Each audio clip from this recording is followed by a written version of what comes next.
shine in the Midsummer Derby with the biggest prize of the meet. Just days away, Sovereignty, the unquestioned leader of this 3-year-old class, the Derby, the Belmont, the Jim Dandy, all eyes will be on him as he tries to put the finishing touches on a championship season. His pilot, Junior Alvarado, has so much confidence on him. He's been the perfect match for Sovereignty, including doing just enough of the Jim Dandy to keep him out of potential trouble and keep that win streak intact. Hall of Fame trainer Bill Mott looking to end an 0-for streak in the Travers. Can Sovereignty bring him his first ever with one of the only races really missing on a legendary resume? That canoe, most believe, will be painted royal blue. Late Saturday night, we will see. He's got a real challenger, Sovereignty, in magnitude to come. We'll talk about the big one coming up this weekend in the Travers and that unofficial fourth leg of the Triple Crown. Good to be with you. I'm Greg Wolf here on our Fox Sports 2 coverage. Tremendous week ahead. Travers Week always special here in Saratoga Springs. Today's action, we got rain. We are off the turf this afternoon. And in some ways, that has made this card a little more interesting of what we have to come. It is still a very difficult card to handicap. We're going to kick things off with race 2 momentarily, about 17 minutes to post. Big one, though, Saturday, DraftKings. Travers, field of 5 will line up, and Sovereignty, 2-5 favorite. Deservedly a very short price with the resume he's put together to this point. With me, New York Racing Association handicapper Andy Searling, 4-time Major League All-Star Paul LaDuca. He's been sensational to this point. Can he keep it going on Saturday? We'll see. You know, I mean, they've got to run the races. And listen, I'm going to try to beat him, Paul, but he is way the horse to beat. He's obviously an extremely talented horse, and we'll see what he does this Travers, you know. But I'm actually interested to see if Magnitude could be that real challenger, because he is a horse, one of the few horses that's run a speed figure fast enough to contend. We've said from, I guess, even when he was winning the Belmont, went on to win the Jim Dandy, that the one horse that can maybe beat him was Magnitude because of his early pace. But it seems like Sovereignty has been able to be close up in the early runnings, been breaking well out of the gate, and been working tremendous. He's going to be a bear to beat. But I'm kind of with Andy. If he's going to get beat, it's going to be by a horse like Magnitude.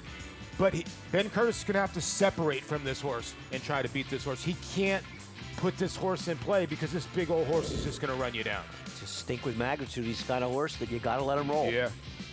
Sovereignty, he's been sensational, and it was in that Belmont where we saw him, get even better and show that new dimension, sitting closer to the pace. How's he been doing leading up to this big moment in the Travers? Let's bring in Acacia Clement. And Greg, Sovereignty, as you heard Paul say, has been working exceptionally well coming in to this run in the Travers, as we saw him work on Saturday, 1 week out from the race, in company with Fort Nelson, who's in that red cap. And guess who was aboard Fort Nelson? His regular rider, Junior Alvarado, whereas regular exercise rider Neil Poznansky, also assistant to Bill Mott, was aboard Sovereignty. And catching up with Junior after the work, he said, I got to experience being behind Sovereignty, something that many other horses in this year have experienced. And he said, even though I felt like my horse was doing his work, he just could not catch that more talented and more accomplished foe. In Sovereignty, Neil has always been aboard for his breezes all along. Bill Mott not changing anything as to who works him in the mornings. But we've seen a horse that has gone from being a rather average workhorse in his 2-year-old season and at the beginning of this year to being a really exceptional workhorse throughout the spring and into this summer. And the other day when I spoke to Bill, he said that Neil told him after the work, Greg, that he feels like he did before the Belmont Stakes. He won the Jim Dandy, maybe not at his best, but sounds like he's going to be at his best for the Travers. Scary proposition for the rest of the field. Thank you, Acacia. Can't wait to see him back in action. As we look at a lineup, it is not just the DraftKings Travers, one of the great days in our sport anywhere in the world, Travers Day. And I will say, while they're clearly favorites, you know, Torpedo Anna in the Personal Ensign, Bookham Dano in the Forgo, these races are wide open, Paul. I think there are many contenders in these stake races on Saturday. This is not a bunch of short prices lining up in small fields. No, I mean, the Personal Ensign, you got to decide whether Torpedo Anna is the one. I think the Allen Jerkins is a tremendous betting race, and you got to deposit first. Get that money in your account. Naira Bets. Don't get shut out on Travers Day. $200 deposit match, new customer bonus when you punch in that code at sign up. Spot 200. and bet any track, anywhere, anytime, including right here all summer long. Final, 10 days of the meets? 11 cards 11. left. 11, thank you. It's been a rough week with the kids, Greg, hasn't it? Oh, he's been bad at math. Here's what's ahead, presented by Claiborne Farm. So off the turf, race 2, we're going to have a huge odds-on favorite to kick things off. The early pick 5 and the late pick 5 starts in race 5. The pick 6 starts in race 4. So race 2, I was a little surprised looking at who Andy Serling decided to play in here. Our Disaster, you're not going to get 3 to 4. He's going to be shorter than this, isn't he? This is one of those rare times I get to say to you what you always say to me. She. Thank you. It feels good to finally get to turn the tables on you. Never worse than second in 10 starts. I think she is an extraordinarily likely winner of this race. I want to give Striker as Dial one more chance. I thought she ran well before falling apart late, and maybe she is just not good enough to deal with this horse in the front end, and I'll lose again. But she's got back races, that she's the only horse in this race that has run races that are fast enough to beat the favorite, and I want to give her one more chance, Paulie. Am I crazy? No, I don't think you are. I think she's the other alternative in here to beat Our Disaster in here, but it's going to be tough to do. I mean, if you look at this last race, Striker has Dial was right there, but off a layoff, she was probably supposed to get tired. But Alina's Forte snuck up in the inside on Our Disaster at a huge price for, I want to say it was IRAD on this day, at 21 to 1, right? And 24 to 1. Yeah. This was a day where it rained midday and the rail got very good. Yeah. Tom Amos's horse got run down by a horse that closed up the rail. So Our Disaster ran extremely well, but Striker as Dial was wider in there. I want to give her one more try in here. 3-4 starts back, both those races from Striker as Dial. They're as fast as anything Our Disaster has done. That's my feeling. And if she can find them, she can beat her. I'm not confident. I'm not betting a lot of money, but I'm going to bet a few dollars against Our She's Disaster. quick out of the gate, so she can put pressure on Our Disaster early. So, I think that's the idea. You got to rate off the 3 and hope you can pass her late. And I feel like Jose comes into Jose Ortiz riding the favorite. Is he 5 behind IRAD going into the last couple of weeks here? And I'll be curious to see if IRAD Ortiz got a suspension, because he was disqualified on Saturday. And if he gets a 3-day suspension, that could be enough to allow his brother to close that gap. And I don't think Jose's going away anyway. It's been a tremendous meet watching the two of those guys compete. Yeah, I mean, they're going at it. This is exceptional what they're doing, and Jose being 5 behind, the meet he's having just shows you the meet Irad's having. Yeah. Let's go to Acacia. We'll take a look at those two horses coming out of the honorable miss, starting off with Our Disaster, who is currently your favorite. And this was a horse that I saw last time and thought that she stacked up favorably with her competition, and she did run exceptionally well. Now, as Andy mentioned, Helena's Forte, the winner of that race, coming up the rail that day, and it seemed like that was really where you wanted to be. Now, Our Disaster was in the tooth path, but she was forward and she was a little bit closer to the inside, where Striker has Dial, I thought, was a bit wide throughout the stretch in there. But looking at Our Disaster, last time in my notes, I'd written down that she had kind of a lighter, handier frame. And since she's stayed here in Saratoga since that last effort, I will say she's strengthened. She's put some muscle mass on, and she looks tremendous here in the paddock. Fort Saffie Joseph Jr. showed that she could handle a wet track with that good second in Grade 2 company last time out as well. I'm a big fan of the 4 Striker has Dial. She's been remarkably consistent throughout her career. And again, I did think that she was perhaps in the part of the track last time that you maybe didn't want to be. She was also coming in off of a little bit of a layoff and coming in off of a hard-fought second place finish in the ski pat over at Pimlico. So she too, coming out of a stakes try, she's a horse that has mentally developed so much coming back in her 4-year-old season. She's very quiet today, though. And while I have, again, commented and been watching how she has developed, she's really laid back. She's kind of had her head lower, just walking around here in the paddock. I'll keep my eyes on her when they get out on track and how she warms up. If she perks up a little bit, great in her coat, great in her muscle mass, just far more subdued than I have seen from her in the past, Greg.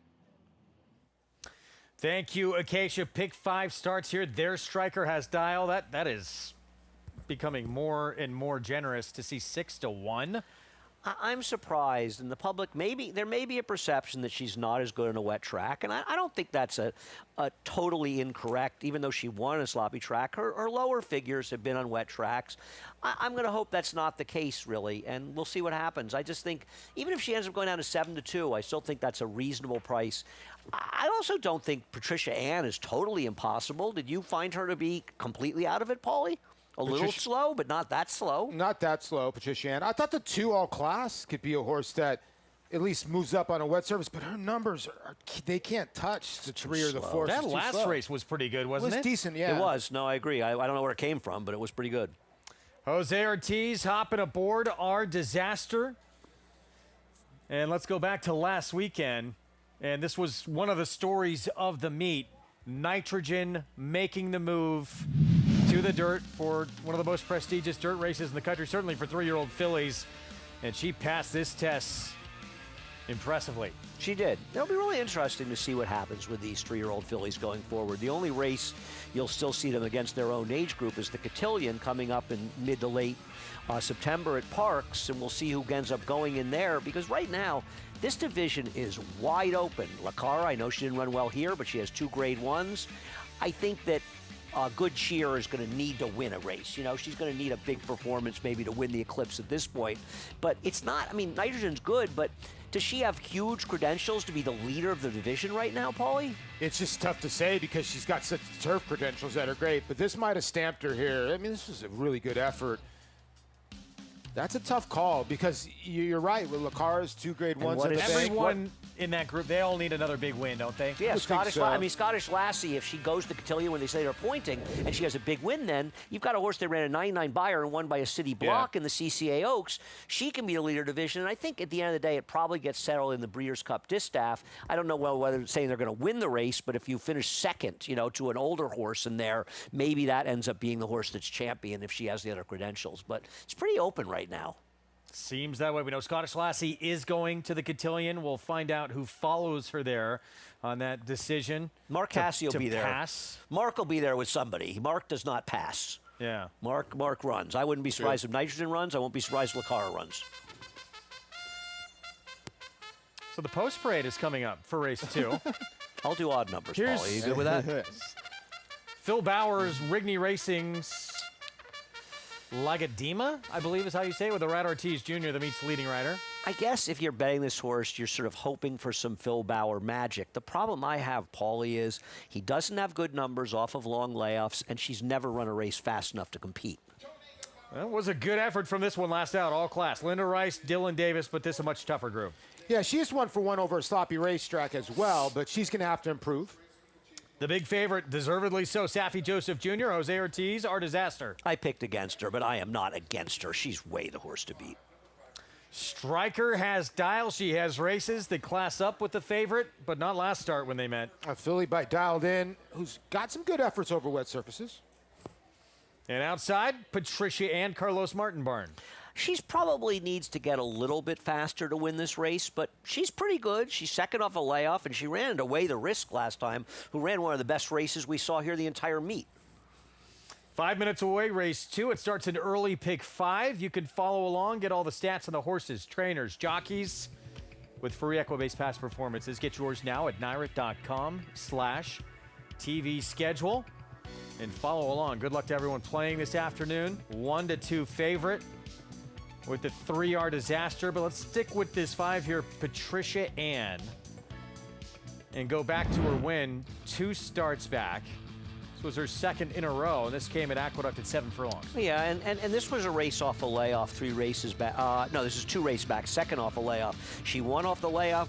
She got really good, and then she went on the shelf. But when she came back, I think she ran a credible race. I thought Way the Risks might show up in the Ballerina when the same barns Way the Risk, when Risk Ways and Means ended up coming up with a fever. I was interested to see if she would show up there. Way the Risk ran huge last time, and this is a filly that's run fast enough to say she's not impossible in this spot. She stumbled in the start in that race and still won. And she's had issues at the gate. You could see she was tough to load. Now, with her last effort, it was a nice little race coming back against Way the Risk, and I thought she was much more professional. They went 109 to the half, so Way the Risk went really fast in that race. I do think the 5, She's a nice filly, and enticed her sire actually liked a wet track. I'm a big believer in not making races more difficult than they need to be, especially when you're playing pick fives and multi-race wagers. Well, the 3 is the horse to beat. The other, but you got to realize the other 4 fillies in here are not slouches. This Not at horse all, is no. 3 to 5 for a reason, but these other 4 fillies are okay. Yeah, I agree with what Paulie's saying. It's not a bad field, even though the 3 not at is all. way the horse to beat. But I think your point, Greg, is when you start looking at this pick 5, there is no race in this sequence. I mean, you can totally trust anybody. I guess Barksdale maybe, but Barksdale has trouble getting out of the gate. He's like, you're making a face like I would never say, and I don't disagree with you. You know, it's not, these races are sort of wide open, and maybe they end up chalking out, but there's a lot of room for potholes, so maybe in playing it, if you can sort of limp through here with a single and the favorite, there's a lot of juice later. I want to get your thoughts, guys, on the maiden races, too, that came off. There's no one to like and latch onto in those races, are there? With not a lot of scratches in the 3rd race, our producer, Terrence, was talking about it. Like, there's only one horse out of that race, so it's really tough to gauge there. And maybe people are just trying to get a start with their horses. So at race number 3, so I think Chalky White might have an advantage there. But I'm kind of with Andy. I think Barksdale in race 4. I would include Stewie, because his sire Exaggerator loved the sloppy racetrack. I mean, if Barksdale doesn't get out of the gate, like seems to happen frequently, then Stewie finds himself on a loose lead in there. So, right? Yeah. I thought Lost in Rome, even though he hasn't won a race this year, is a little sneaky in there to price. Race number 6, Hot Currency, the MTO for Linda Rice. That horse worked a very impressive 10 flat, the 2-year-old sale. But you can't single a horse like that in there. It's just very hard to have a strong opinion. Tough race. That's, 6th part of, obviously, the late pick 5, the pick 6, and the late pick 4 as well. With more on the opener, let's go back to Acacia. And taking a look at the horse that was on the screen there in Lagadima, as I thought that there was a hope for this one, that there'd be a natural progression from 3 to 4, because as you guys were mentioning, on paper, her races are not fast enough compared to her foes in here. Now, she does look very fit off the layoff for Phil Bauer, who I think is always so dangerous. I didn't love how she was warming up over the wet track, though. She just never really seemed like she was very comfortable or very happy over it. Unfortunately, her recent workouts here at Saratoga are not available on First TV, so I couldn't watch them. But a horse that I thought was intriguing, given some of the company that she faced last year, and including My Main Squeeze last time in the Dogwood. Again, she looks fit off the bench. I do just worry about the conditions for her in her first start as a 4-year-old, though in pedigree, she should be able to handle it. As far as the 5, Patricia Ann, she has wowed me in the preliminary. She is a big, good-looking filly who has really developed as a 4-year-old as well. She's moving very well out there, accompanied by the pony back in the paddock. She does race in that hood where the ears are covered to keep the noise muffled. Carlos Martin has pretty much all of his runners, though, accompanied by a pony throughout prior to the race, so not reading into that too much. She has not done anything wrong. She has handled herself beautifully. She has a lot of size and substance to her, looking like she is doing really, really well coming into this. And she faced Weigh the Risk. She was an open length winner, but that was her first start off of 6 months. She looks like she's really moved forward out of that race, Greg. All right, so yet another one to throw into the mix in here. Yeah, look, no, we say this all the time because it's true. No 2 off tracks are the same. True. It's interesting you say that. We haven't had that many at the meet. We had one on July 12th where the rail was gold. Like, horses were really running that saved ground, even if they weren't inside speeds. The other wet tracks we've had, they've been perfectly fair. We've seen closers win. We've seen horses run fine inside, seen outside movers do well. And I'll tell you something, this meet, I give a lot of credit to the maintenance crew in general. Almost every day, at least in my opinion, we have had a fair track here. We've seen closers be effective. I don't think we've seen too many days where you could say there was a real bias. And that's a tribute to the maintenance staff, especially given the weather up here can be a little crazy. Well, Greg, you were right. 2 to 5 going in the gate. Is she really supposed to be 2 to 5? I guess after that last race, you just forget it was a grade 2, and she's getting Lasix back on. I don't know if There's that a grade does 2 anything on but this kind of a racetrack. Yeah, true. Yeah.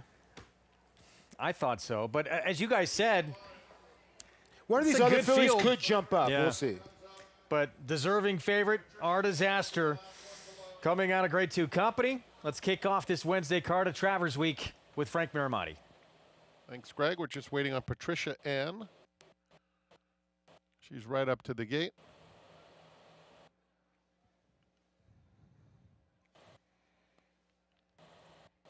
Getting a little nudge to go in. A little hesitant is Patricia Ann. 7-1 on the board.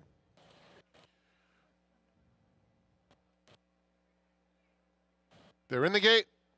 And they're off, and Striker has Dial has speed, matched by Our Disaster, and Our Disaster to the front. Striker has Dial a neck away. These two duel, all class third.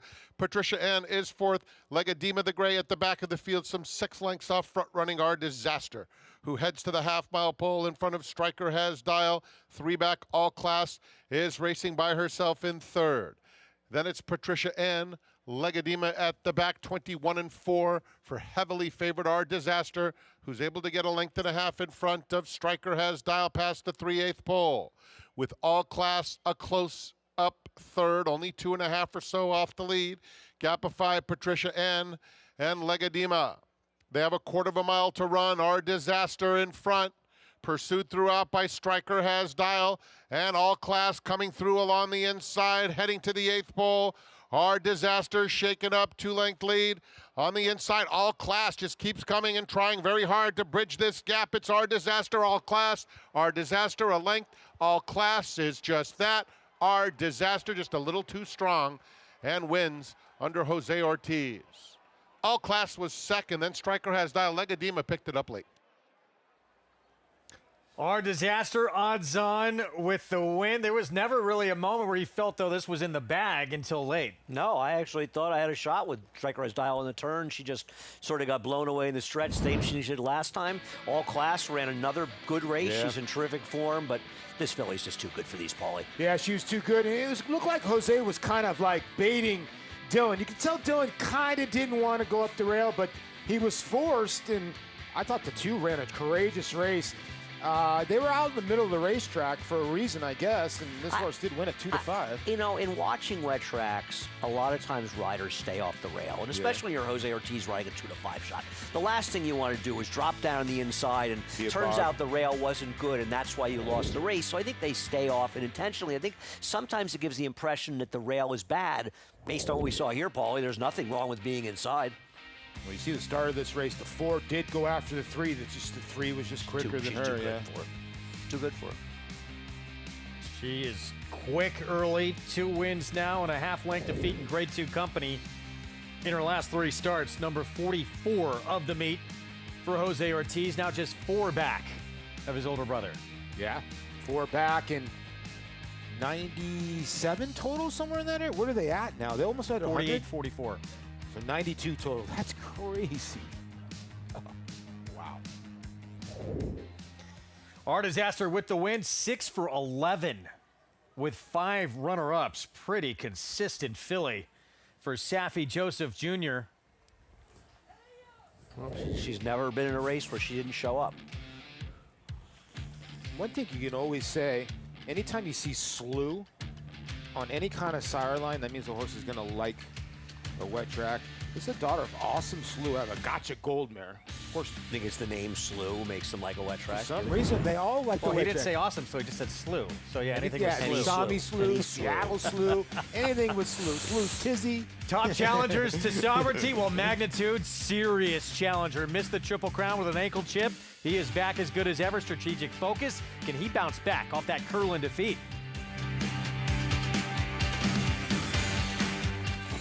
You bet with Naira Bets. Bet any track, anywhere, anytime. Download the Naira Bets app to play today and get a $200 deposit bonus. Watch live horse racing. Get expert picks. Boost your bankroll with weekly promotions and hone your handicapping skills with exclusive tips and tutorials. Download the Naira Bets app now. Sign up now to claim your $200 deposit match bonus. You bet with Naira Bets.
Back with you as we kick off Travers Week here on Saratoga Live. Program brought to you in part by America's Best Racing, making the sport easier to follow. Explore stories, betting tips, race day insights at americasbestracing.net. Our disaster, a little bit more difficult than most probably thought at 2-5, but in the end, she was just too good.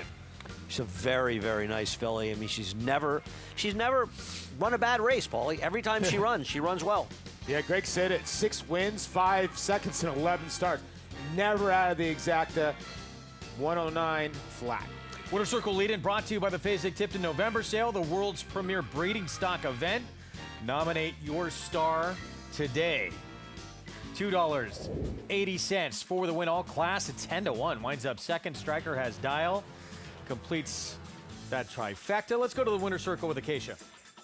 And here with winning trainer Saffie Joseph Jr. as our disaster gets the victory. Saffie, she has never been anything other than first or second in all of her races. Now another win. It has to be so fun training such a consistent filly. Yeah, she is. She's very honest. At the beginning, you would never think she would become this good, but she's very honest filly, and I'm just proud of her. I know Jose was aggressive with her today, but she fought down the stretch. Can you talk me through what you were thinking with that stretch run from her? Yeah, last time the same 4 horse put a lot of pressure on us in the honorable miss and probably cost us. And today they pressured us a little bit more the same way, and she was just gutsy today. Just as I said, filly with a lot of talent, and she's going to win a Great Estate eventually. Well, we look forward to that as well. But speaking of Great Estate, you're being pretty active here on Saturday on Travers Day. I wanted to ask about dazzling move in the personal ensign, whom Jose Ortiz will ride as well. She's coming off 3 second-place finishes. What have you seen from her to think that she deserves a spot in that Grade 1 race again? Yeah, she was second in the Grade 1, 2 back, and then she came back and ran well in the Shuvi. So I feel like the filly, she's actually better if she could relax a bit. But her biggest detriment, she over races. So she has natural speed where she makes the lead. Ideally, we'd like Randomize to go. If Randomize can go, hopefully fast enough that we could sit second, that would be ideal. Could set up for a nice trip for her. Good luck this weekend, but congratulations on the nice win here. Thank you very much. Saffie Joseph Jr. with the victory as he's got horses running all over the place this weekend, Greg. One of so many incredibly competitive races coming up this weekend, that personal ensign. Look at Wayne's winners. We've adopted what he used to do, and as an ambassador to the sport for so long, legendary trainer would bring young ones into the winner's circle, give them goggles, and get them hooked for life on this sport. We're carrying on that tradition. Let's go back to one of his great wins. D-Wayne, 1995 Travers Thunder Gulch, 30 years ago. Last horse to win the Kentucky Derby, the Belmont, and the Travers. And he won the swaps between winning the Belmont Stakes and winning the... He won the Haskell, too? I'm not even sure. He might have. He definitely won the Travers. No, he didn't win the Haskell. He won the Travers. He went to Kentucky after this in his next start, and I believe he ran the Kentucky Cup Classic, actually. He beat Judge TC. I'm looking at it right now. He was some horse. He really was. And I got to see him and take some pictures with him at Old Friends Farm. Yeah, nice. Yeah. Just a really cool and talented horse. He was the other D. Wayne Lucas horse in that year's Kentucky Derby. He wasn't supposed to win. Well, Timber Country, who won the Preakness and unfortunately got injured after that, never ran again, was a very, very good horse. But one thing about Thunder Gulch, he just showed up. Yeah. Fun horse. Race 3 off the turf. $75,000 maiden optional claiming race, and with the changes, Chalky White, who does have 3 dirt starts, 1 on the slot for Amelia Green right now, is the favorite, 1 to beat. And we'll talk more about this race coming up in a moment. This week, all about the Midsummer Derby. It was named after William R. Travers, who was the president of the old Saratoga Racing Association. Arrogate the fastest ever run, 159.36, 13.5 length margin of victory. That was not the largest ever. That was Damascus. 22 length win in 1967 to beat 3 challengers. He was 16 lengths back early in that race as well. Trainer Bert Mulholland with 5, the most by a trainer, including Jiper in 1962. Most by an owner, 5. Rokeby Stables, one of their 5, including the great Sea Hero. It's the first to pull off their Travers and Derby double since 1942. Javier was 7. He's the king of the riders. Dead Heat, Alpha, Golden Ticket. Golden Ticket was 33-1. Alpha was the 2-1 favorite. Biggest upset, we all remember this. Keen Ice beating the Triple Crown winner, American Pharaoh. Travers, the Beaters Cup Classic. Arrogate, he was the only one able to pull that off. 14 champions have come out of this race, including Arcangelo, Virginia, Antonucci. 8 became Horse of the Year. Bob Baffert felt he was good enough to be a Triple Crown winner. He did not get it done in the Derby, but went on to win the Preakness of the Belmont. 26 Hall of Famers. Ermey's two-time champion, older horse after being 3-year-old of the year as well. Incredible career, 29 for 55 lifetime. So much history in this race, in this year's edition. Even though it is a compact field, it is, has the biggest star in the game right now, but some intriguing storylines, and we're not certain he can do it with the presence of a horse like Magnitude. I agree. I think it's a much more challenging race than the odds are going to reflect. He's probably going to be 1-5, not 2-5, and he is the likeliest winner here, but he's got to deal with the speed of Magnitude. He's never faced a super talented speed horse like Magnitude before, Paulie. No, he hasn't. This is a horse that, ran subpar races in the Gunrunner and Lecomte, and then all of a sudden, Ben Curtis decided, let's go as fast as we can with this horse, and all of a sudden he just turned into a different racehorse. His last 2 efforts, he has destroyed both fields. And when you have speed like this and you're running numbers in 105 and 108 land, you got a shot. And is he even more scary now too, Andy, because he was 43-1 when he produced that Risen Star, but he ran that race. Comes back 5 months away and backs that up. We're going to see a better version of him on Saturday, aren't we? I agree. I think he's very dangerous, and I'm not comparing him to Gunrunner, who obviously accomplished a great deal, though at this point in their careers, he's faster than Gunrunner was. But I think one of the big changes we saw in Gunrunner was when they got aggressive with him, when they sent him to lead in the Clark late in his 3-year-old year. He went from a horse that was running 100 buyers to a horse running 110 buyers and even higher figures, and I think with Magnitude, it's the same thing. He's a Jekyll and Hyde. If doesn't a lead, he's sort of average at best. With a lead, he's a killer. Steve Asmussen has said he was always freakishly athletic in the mornings, but then he didn't show it in the afternoons. Well, all of a sudden, he started to put it together now in the afternoons. Let's go to Acacia for more.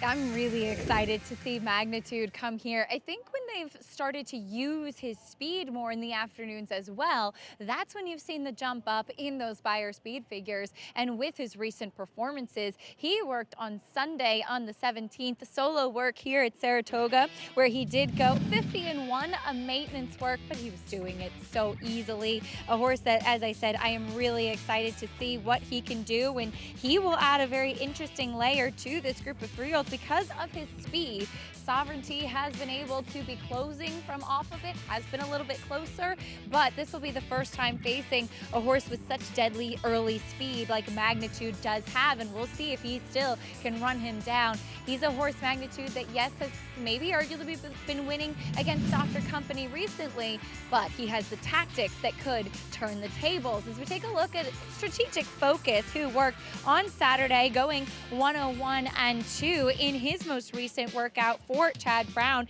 And this is a horse, when I caught up with Chad the other day, he said, I'm not ready to give up on him. I think that he still deserves a chance in here because he disappointed finishing 3rd in a tight photo finish in the restricted Curlin. He's a horse mentally that seems like he still has a lot of progression. He's been very studdish in his races so far, maybe lacking a bit of focus and not living up to his name as of yet, but he's still lightly raced, will only be making his 4th career start, and his trainer has had high expectations for him. He's yet another interesting layer to this race, Greg. Yeah, and one of those is this horse. I mean, Strategic Focus, certainly off that second start when he got DQ'd out of beating older horses. So exciting, coming to the Curlin, takes the lead in the stretch, and then he has no response late. And it's a very fair question to say, why does Chad Brown think he's going to suddenly be able to be competitive going 1.25 miles after he sort of fell apart a bit in the late stages and the Curlin is a heavy favorite? I think it's a very fair question. And talking to Chad about it, he thinks he's really trained better with blinkers. They feel like maybe they moved a little soon in the Curlin in there and he got late. Flavien Prat has confidence in him. He's going to have to run, though, Paulie, a lot better than he ran the Curlin. A lot better. It's going to be interesting where he sits in this race because he does have the speed to maybe sit closer to Magnitude, and we'll see where Sovereignty sits. He looked like, to me, change was wrong. We got lost on the front end more than not wanting the distance. In Chad, he's pretty sharp, man. That's why he's been a champion trainer for so many years. To go out 1.25 miles, put blinkers on this horse, I wouldn't be surprised if Strategic Focus runs his best race. He's shown so much talent. We got to expect he's better than what we saw. He's interesting on Saturday. A look at Favorites in grade 1s this summer. This is, I would have certainly got this trivia question wrong. Yeah, I mean, a couple in there. None of them have won. Yeah, I mean, Johanna's got a ridiculous ride. Hot as Hell didn't get a particularly good ride in there either. I would also argue that Mercive shouldn't have been favored. Scottish Lass should have been favored. I got a feeling this will change Saturday. I think in the 5 grade 1s, one of the favorites is going to win, if not more of them. Still pretty remarkable to get this far along into the meet. It is a crazy stat. Yeah. Speaking of Chad Brown, send out Mr. Brown's Town. Right now, 5-1 on the board in this race that comes off the grass in this third from Saratoga. It starts at pick 4. We'll have the post parade for you when we come back.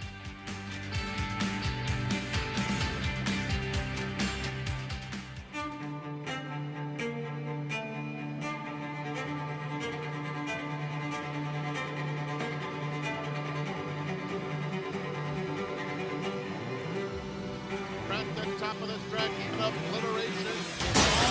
Obliteration. Perfectly named individual is romping home in the Sanford. 7 lengths past the 16th hole. Obliteration is a star. As a lifestyle guard, I help people live their best day in the sun. That means keeping the games going. Coming to the rescue when the floaty is too floppy. And delivering high noon when the cooler's empty. Oh, do you have any peach? High noon, sun's up.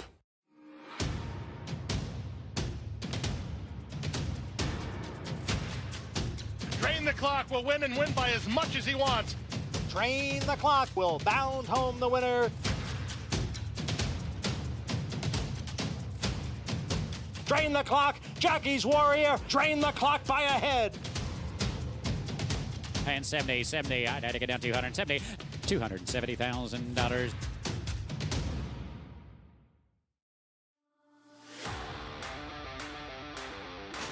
Dynamic pricing wins the Just a Game. King of Gosford. Zell Cordovan will win the Sword Dancer. Program Trading and Naval Power. What a thriller photo! In Italian to win it. Starlust! Domestic spending. Ocean Road. Big M's. Victoria Road. It will be McCulloch.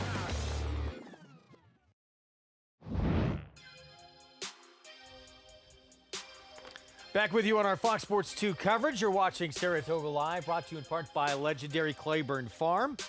100 years of doing the usual, unusually well.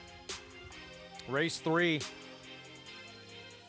7 furlongs, moved off the turf to the main track for these 2-year-olds, and a look at Chalky White, current favorite, Amelia Green. Paulie with Luis Saez. Well, I mean, she's the favorite. I picked her because, picked him, excuse me, just because he's probably going to get to the front end in here, unless one of these first-time starters. But these first-time starters were set to run a mile 16th on the turf. I don't like 2-1. If I was going to change 2-1, I think you make it even money. Looking at doubles, this horse could be even money, Paulie. I don't love that, but you mean people are seeing the dirt for him. And this horse probably is going to break on top because I don't think any of these horses moved up on a sloppy speedballs. track. Yeah, and like I said, this were meant for a mile 16th on the turf. So the 7 should be the speed. But there might be one more talented than him for sure. Let's go to Acacia. And we'll start there with Chalky White because he does have the experience. I agree with Paul. He is kind of the known entity in here. And while I thought he was second, but just kind of best of rest last time out, Tappett's Legacy, who won that race, was a main track only runner for Todd Pletcher, who did take a lot of money and was just much the best in that spot. So I do think that you can kind of forgive Chalky White for that. I think we've kind of seen what his game is already. He's very athletic athletic coming in here, son of Practical Joke, ran fine with speed on a wet track last time out, and he has the dirt form. I respect him, but I do think there are a couple of other intriguing prospects in this field. We'll look at some first-time starters, starting with the 3, Mr. Brownstown. This one, a son of Medaglia d'Oro, Fort Chad Brown coming in. The dam was multiple graded stakes place, and she was more of a dirt horse. The second generation, far more turf meant, but this one does stay in, has been preparing down at Belmont Park, so unfortunately can't watch any of the recent workouts, but looks incredibly fit and strong coming in. Sometimes the progeny of Medaglia d'Oro, they can be a little bit more angular in their hind end, and this guy does have that. I could see in his physical and maybe built a touch more on the turfy side, but that being said, knowing what I do about that line, he looks strong, which I think is one of the biggest things for a dirt race. You need to have that power, especially in the hind end, and he has that. He's not that big, but very athletic, and like I said, I think he should be able to handle these conditions. The number 5, Missing Brian, I thought was a bit interesting. Fort Todd Pletcher, as typically the progeny of Authentic, they do want to go a bit longer, so this one entered to go the mile and a 16th, and the siblings never won on turf, or were more dirt runners. The dam was 0 for 3 in her career, and this guy definitely looks like he wants distance.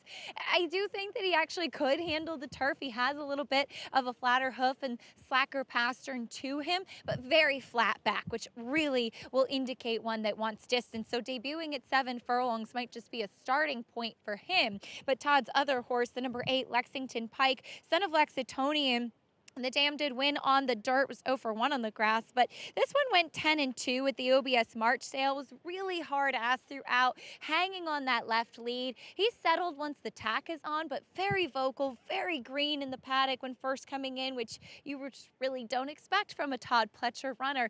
He looks far more turf meant to me as well. A big, good-looking individual. I just wonder if he maybe needs a race or two to bring it all together, Greg. Acacia, thank you. Post parade coming up in a moment. Want to remind everyone, earn $10 just by playing with Naira bets. Bet at least $50 each on Saratoga and Delaware Park today, and you get that $10 in your account, win or lose. You have to opt in to take advantage. You could do so at NairaBets.com. I really was going to bet the 9, Mr. J, had this been on the turf, the source of Half Del Grande O, but it's oddly more of a turf family than a dirt family, and thought it'd be interesting. But I also thought Mr. J was dangerous in this race. See if Ron McQuett get his first win at Saratoga since Whitmore in 2018. Kind of an amazing streak for a trainer that's a good trainer that wins a lot of races. He is. We'll see if it ends. Look, face Bobrovsky, that dirt maiden win was impressive, but even more impressive, the turf debut of that stakes win that we saw last weekend. You wound up on Mr. Brownstown. Yeah. What'd you like with this one? This was no real tip story. The horse has got pedigree. It's a Medaglia d'Oro, so the 7 furlongs shouldn't be a problem. The dam herself was stakes placed on the dirt. Second dam was more turfy. I don't know how good this horse is. It was really just sort of a guess on my part. I don't want the 7 at even money. I understand the 7 might be able to win this race, but I thought the last race, sort of second kind of by default in there, even though the winner ran very well, was an MTO for Todd Pletcher that took a ton of money in there. But I just wonder if there's going to be some other speeds in this race among the firsters of different horses. You've got 2 firsters from Todd Pletcher in here. One of them probably has some speed. That was a crisp call to post. It's a crisp day. Oh, it was well done. Antonino kicks off the post parade. Blinkers on. Was eased in the first start after taking no money behind the aforementioned Bobrovsky. Kinnick, Bill Mott, start number 2. Yeah, doing his own little thing on the racetrack. The son of War of Will, I think, should improve. Here's Mr. Brownstown. Andy made the case for, likes the first-timer for Chad Brown. Yeah, it's a bit of a guess on my part. Just a horse that Chad left in. Maybe he left in because he doesn't think the horse is that good on either surface. We'll find out.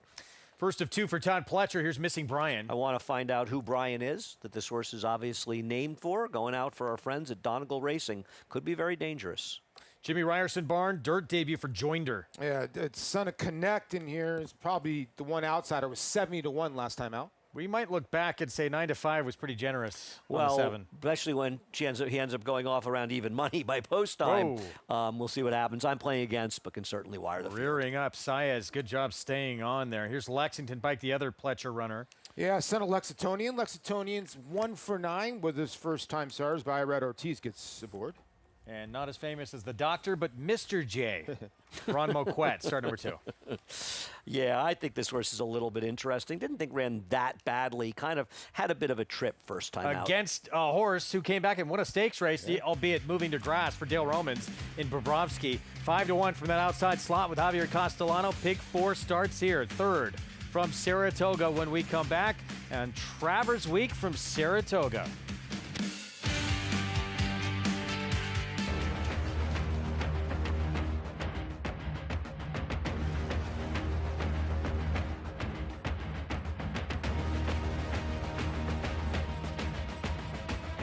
They're coming down for the finish, and it is Silver State. 10-25, 10-25, at 25-35, 335,000. Grade 1 winner Silver State, standing at Claiborne Farm.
Back in our Wednesday coverage here on Saratoga Live as we get set for race 3, minute to post. And here's Mr. J, Ron Moquette, Javier Castellano, Mr. Travers, with 7 of them will ride. Start number 2 and faced a very good one in the debut, Bobrovsky. And he was bumped a little bit between, broke a step slow in there, sort of steadied back to last. I thought did a little running and really galloped out well. I really was looking forward to him getting on the turf, which I think might be his more preferred surface, but I'm not going to be surprised when he runs better today. Just was more excited about betting him on the grass.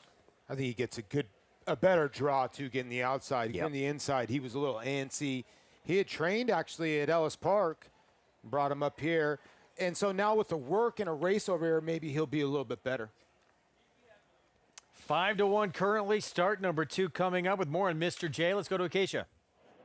Yeah, and as Andy mentioned, while El Grande O is in the family, 4 out of the 5 winning siblings were more turf horses. But that being said, El Grande O himself, of course, New York bred, multiple stakes winner, multiple graded stakes place, won once on the grass, but was also very good on a wet track. And this horse, Mr. J, moved very well in the warm-up solo. Furthermore, he was very professional, while there were a couple who were acting a bit naughty, a bit green, a bit squirrely out there on the racetrack, including the 7 Chalky White, as you guys saw in the post parade. But I like a little bit more ground for Mr. J. Just looking blindly off of the way the appearances are, this horse looks the best for Ron Moquette, and we'll see if he can break that negative streak. Now, the number 2, Kinnick, he was one who was a little bit green out on the track. He came in, kind of ran off from the lead pony, was kind of throwing his head around, warming up, but he was very good back in the paddock. And he also looks like he is a horse that will appreciate a touch more ground as well. I'd be interested to see him on the turf in the future, but he has now linked back with the pony and settled down at a big price for Belmont. Greg? Acacia, thank you. About to load. Annie, did you have some for us? Yeah, I got a tweet from somebody saying the missing Brian is named in honor of longtime Donegal racing partner, Dr. Brian Schwartz, who passed away unexpectedly last winter. So kind of a nice story. I mean, obviously, unfortunately, he passed away, but nice to see a horse named in memory of somebody who was very important to the Donegal group. Yeah, that's the 5, missing Brian, one of the 2 in here for Todd Pletcher, who will load in a moment here. 6-5 favorite, the 7, Chalky White for Amelia Green.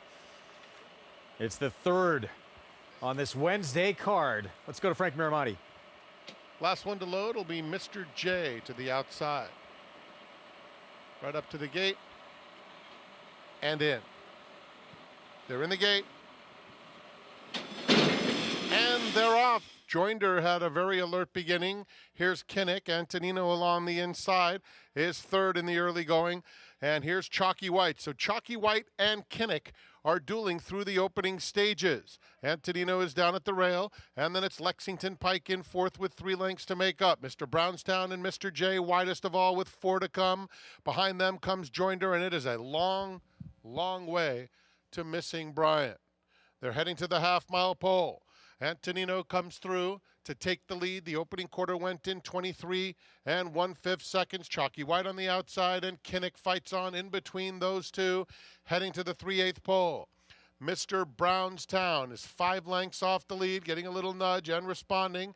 He's about to take 3rd, moving into the turn. On the inside, Joinder hugs the fence and has 6 to make up. Lexington Pike is losing ground, followed by Mr. J and missing Brian. The half in 46 1. Chalky White on the outside, Antonino at the rail.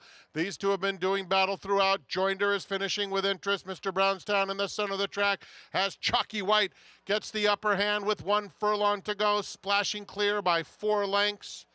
Mr. Brownstown on the outside, Joinder in between, and Antonino, a late run from way back, missing Brian catching the eye. Chalky White was too strong. Mr. Brownstown 2nd, photo for 3rd, Joinder, and missing Brian, who made up a ton of ground.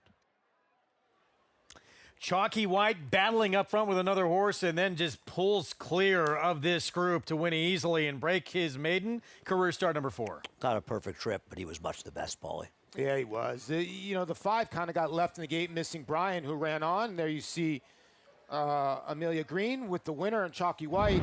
Kind of just laid off those other horses and kind of put the 1 away, who showed a lot of speed today off that, kind of non-effort. And you're going to see the 5 make up a ton of ground, but inside, right down the rail, too. Yeah, but so 7, no doubt about the 7. I think it ran 7-3. The 5 might have ran 4. Manny Franco rode the 3 every single step of the way. I mean, and the 5's just slow. He didn't really get left, Paulie. I don't think he got left that badly. He was just slow early. Slow, yeah. But Manny rode the 3. I mean, one thing about Manny Franco, man, he earns his money out there. He rode this horse every step of the 7 furlongs. Number 21 for Sia. Let's go back to the beginning, and here we're going to take a look at the 6, Joinder, coming out into your eventual winner and your favorite, the 7. Yeah, a little bit. Nothing major, not that much. But the 6 actually kind of threatened a little bit at a big price at the top of the lane for Jimmy Ryerson. Kind of flattened out. But the horse that just had experience won over. 7-3, 6-5, 6-5 favorite, Chalky Whites. It's been a chalky start to Travers Week. 2 races in on this Wednesday card. Odds on race 2, 6-5 here in the third. And our first 2 races of the afternoon, with that opener being canceled and rescheduled because of the weather, that jump race. Luis Saez, number 21, after he had a 4-win day over the weekend. We're going to take a timeout. Torpedo Anna ready to return to Saratoga in the personal ensign. And Bookham Dano, he's become maybe the leader of this sprint division. Can he stay there after Saturday's 4-go? We'll preview both when we come back.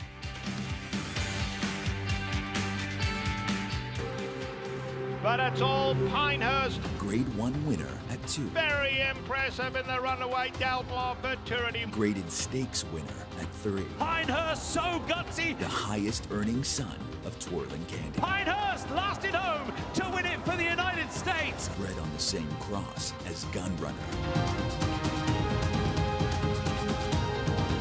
Pinehurst, standing at Womack. You bet with Naira Bets. Bet any track, anywhere, anytime. Download the Naira Bets app to play today and get a $200 deposit bonus. Watch live horse racing. Get expert picks. Boost your bankroll with weekly promotions and hone your handicapping skills with exclusive tips and tutorials. Download the Naira Bets app now. Sign up now to claim your $200 deposit match bonus. You bet with Naira Bets. Introducing Peace and Justice, new to New York in 2025. A proven sire with over 200 wins, 16% wins per starts, and one of only 2 New York-based stallions to have a graded stakes winner at Saratoga in 2024. Now, with 3 different racing surfaces coming to New York, and with New York breds running for equal purses as open company, Peace and Justice is the sure choice for 2025. Peace and Justice, now standing at Irish Hill and Duchess View Stallions in New York. Japan's legacy of beauty lives in all we do. Rare sensibilities and breathtaking skill show the way to the finish line. That beauty and that power take you to another world. Racing is art.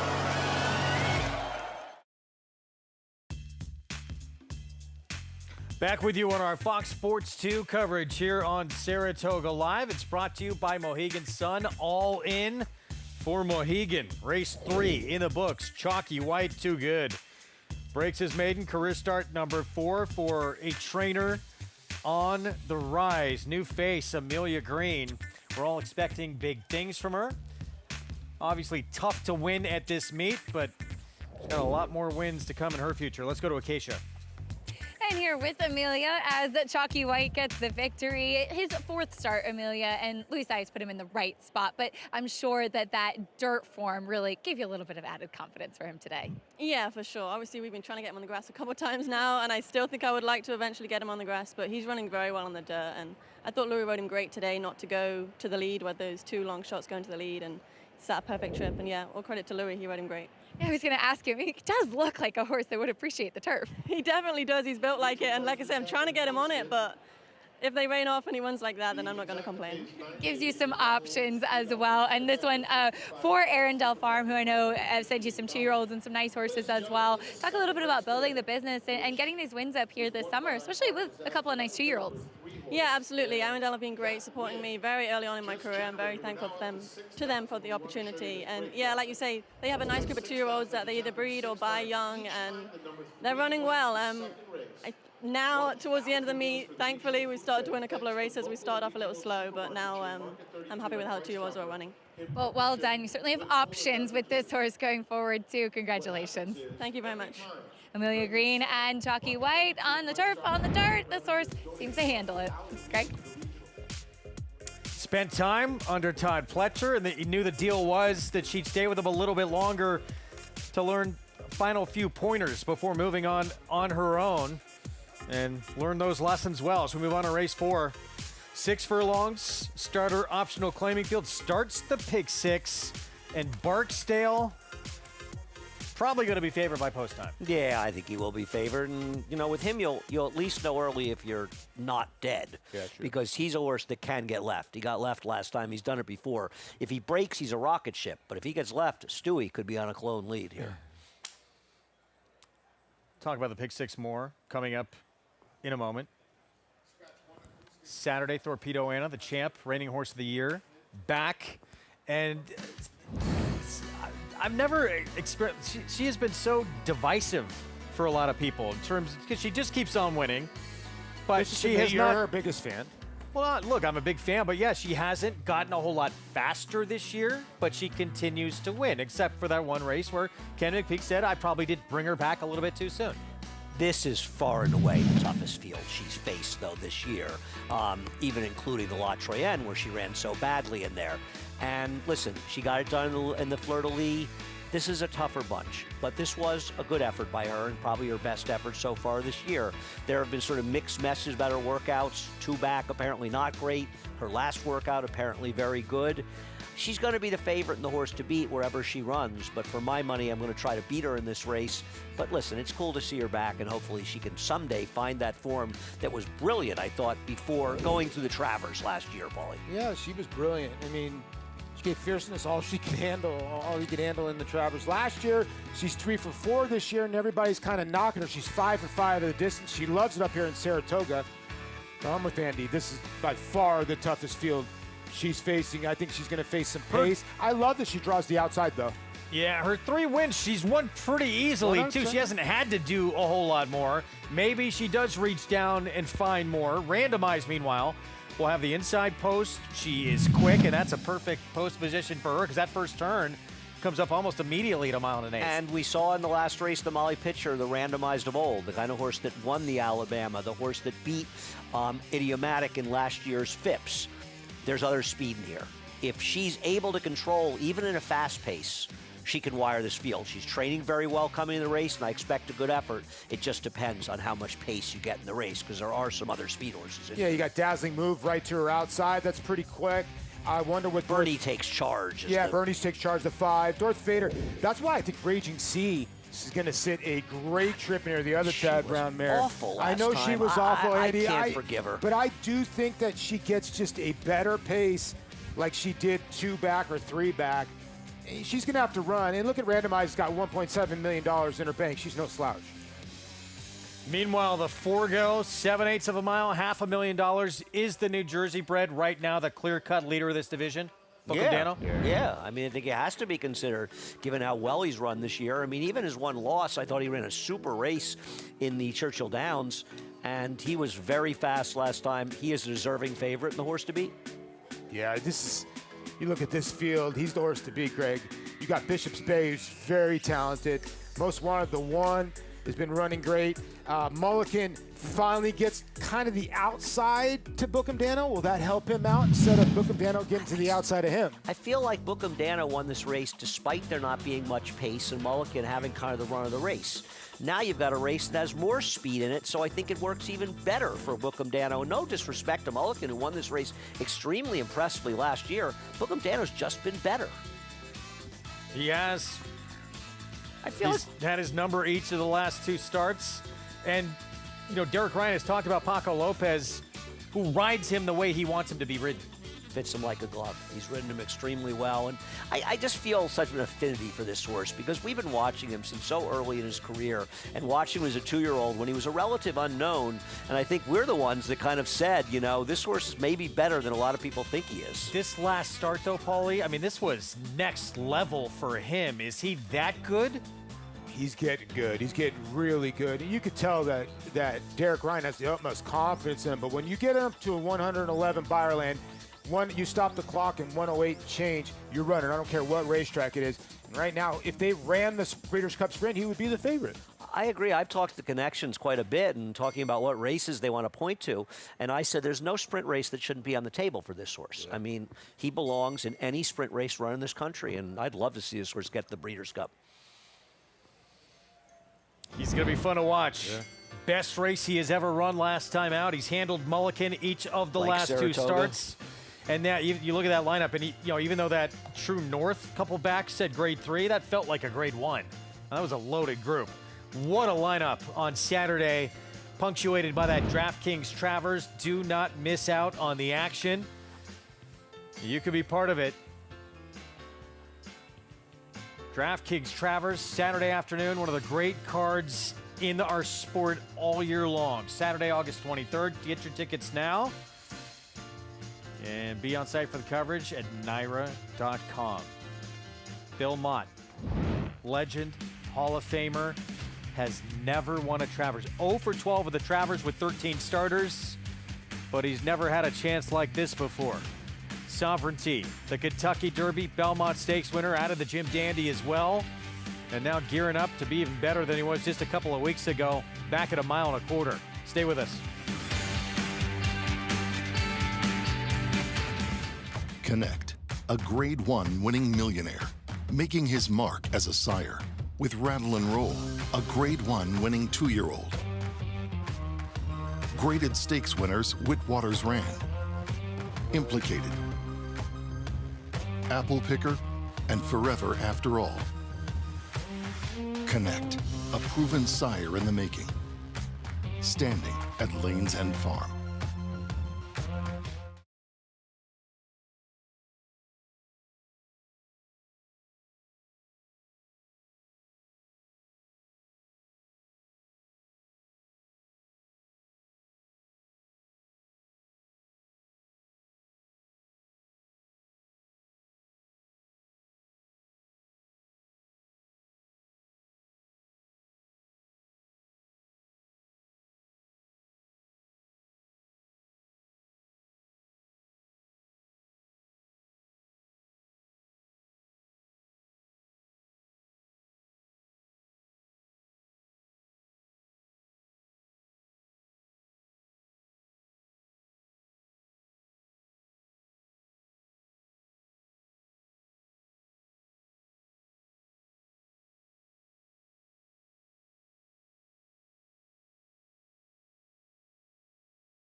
But it will be Sovereignty to rule the Kentucky Derby.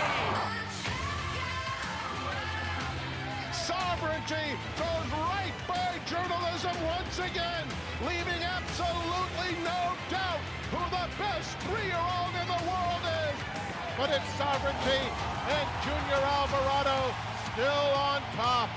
Sovereignty scores in the Jim Dandy. What an incredible horse. What an incredible run it's been for the class of this 3-year-old division. Sovereignty, Kentucky Derby, passed on the Preakness, Belmont Stakes win, and then the Jim Dandy did what he needed to do. And now it looks like he's gearing back up, and Bill Mott says that energy back. It's ticked up a notch in the mornings as he gets set for the big test. As you look at the field for the DraftKings Travers, 2-5 favorite on the morning line.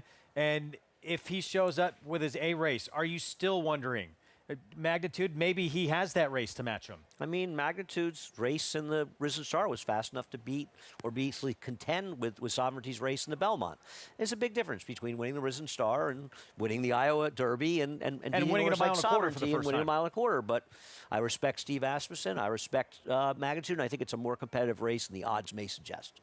Yeah, I mean, listen, he's a talented horse, and he's turned in 2 freaky efforts, so he deserves this shot against Sovereignty, the best in the division. And I think being a shorter field will help him out, but I think, like I said earlier, Ben Curtis needs to get away from the group and open up like he's been doing. They've said they missed the Triple Crown, had that ankle chip. This is their Kentucky Derby. See what happens on Saturday. Let's go to Acacia for more here on the 4th.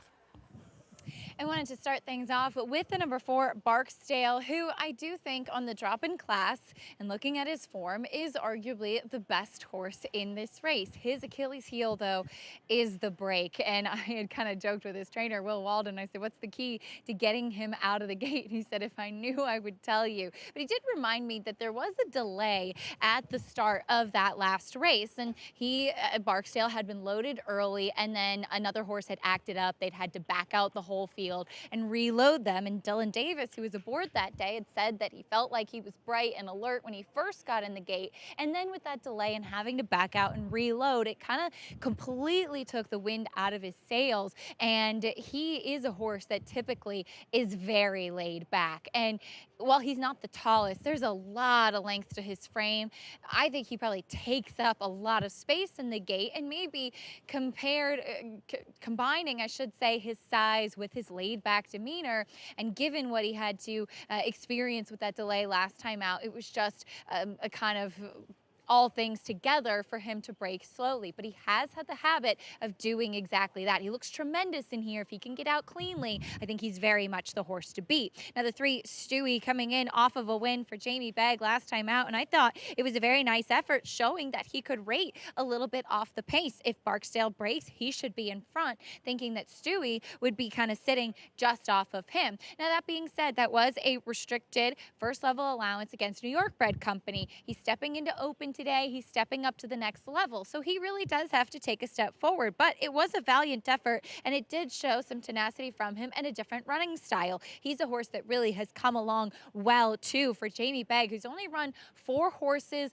this meet, 2 winners and 2 seconds. He's gotten sharper once they put the tack on and looking like a horse that's just doing really, really well right now. We'll see if he's up to the next level of competition. The 6, Amundsen, is the classy 9-year-old lunch pail horse, just as honest as they come, making his 47th start. He's a reclaim for Ilkay Kantermachi, which I always pay close attention to, especially sharp claiming outfits when they dip back in for a horse. While he hasn't necessarily won his last few starts or maybe run quite as fast races, his only really dismal effort was last time out. He has shown that he can handle a wet track with no problem as well.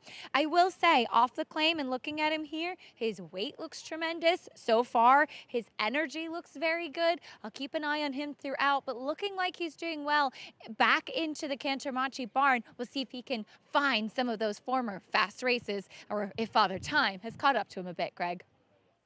Been such a fan of that horse. We've seen him run for so many years now. 9-year-old on this circuit. 5-2.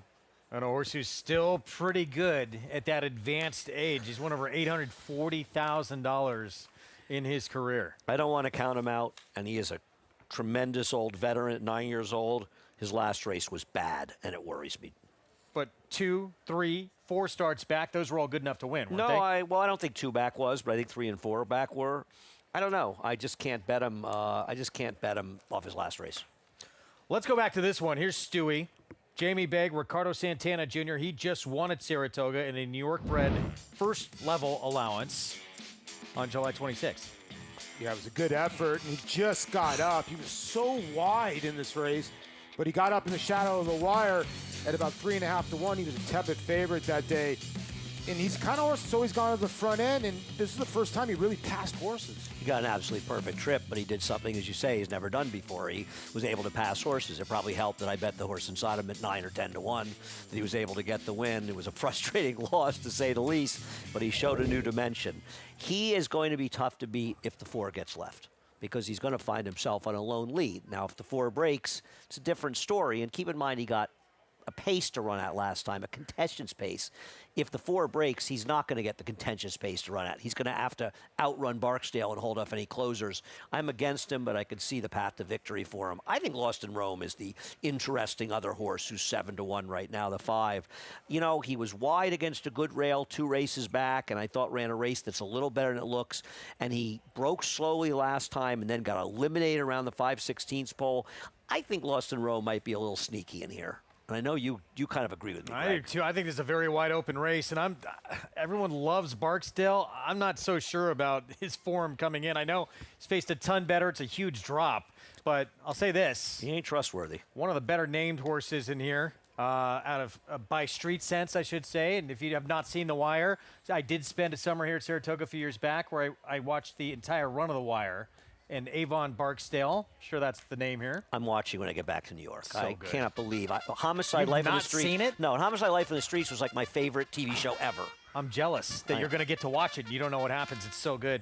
Jackson Heights, 7-2. He comes from another county to try and win his races. Yeah, he does, and he's won back-to-back races, 25, and he stepped it up and won.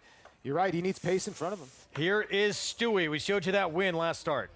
I don't think he can beat the 4 if the 4 breaks, but if the 4 gets left again, he is much the worst to beat. So here's Barksdale, Rat Ortiz Jr. for Will Walden. Yeah, Bill Walden having a nice meet, having a good meet at Ellis Park as well, and the horse looks good in the racetrack. He's become the favorite now. Lost in Rome, Andy just made the case for. I think he's a little bit interesting in a price in here, the rank outsider at this point. He's run good on off tracks, too. Kendrick Carmouche will ride. And then the old veteran, the 9-year-old Amundsen, 17 wins in his career, over $840,000. Yeah, 9-year-old. Does he have one more left in him? Seems like he's kind of tailing off, but confidence boost here to 32. And I will say this, maybe an outside draw. He's at this age, he likes it a little bit outside than he wants it inside. What time you guys getting here on Friday to line up for the tote bag giveaway? I'm not leaving from here. I'm staying straight through. Yeah, I'm camping out. Tie-dye tote bag, by the way. Free with paid admission while supplies last. Perfect for carrying all your race day essentials, which would be what for you guys? Bottled water. Bottled water, racing form. That's about it. A couple pens. But here's the thing. Up here in the beautiful upstate New York, you need that bag for your Hannaford or for your groceries. Andy knows that. I went to Hannaford with my mother on Monday. We had a nice, my mom and I had a nice trip. Because they charge you for bags here. You need a bag. You got to bring your own bags in. Yes, you do. Don't worry, Lucy brings her own bag. She doesn't fool around. Get your tote bag Friday here on Tote Bag Giveaway Day as we get back to the 4th here. So pick 6 starts here. Is there anywhere we could say, hey, we can narrow things down and take some shots elsewhere? I mean, all of the horses, like, there's no way you stand on solid ground the 5th race. I think Paulie and I both like Spear of the Law, but I don't think either one of us is thinking of betting a huge pick 6 place, singling him. Race number 6, I picked Hot Currency. I think he's dangerous as a firster, or she is, excuse me. But I don't know. I think there's a lot of horses. I think the idea in that race will probably be to bet against the 6 Ticket to Ride. I think Register and Passing Game are the right 2 in the 7th, but Paulie, you like Noda. I like Noda a little bit. What about race 8? Is the Norm Cassie runner a standout in there? I think Barrio looks tough. But yeah, the 5 is dangerous, right? Joe Castle Sharp's Island. 5 is off the interesting. claim. The other horse to me, And but then I in agree. the last race, I had 2, 3, 5, 14. I picked the race 3, 14, 2, 13. I feel like the 3 is going to take a lot of money. Yes, I agree. Yeah. If I could only use 2, I'd use 3 and 14. Yeah, I'm with you there. Good luck. Even coming off the grass, it is by far an easy sequence. Everyone going with Barksdale here. And for as all a 3-2 favorite. For those people that don't understand Saratoga, that think a Breeders' Cup should be here, they should come out today and see how they feel when it's listed as 64 in early afternoon in August. It's a little bit chilly. Yeah, we've been a little bit heat oppressive the last, week, but not today or tomorrow.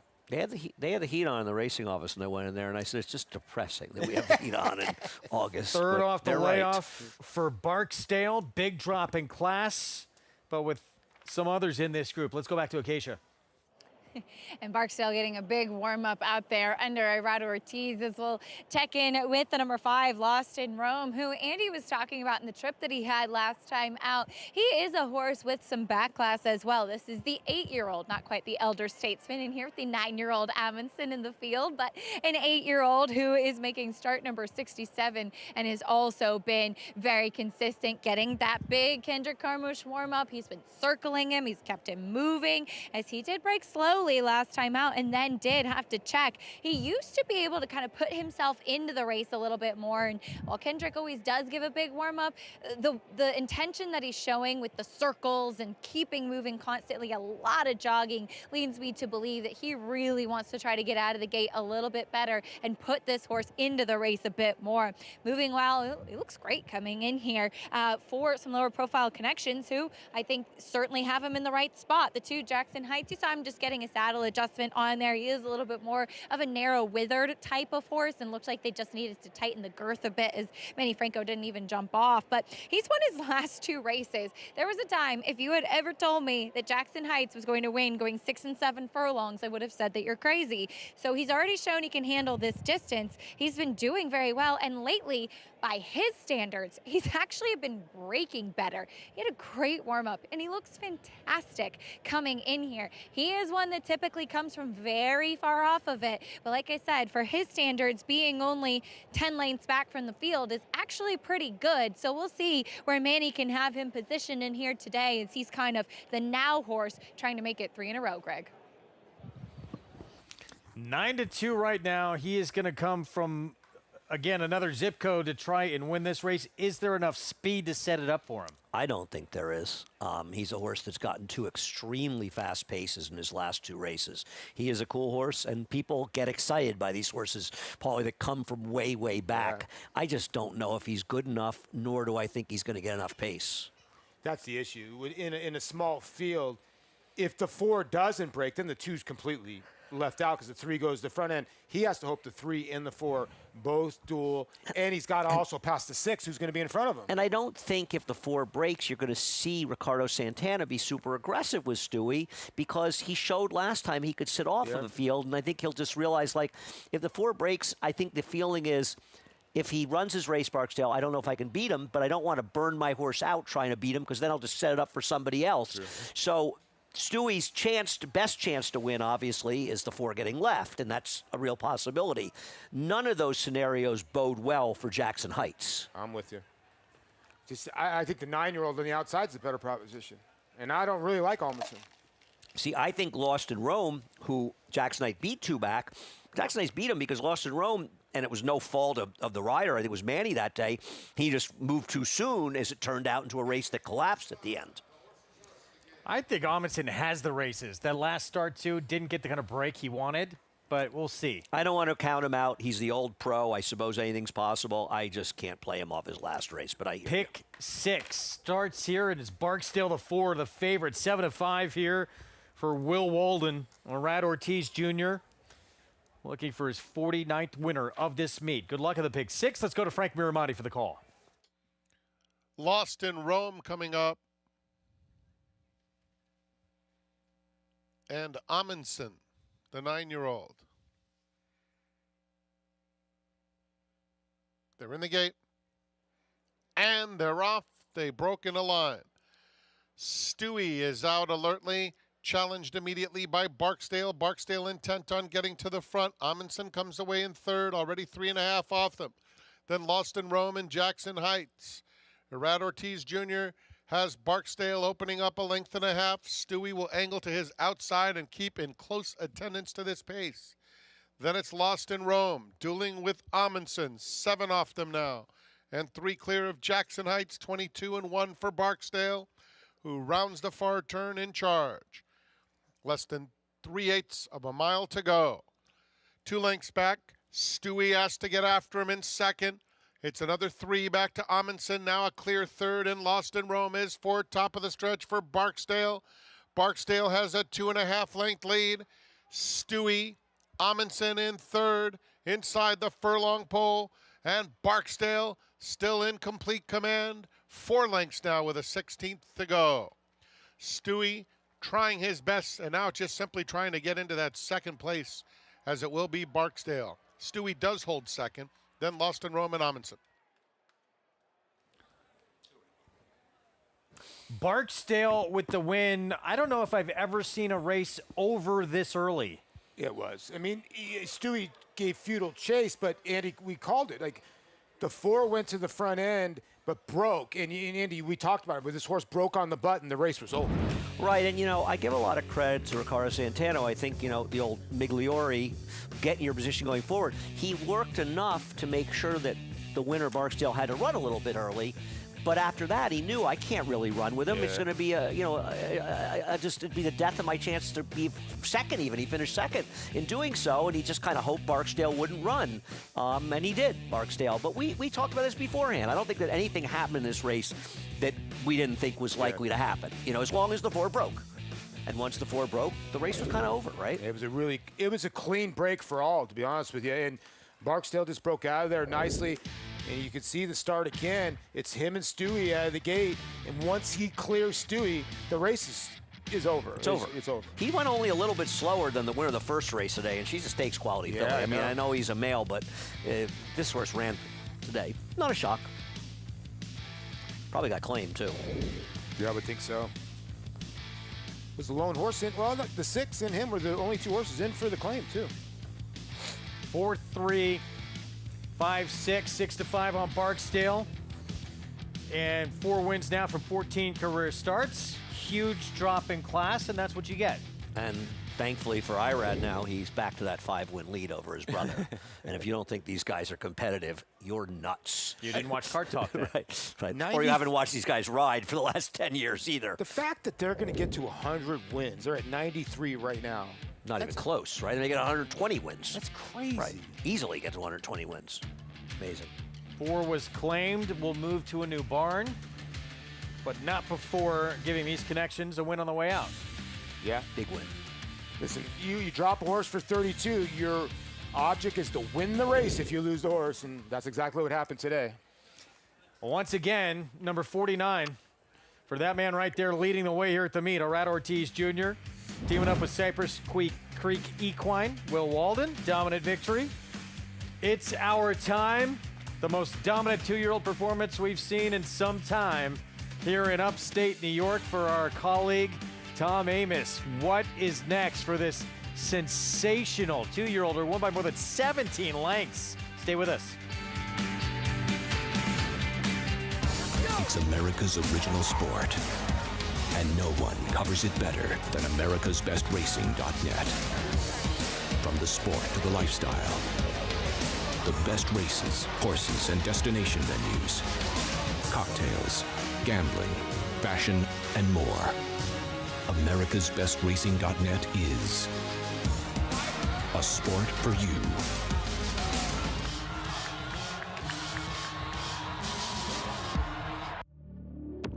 Cyberknife was a very talented horse from day one. A very gifted, fast horse, a lot of speed, able to carry it around 2 turns. Looks a tremendous amount like Gunrunner, same ability and talent, beautiful physical, outworked every horse on the board. Holds the track record in the Haskell. He won it in impressive fashion, beating a very good group of horses. And Cyberknife has won the TVG.com Haskell over Tama. Jack Christopher finished 3rd. The Arkansas Derby was one of his best. Showed how much talent he really does have and stamped himself as one of the best 3-year-olds in the country. His name is Cyberknife! Cyberknife ranks up there as one of the most talented horses I've ever had in training. Multiple Grade 1 winner, brought it every time you let him over there. Excited about him passing on his durability, his soundness, and his talent. And if he does, he could definitely be a breed-shaping stallion. Racetrack Television Network brings you every race, from every track, on every screen, every day. With monthly packages starting as low as $5, RTN gives you great value and access to more live HD streaming and race replays than anyone. Visit RTN.tv today to sign up and watch on almost any device, including Roku and Amazon Fire. RTN has packages that start at $5 per month.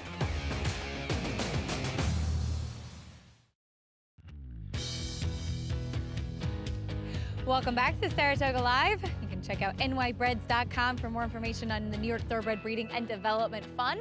Race 5 coming up next will be the New York Breds. But here in the 4th, it went to Barksdale as he got out of the gate today, and pleased to be joined by his trainer, Will Walden. And Will, you and I were talking about the way that this horse breaks, and Irad Ortiz gave him a big warm-up, and it really did seem to kind of light that fire. Yeah, no, we talked about it going in, and, you know, that's kind of what we said, light his candle before he goes in there and see if he gets away from there clean, and he did the rest. I know he was claimed today, drop in class, but you had to feel pretty good about putting him in the right spot to get him back to the winner's circle today. Yeah, look, we want to give every horse in our barn the chance to you know, extend their capabilities, and we did with him. We gave him every opportunity, and just wasn't quite able to go to the next level. So we put him with his friends today, and we're glad he got the job done. Taking them gates a wire in here. We wanted to ask you, as you have a busy week of runners coming up, and on Sunday for the New York Breds in the West Point, Rhetorical pointing there, and tell us a little bit about him, as he was really impressive last time out. Yeah, no, he's a talented horse by obviously a talented stallion. We just try to keep our hands off and don't mess him up in between. He's a very good training horse, and he knows his job. So we just try to keep the routine the same and stay out of his way. But he's doing good. He's coming into it well. Very high energy horse. Looking forward to seeing him. Congratulations on the win here. Thank you so much. Greg? Barksdale, your winner, and this was over a step or two into the race. Easy time of things with that big drop down in class, so formful beginning to this pick 6 with a long way to go. Yeah, you do get your favorite, and if you got the early pick 5 going, hopefully you've used all the favorites because it's an $8 pick 3, and you're dealing with another favorite here with the 3, Spirit of Law. Of the Law, excuse me. Race 5, start of the late pick 5. Taken off the turf, New York bred made special weight, and Spirit of the Law, the sort of de facto favorite on the surface switch here. Mike Maker first off the claim, Flavia Pratt. With the canoe, the paint is waiting. What color will it be? Stay with us. New York Breds. Race them. Respect them. Bet them. Respect them. Breed them. Respect them. Buy them. Respect them. Train them for a second career. Respect them. Join us in respecting thoroughbreds at every stage of life. Learn more at nybreds.com.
Easy, Mom. Easy, Mommy. Oh, Mama. Easy. Easy, pretty girl. Rooting for you, my man. Thank you.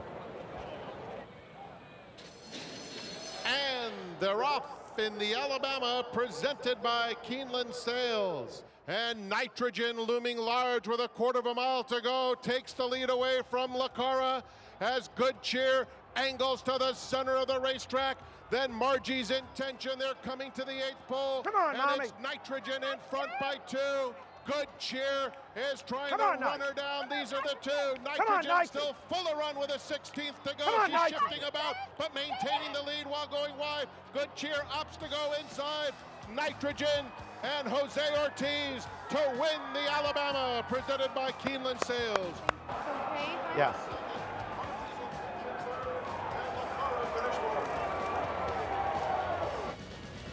She started pulling herself up when she was all Congrats, Mark. Hey, thank you. Thank you. I know. I didn't want to fill you earlier because you see you got on mic. But I wasn't gonna ride like I wasn't yours. I don't want to get. No. I would never ask you to anyways. I know.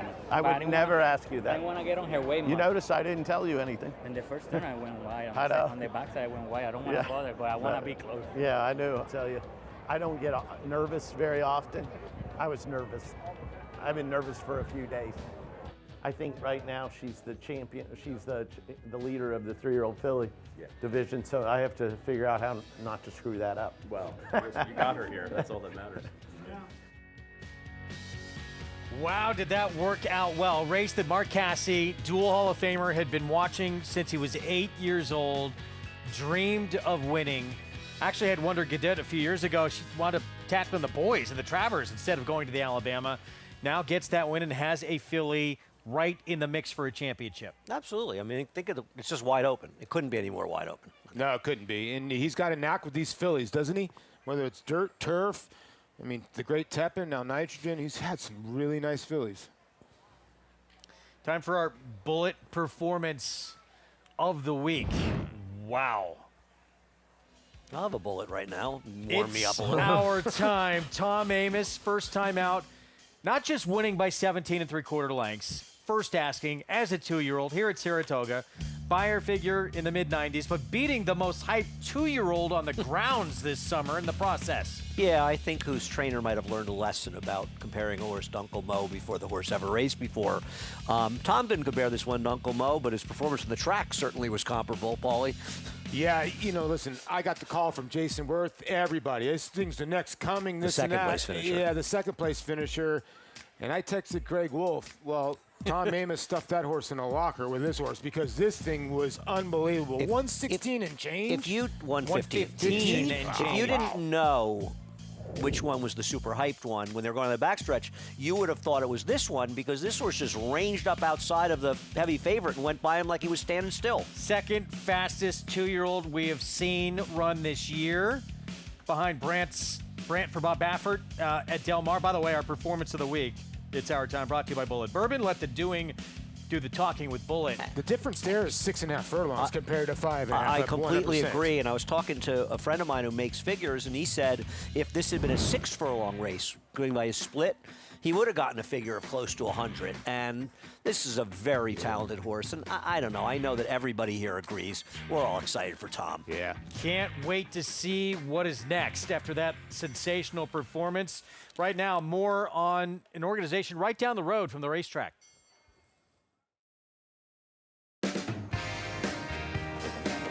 As a veteran, I went through things. This place saved my life. Welcome to Therapeutic Horses of Saratoga. We are a horse farm devoted to the care of retired racehorses and equine-assisted psychotherapy. Conventional therapy wasn't working. You walk into the paddock and you just feel completely relaxed. The horses are instinctively curious about people. They love people. The goal is to build that trust and that relationship and comfort being around the horses. And sure enough, the confidence starts growing and the ability to connect with others starts to build. We consider ourselves as an example of what can happen when a horse finishes his or her career and land in a safe place.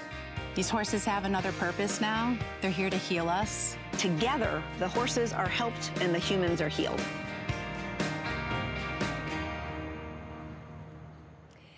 And such a wonderful organization. I'm very happy to have my good friend Kim Weir, Director of Strategic Growth for Therapeutic Horses of Saratoga, joining us here. Kim, thank you so much for taking the time.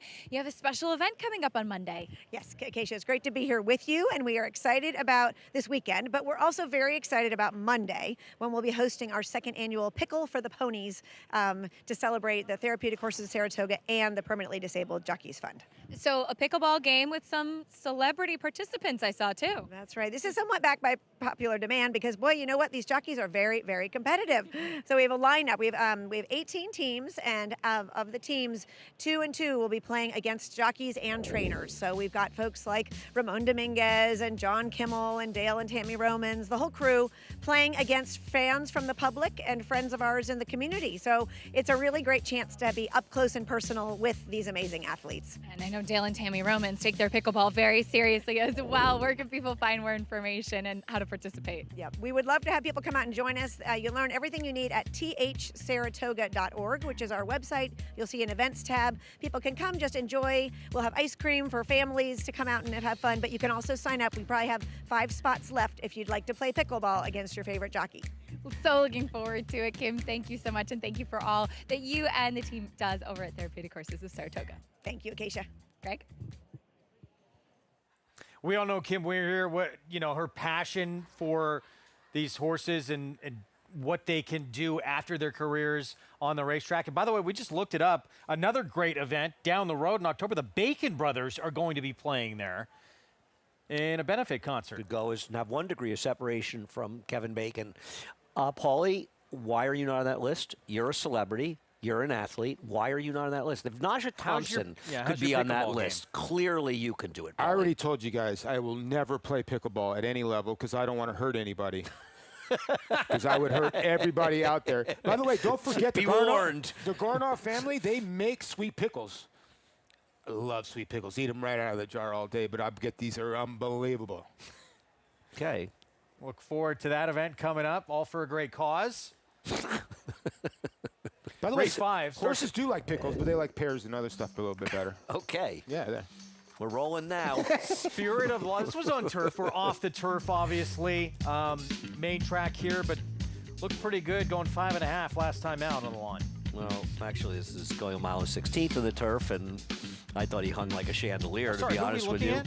I don't know. We're looking at the We're looking at a turf horse right at the dirt. I don't care what this horse did last time. Meg Maker does seem to have a good record of leaving horses in the dirt, and this horse did run against better horses when he ran the dirt earlier in his career. He's the horse to beat, but man, you weren't here. You were off the set. I was talking with Paul off camera, and we were talking about why is this horse taking all this money. You look at the rest of this field; it is pretty suspect when they come to dirt. It is, but you know, there's no guarantee that this horse is going to run particularly well. I mean, to be fair to Asking for a Friend, I love that name, by the way.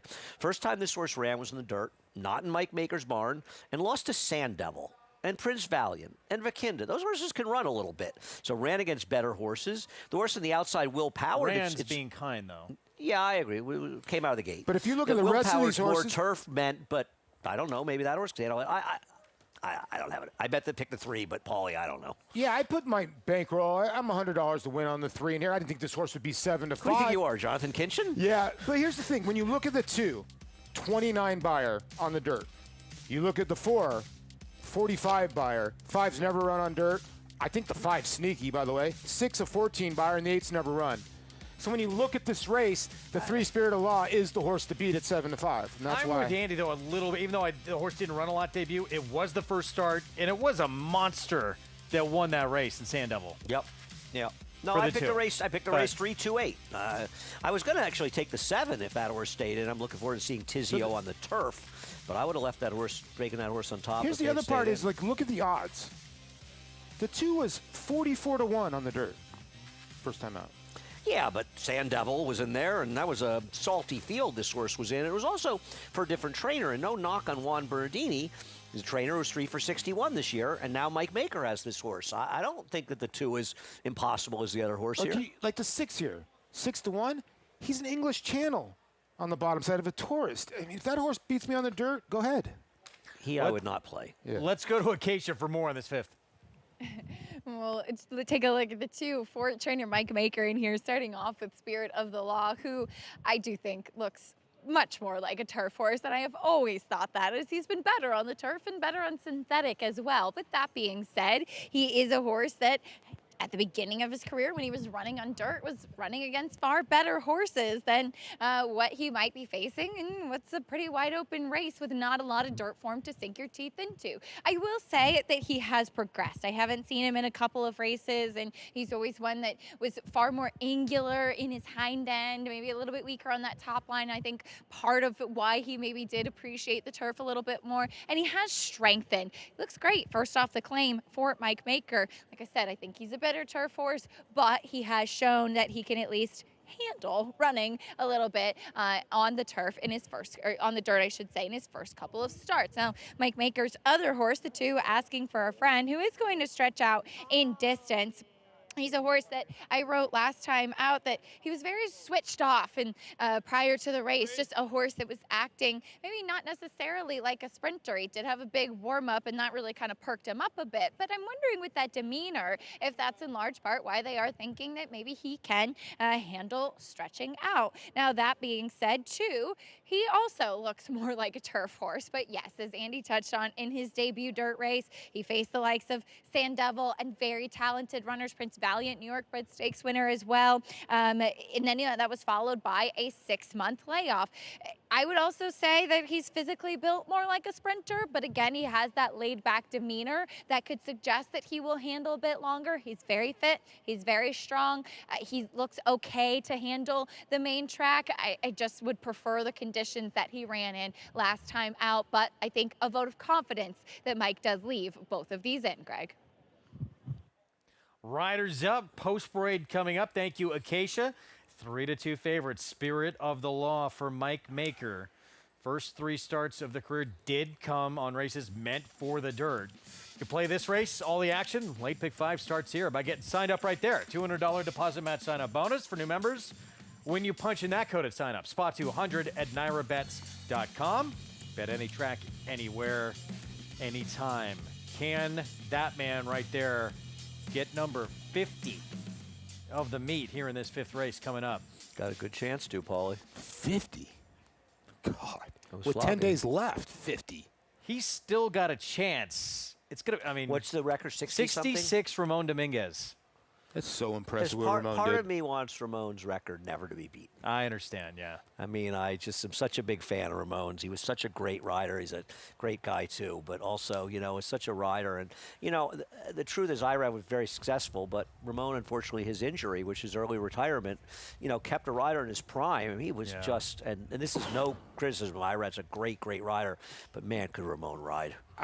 You know, I was talking to Angel Cordero, and because of Ramon's height, he thinks Ramon's probably one of the best riders he's ever seen because he was actually a taller rider, but he had such soft hands. It was ridiculous. He could get a horse to relax, any horse to relax. Crazy. I got to go back and double check, but I believe that season when he had 66 wins, I believe he had 3 5-win days or something. 2 6s, right? 2 6-win days. Might have had 3, but I think it was. I know one was closing day for sure.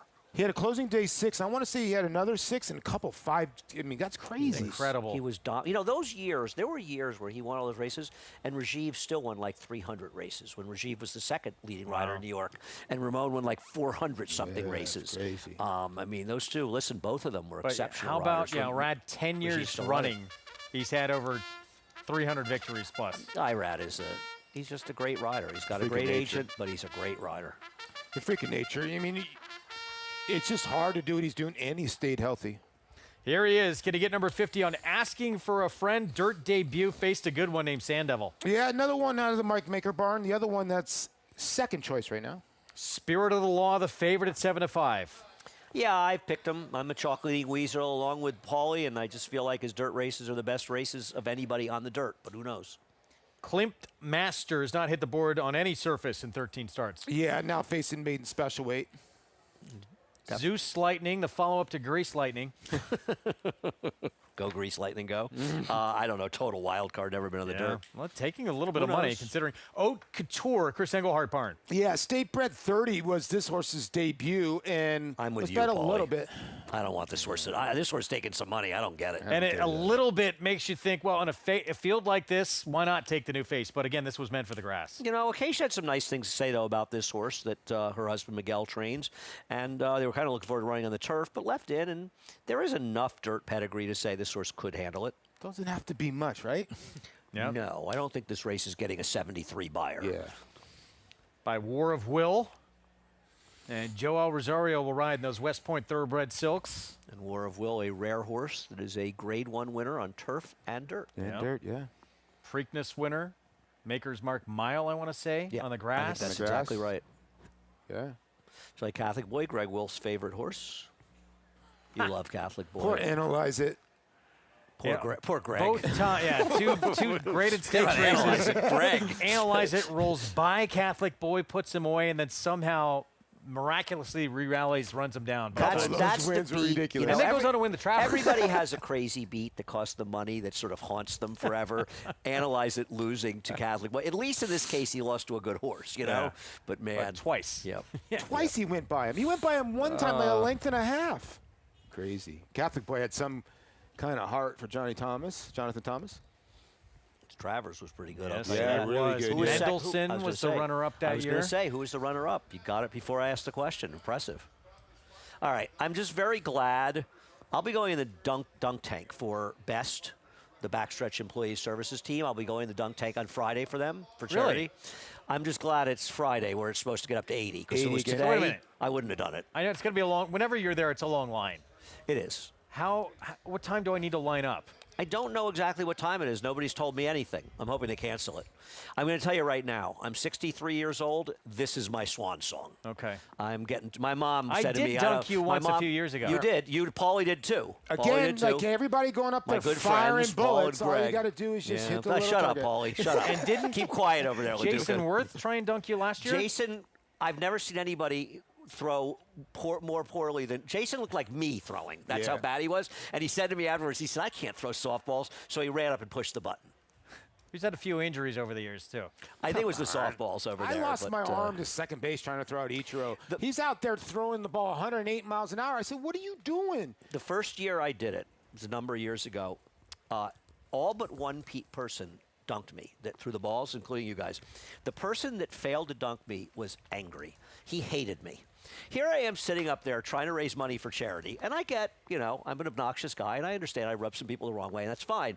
But this guy was, like, angry. And so, of course, I was heckling the hell out of him, just, like, abusing him up there. And he's firing away, Paulie, firing away. He missed 6 straight balls. He bought 2 sets of 3, and he's the only person that didn't dunk me. And he was mad. If Andy remembers, I just went up there, took the yeah, ball. you did. And just Shut up, LaDuca. tossed Keep quiet. Stop trying to help people. It's easy. Are you going to the dunk tank Friday?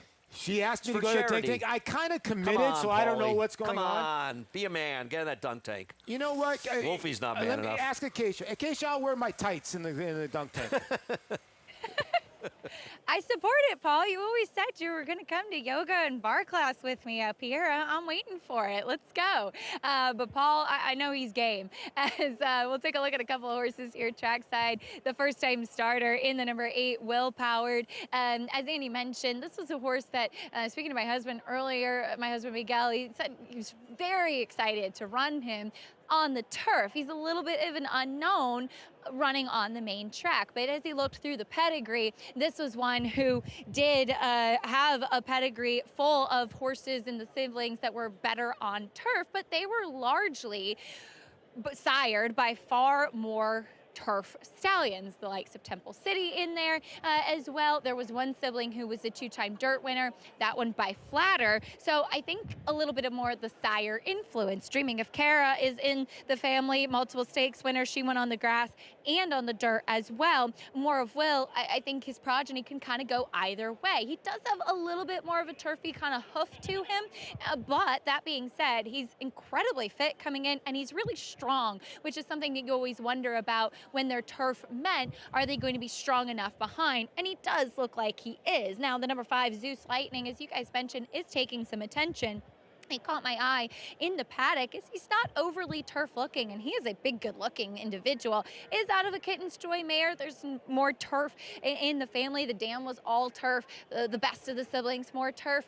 And he does have a turfy action to him, and he has a very high knee action, and he's got very sharp out there on the track, but really good looking individual that does come in here after training over at Monmouth. And I thought, given some of the attention that he's taking, he looks like he should be able to at least handle these conditions, Greg.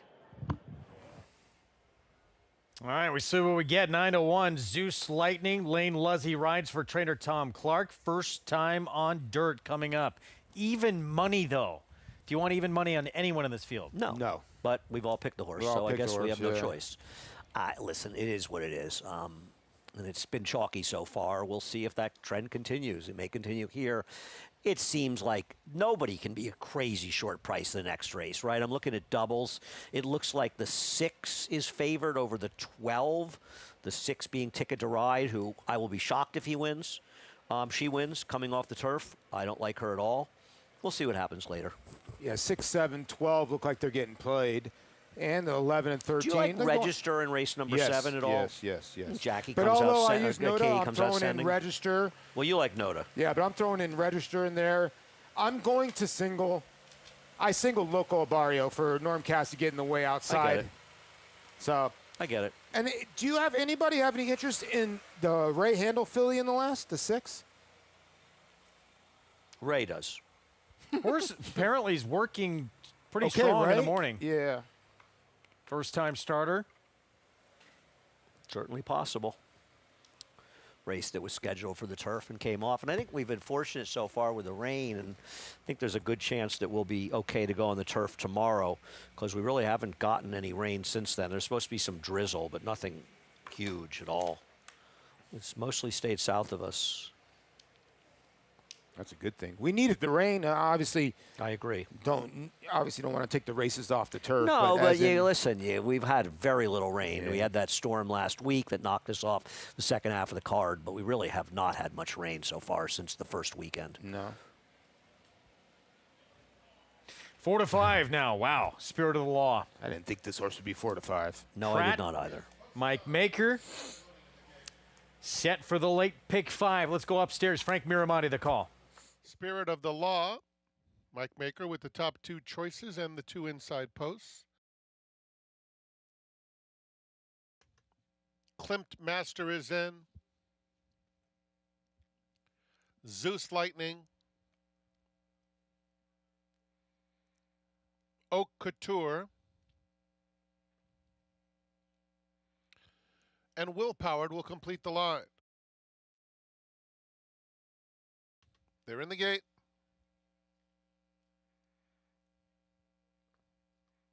And they're off. And Asking for a Friend is very quick, and there goes Zeus Lightning out in the center. Zeus Lightning takes the lead. Oak Couture is third through the opening furlong, and Spirit of the Law has settled in fourth. And he is now racing 6 lengths off the lead. The 2 trailers are Klimt Master and Will Powered trails. They swing on to the backstretch, and it's Zeus Lightning with a 2-length advantage. The quarter went in 24 and 2. Zeus Lightning over Oak Couture. Rad Ortiz Jr. and Asking for a Friend along the rail in third. Then Spirit of the Law races fourth with 4 to make up. Gets a little nudge to get closer now. 2 more to Will Powered and Klimt Master. They have a half mile left to go. And Zeus Lightning leads over Oak Couture, the half in 48 flat. Asking for a Friend, Spirit of the Law moving up a bit outside of him. A gap of 8 to Will Powered and Klimt Master. Zeus Lightning has been there every step of the way.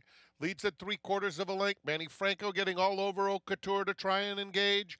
Then it's Spirit of the Law. Asking for a Friend is just behind this trio, looking for a spot on the rail, hugging the fence now, and coming through as they head toward the 8th pole. Asking for a Friend in very tight.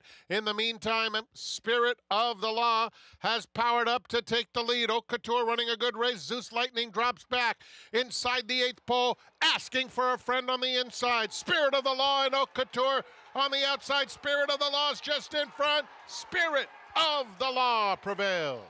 Asking for a Friend completes the Mike Maker exacta, and Oak Couture was a solid third. Zeus Lightning a distant fourth. Wow. Spirit of the Law, not easy at odds on here. Flavien Prat, Mike Maker, Michael Dubb. I don't believe, Paulie, that's what they call winning like a 4 to 5 shot should. And you said to me after the race, boy, this horse tried to lose. He tried to. Well, I said to you guys in the middle of the race, I'm like, this horse is hanging bad. And he was. He got trip of life because watch the 5 right here. Gets a little squirrely on the turn and keeps the 2 locked in. If the 2's not locked in, he wins the race. Yeah, but Irad got through. This is a good ride by Irad. I mean, he had no real choice. He was in there, but he gave him a good ride, and he just came up a little short as Maker runs 1-2, 4 to 5 over 2 to 1. What an easy game. Wow. And the 3 gave that horse an apology. The horse ran way better than I thought. The 6, excuse me. The 6? The 6 ran a lot better than you and I thought he would. Yeah. 3, 2, 6, 5. Pratt back in the winner's circle. 3-day suspension last week. He was out of town on Saturday to ride in the plate at Woodbine. Look at the 2 up the inside there on those white blinkers. And there's Irad Ortiz with 49 wins at the meet, riding in a maiden claiming race off the turf. And he's coming up the inside, or it's not a maiden claiming race, excuse me, a maiden special off the turf, but he's coming up the inside in a tight spot. Yeah, this guy doesn't want to win every race he's in. Crazy, it is crazy. But you can see right here with the tight look, just a little uncomfortable for the 2. And look at the 3 in full flight. But this horse is literally putting on the brakes in the middle of the racetrack. And I'm going to tell you right now, I know one man who's about to freeze his butt off, and that would be Jonathan Kinchin. I'm telling you, you're going to freeze up here. He's a polar bear. He's in shorts and he looks okay to me. I don't know, 3, man. 2, 6, 5. Flavien Prat, Mike Maker. And form continues here as we start off the late pick 5 with an odds-on favorite. Paul, before you leave us, we're all saying goodbye. Next crew's going to take over. You have a play for us. Yeah, I like Noda in race number 7. We won a whopping $80 in that last race with a 4 to 5 shot. But I like Irad Ortiz Jr.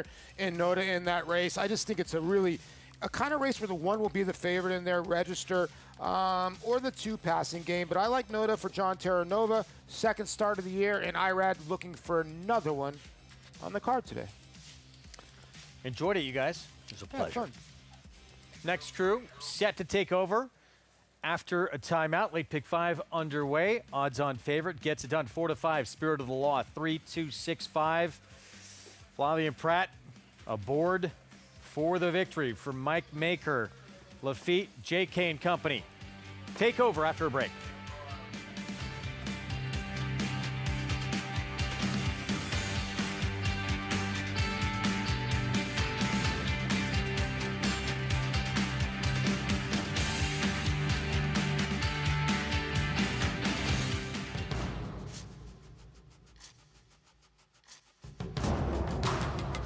Seize the Gray wins convincingly. Seize the Gray! He's going to seize the day in the Pennsylvania Derby! Seize the Gray is still there! Seize the Gray wins the Preakness!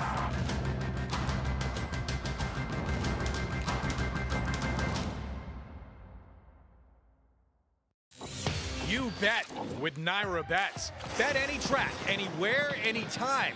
Download the Naira Bets app to play today and get a $200 deposit bonus. Watch live horse racing. Get expert picks.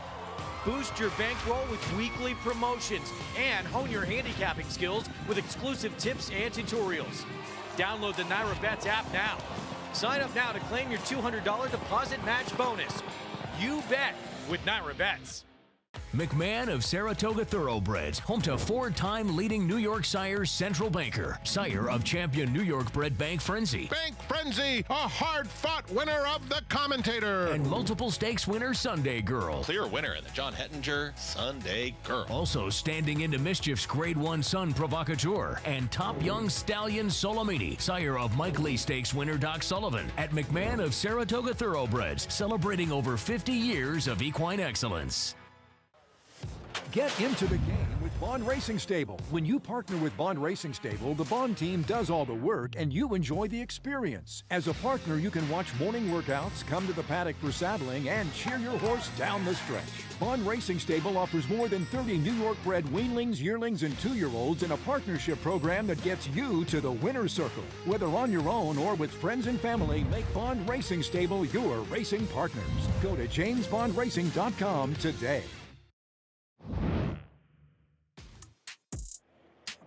Welcome back to Saratoga Live. Glad to have you with us as Spirit of the Law gets the job done as the favorite here in race 5, owned by Michael Dubb, who's joining me now. Mike, first off the claim, I know race came off the turf, but clearly this is a horse that's able to handle every surface. Yeah, we thought he would probably be able to handle it. I didn't think so to the level the bettors thought, but because you never know. But the horse had raced on dirt and slop on shorter distances, looked like a better horse going long.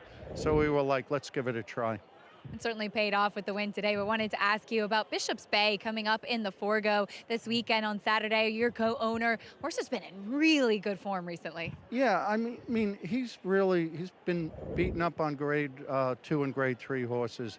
He's 5 years old. It was time to give him a chance to perform on the big stage with the big horses and see if he can stand up to him. It's a very fun race we're looking forward to, but fun event coming up tomorrow night. Wanted to ask you about the Belmont Child Care Association. Has their annual big event. Excuse me. Tell us a little bit about it and what we can expect for tomorrow. Well, this is probably the 27th or 28th event for the Belmont Child Care Association, and it's one of the highlights of Saratoga.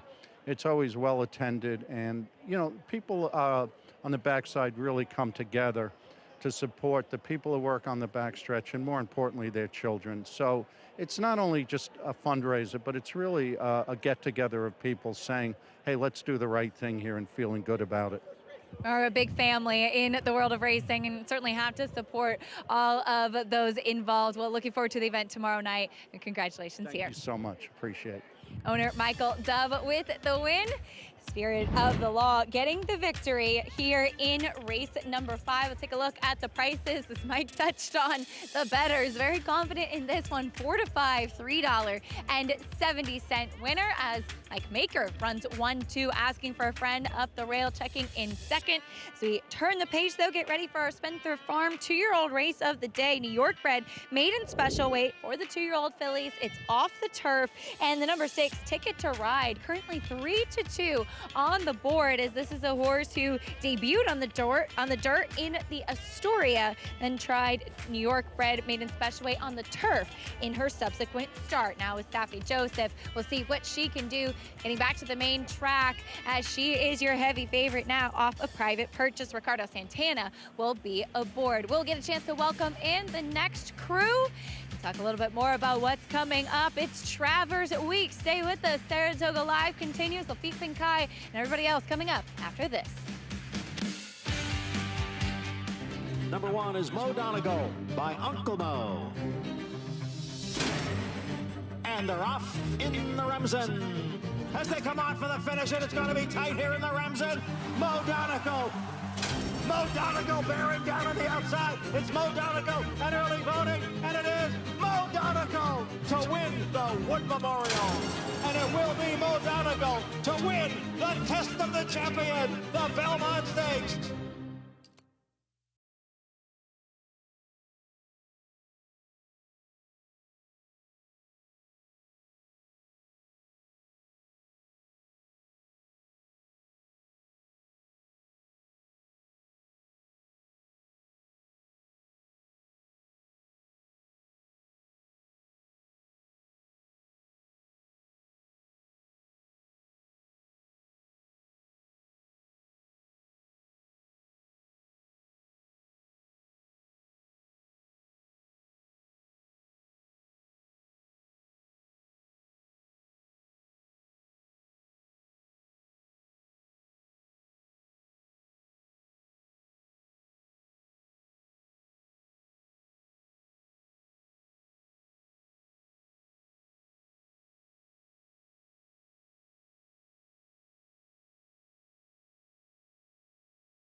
Welcome to the Saratoga Fall Meet. Fox Sports 2, Saratoga Live, a damp start to a DraftKings Travers week. Great to have you with us on FS2, day 30 of the 40-day summer meet. Not ideal, rain this morning, but show continues, racing continues on this Wednesday afternoon just outside the paddock. Welcome, everyone. I'm Lafitte Pinkai. So much to get to regarding Saturday's Travers, and we'll get to all of it. The 6 graded stakes races, the 5 Grade 1 events. As for today's racing, looks a lot different now than it did when it was drawn. Late pick 4 on tap. 3 of those races scheduled for grass, now on the main track. Today's race is brought to you by Claiborne Farm. Race 6, not only the start of the late pick 4, also Spendthrift 2-year-old race of the day, but off the turf, along with races 8 and 9. Coverage moves to Fox Sports 1 at 5 Eastern. Say welcome in a Breeders' Cup winning trainer, Frank Lyons, handicapper Jonathan Kinchin, champion jockey Richie Migliori. Richie, like, how much do you miss riding on days like this? Not as much on days like this, on those beautiful, warm days, but there were advantages to riding in the mud, too, especially if you had some speed. You know, you can get to the lead and meander. I used to like to take a few paths and make sure everybody got some kickback. And speed usually was good, and I was known for, being able to ride a speed horse. I had a fit Desert Stormer perfect. I know that. On a day just like this at 14-1, the 95 Breeders' Cup Sprint. Guys, the 2-year-olds are making a lot of noise. It's been nothing but chalk thus far. 4 races, 4 favorites. How much do you go back to the drawing board dealing with a day like this, kind of a moving target with the wet track, the no-turf racing as far as the handicapping? Yeah, I mean, I think what you want to do is you have to understand that a lot of horses will still take money that are like turf types on a racetrack like this. And one of the things I like to do is find horses that are going to be forward. Like Richie said, that kickback on racetracks like this can be a little bit more intense, a little bit more annoying, I think, for certain types. And so if you're on the front end or you're forward, you don't have to worry about that as much. That's what I look for when we're looking at these off-the-turf type races. I also look at the breeding, look for speed. I'll adjust my handicapping big time. I honestly kind of don't prefer, I prefer to handicap a real race, and it changes so much with the weather in the slop. I don't think you can really, unless a horse is just bred for the dirt. I don't think you really are handicapping with confidence. The best news, the rest of the way leading up to the Travers, weather does look pretty good here in Saratoga Springs. Always exciting what's coming up next. Spendthrift 2-year-old race of the day brought to you by 6-time reigning champion General Sire Into Mischief, sire of this year's Kentucky Derby, Belmont Stakes winner, and Travers favorite Sovereignty. The field, New York breds. Still a good race. Currently 8-5. Ticket to ride. 8-5 favorite with about 16 minutes to post. And a reminder, it's Travers week. Haven't signed up just yet? What are you doing? Get involved. NyraBets.com. When you do so, use that promo code SPOT200. Enjoy betting on over 300 tracks around the world. Start winning today. Join now. NyraBets.com. On Saturday, look at this. Richie, it just doesn't get much better than the 6 graded stakes races, 5 of the Grade 1 variety. The centerpiece, the biggest day every summer at Saratoga. Now, on days like this, I really miss riding Lafitte. Look at the purses and the fields we have assembled. Racing office did a great job. Some competitive racing at the highest level. Including that one. Naturally, the America's Best Racing's Race of the Week, 156 running of the DraftKings Travers. You know the drill. It's 3-year-olds, a mile and a quarter, $1.25 million purse, only 5. Sovereignty, number 4. He is the story. He is the star 2-5 morning line favorite. Let's revisit the Jim Dandy 4 weeks ago. Jonathan, Sovereignty, more workmanlike in this one than brilliant. I think it was workmanlike because it wasn't exactly what he wanted to do. I think he's better at a mile and a quarter. I think he knew he was the best horse in here. Junior did as well. Junior let Baeza go. He took back. He just rode like he knew he was never going to lose. The horse wasn't ever going to lose. And so while it came off as workman, I do think that it wasn't. It was a good performance for a horse doing something he didn't exactly want to do. He's going to do what he wants to do on Saturday. 4 years ago, Godolphin, the Jim Dandy, Travers sweep with essential quality, Richie. But, why should we be careful not to concede anything in the Travers. Well, I don't think you can concede any horse race, right? They've got to go out there and get it done, and there's a new shooter in Magnitude who has speed. But I also think in this Jim Dandy that Bill Mott kind of babied him into the Jim Dandy. He freshened him a little bit after the Belmont. He came in with 4 very slow half miles, and he's really picked up the tempo of his training, Frank, since the Jim Dandy, where it makes me believe the Travers was always the main objective. Right on cue, Frank. Sovereignty, this was Saturday. Oklahoma training track, 5 furlongs, 101.82. What are you seeing? Well, Junior Alvarado is actually on the other horse here. And he said he tried to get to Sovereignty, and Sovereignty refused, right away. And he looks tremendous right now. He's a big horse, so I expect he's going to get better as time goes on.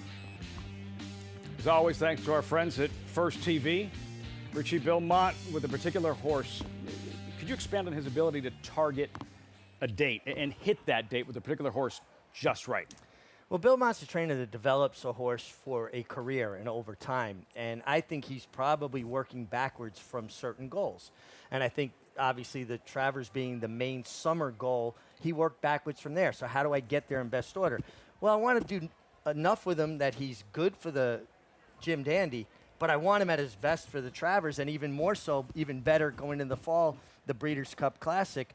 And also he has the ability to keep a horse in form for an elongated period of time. I mean, biggest example, Cigar. I mean, how does a horse win that many in a row, 16 in a row, unless his trainer has him good for that period of time? A couple of years ago, first win in a Met Mile, Bill Mott. Last year, first win in a Whitney with Arthur's Ride, and trying for a first Travers on Saturday with Sovereignty. As much as we'd love for you to watch with us on Fox, be even better to see you here at the Spa. Tickets are on sale and available. Tickets for the DraftKings Travers be here August 23rd, where the nation's best 3-year-olds look to stake their place in racing history. Get your tickets today and save $5 on admission at NYRA.com. Updated odds, race number 6, start of the late pick 4, Spendthrift 2-year-old race of the day.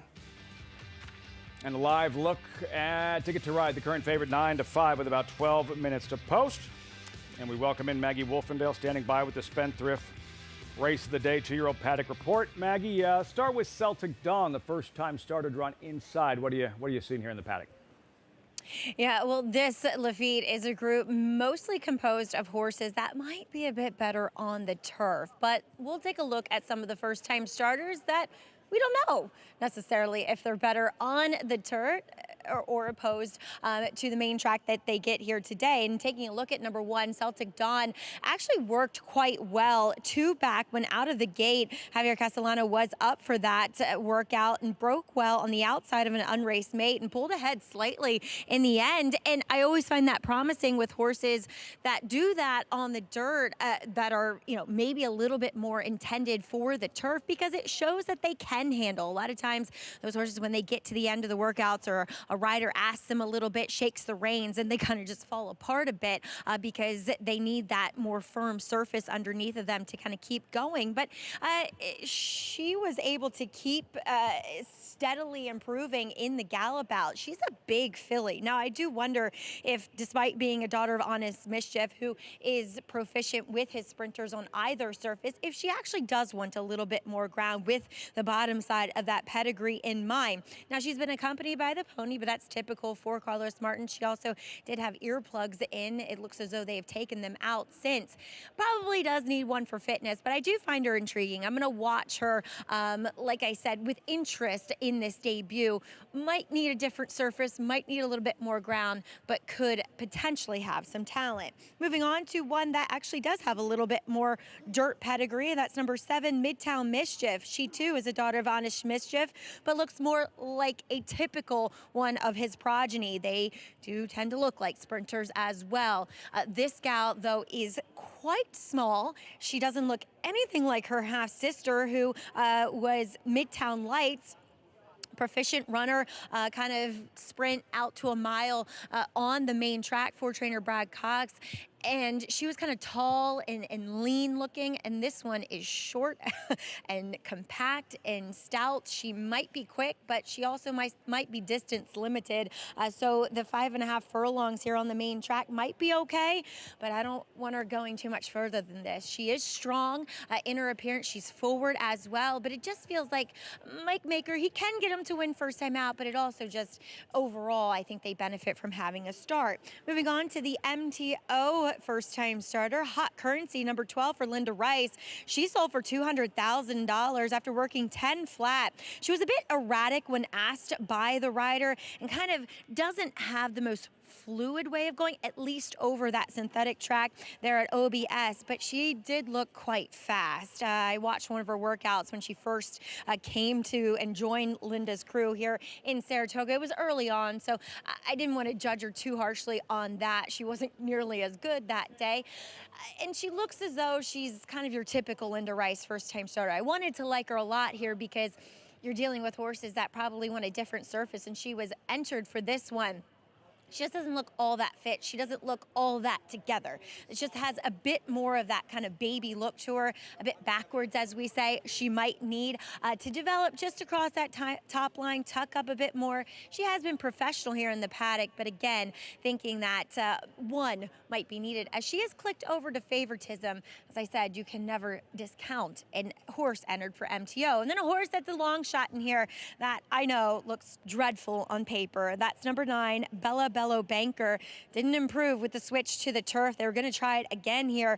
But the thing with this one is that she's just so much more settled. She was so wound up. I think she ran her race before even going in the gate in her last start, where she showed a lot of speed and faded badly on the turf coming out of that same race with Ticket to Ride and next time out winner Trading Trouble. And she has the potential to show speed here again. She's a nicely developed filly, big for her size, and wondering too, because of that, has she had to race into fitness a bit more, hoping that she still can contain herself as she now knows what's going on and is getting a little bit more revved up, but just overall a better impression here in the paddock than what she has shown me in her first 2, Lafitte. Relaxed, Maggie, behaving better. Let's see if she performs better. Out on the track, Bella Banker. At a big price, 2-year-old.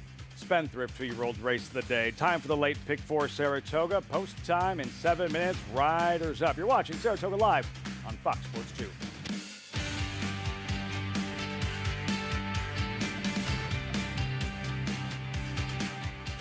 The brilliance of the legendary Arrowgate and the speed and stamina of the sire of sires, Uncle Mo.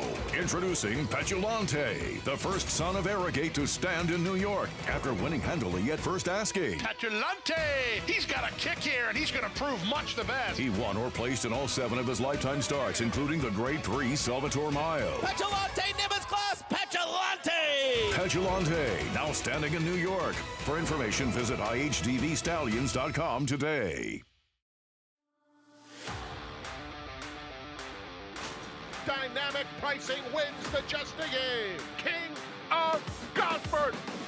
South Cordovan will win the Sword Dancer. Program trading in naval power. What a thriller. Moto! In Italian to win it. Starlust! Domestic spending. Ocean Road. Big M. Victoria Road. It will be McCulloch.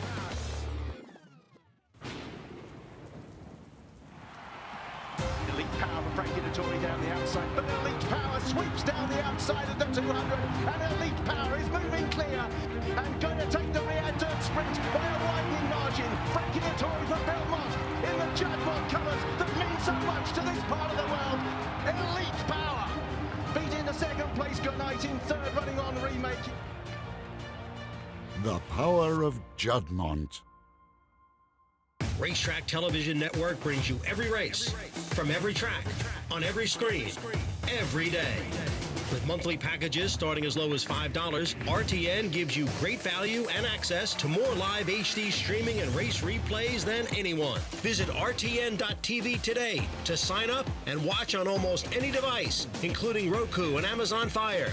RTN has packages that start at $5 per month.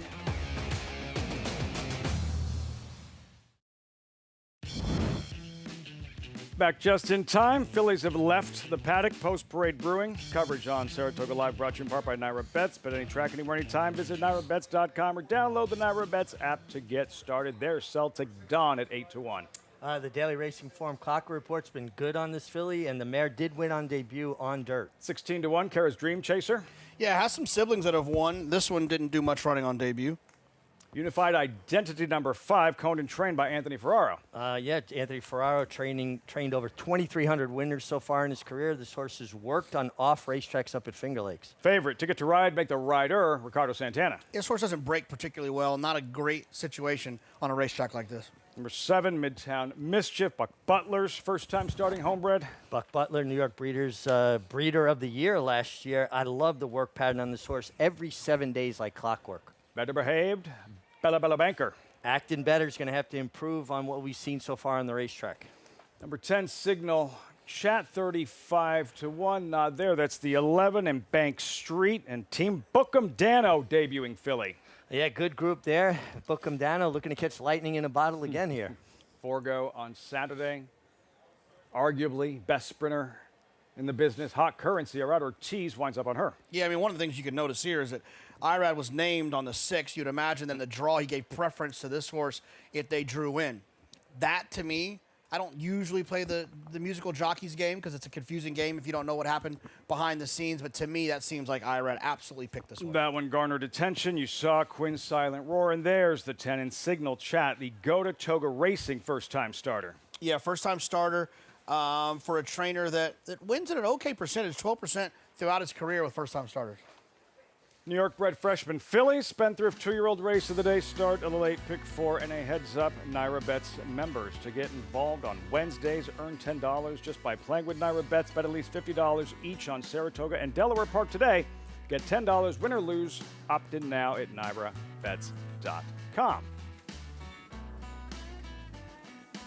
Circle back to the favorite, Frank, and Ticket to Ride. Why is she the favorite, and what are you expecting from her in her third career start? Well, I'm expecting a favorite's effort anyway. So she was third last time out behind the Jeremiah Engelhardt trained Secret Goddess, who came back to be fourth in the Bolton Landing the other day. The second place finisher came back to win a maiden on the grass very impressively under Flavian Pratt. So she's ran against excellent horses. Problem is that was on the grass and today is on the dirt, where she didn't fare so well first time out in the Astoria. Perhaps it was the company. I would say it was. And she's by Honest Mischief, who was a daughter of Honest Lady, who won the Breeders' Cup. Juddmonte Bobby, runner-up, I think, honestly. To Kona Gold. That's right. That's right. And Kona by Gold, Seattle Slew, right? Kona Yeah, Gold by 17th Seattle Slew. Breeders' Cup appearance. Yes, that's it. She could flat out She sprint. could She run, was terrific. yes. And, well, he's having a terrific meet. He's having a better meet, Arad Ortiz, aboard the 12. Hot Currency, updated rider standings, has a 5-win lead, Richie, with 10.5 days left. Arad Ortiz, and just keeping his brother at bay. Yeah, I mean, obviously Irad's got a huge advantage, 5, but Jose is not going quietly into that good night, and he can win races in bunches as well. Riding in 4 of 5 Grade 1 events on Saturday, Arad Ortiz, and aboard the second choice here in Hot Currency. Hot Currency, Maggie, what is she showing you as she warms up? Yeah, it's kind of interesting, Lafitte, how often horses can, underwhelm you in the paddock, but then when they come out here and you see them in motion, then they start to look a whole lot different, a whole lot better, and that's exactly what I'm observing here from Hot Currency as Arad Ortiz Jr. took her away from the pony eventually. Kind of wanted to make sure she wasn't going to show too much greenness. I still think there's a step forward in this filly, physically and mentally, as there often is with Linda Rice, first-time starters. But I really like the way that she moved over this wet racetrack that we have here today, and is showing me that there is some quality in there, having watched her warm-up. Now moving on to your favorite, that is number 6, Ticket to Ride, as she has been trading favoritism back between her and the 12. But Ticket to Ride ran very, very well with trouble in her turf debut. Now she goes to different connections, and she is behaving beautifully. She's very professional, as one would hope to see from a third-time starter. Does come back wearing front wraps as she gets this wet track here for new connections.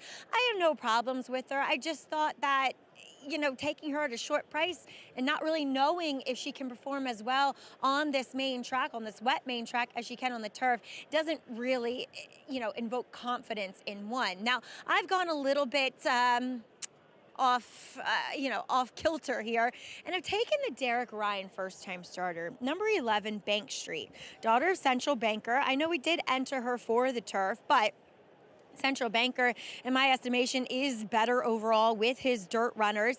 And the Dam, she was a winner on the dirt and the half, won on the dirt as well. Looks more like a dirt horse too. And she comes in here, of any of the first-time starters, the most fit, has been the most professional of any of them in here. Does get Sammy Camacho coming up from Monmouth. Obviously, they don't run there today, so why not take the road trip? I just thought there might be some purpose with this filly, who does draw in with this off-the-turf situation, Lafitte. But I see none of us have gone for either of the favorites. 2-1. Ticket to Ride. JK, you are going with the filly to her outside. Midtown Mischief, there she is. Yeah, Mike Maker won with the first-time starter last week. Not something he's really known for. I thought I'd give this one a shot. I didn't really like the favorite that much at 2-1. Maker looking to go back-to-back in the Wednesday program. To Frank Miramati with the call. Spendthrift 2-year-old race of the day. Time for the late pick 4. They're in the gate.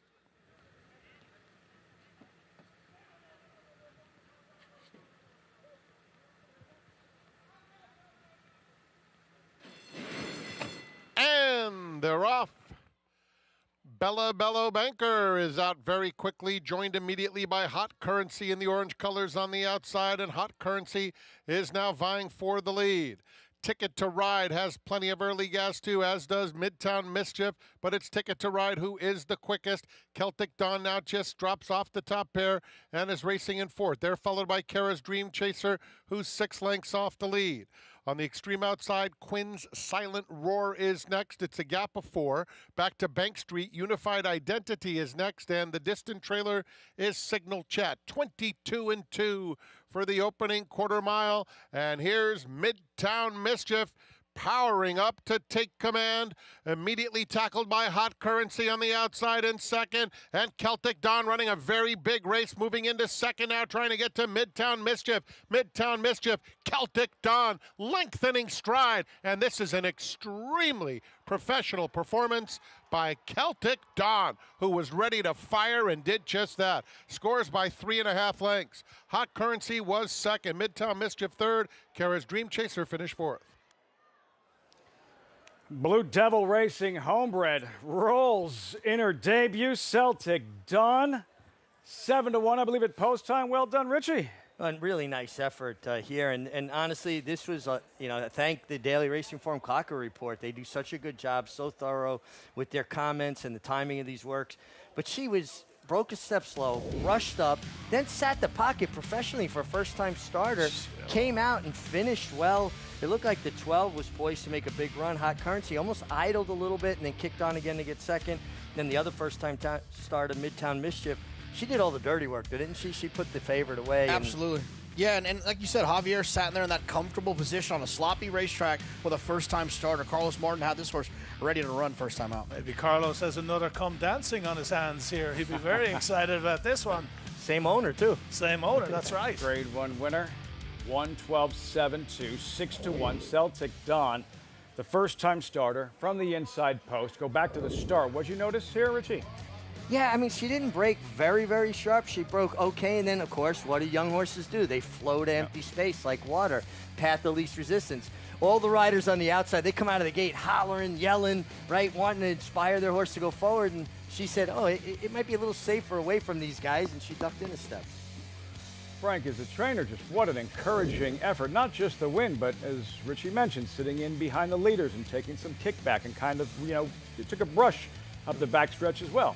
Perfect introduction, really, but this filly is really talented, and I think that they'll be very happy with the trip and very happy with the performance of this filly, as that's hard to beat, from the one hole. That's very impressive. The education, the performance itself, Celtic Dawn, it's Travers week, so Javier Castellano, like none of that, like that really shouldn't surprise anyone. Yeah, he's sitting on, I think he's sitting on less wins than you can count on a hand, right? Yeah. Coming into this. He's had a tough meet so far, yep. But then when Travers week shows up, he's going to reel off about 8 this week. Nobody's won more. Travers and Javier Castellano, and there's the smiling winning trainer and Carlos Martin. Yeah, not just the win, but everything else she displayed in her debut. You love to see a first-time starter win, but to win like this professionally, a lot of them just go to the lead and they run a little bit scared, and you don't really learn a lot about them. I think we learned a lot about Celtic Dawn. Not only is she talented, but she's got the right mental acumen to be a good racehorse. Got the right body, too. She's big, tall, very good-looking filly. It's from Mark Holliday's Blue Devil Racing, and they breed a good horse, and they bred consistently good horses in the state of New York for a long time now. To be proud and excited about that effort from Celtic Dawn. What a debut.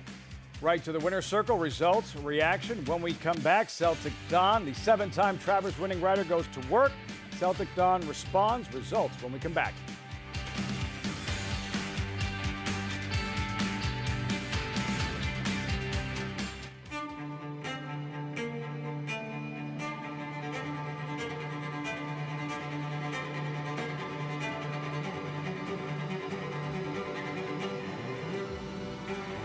Top of this track, even obliteration. Obliteration, perfectly named individual, is romping home in the Sanford. 7 lengths past the 16th hole. Obliteration is a star.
Off and running Travers Week.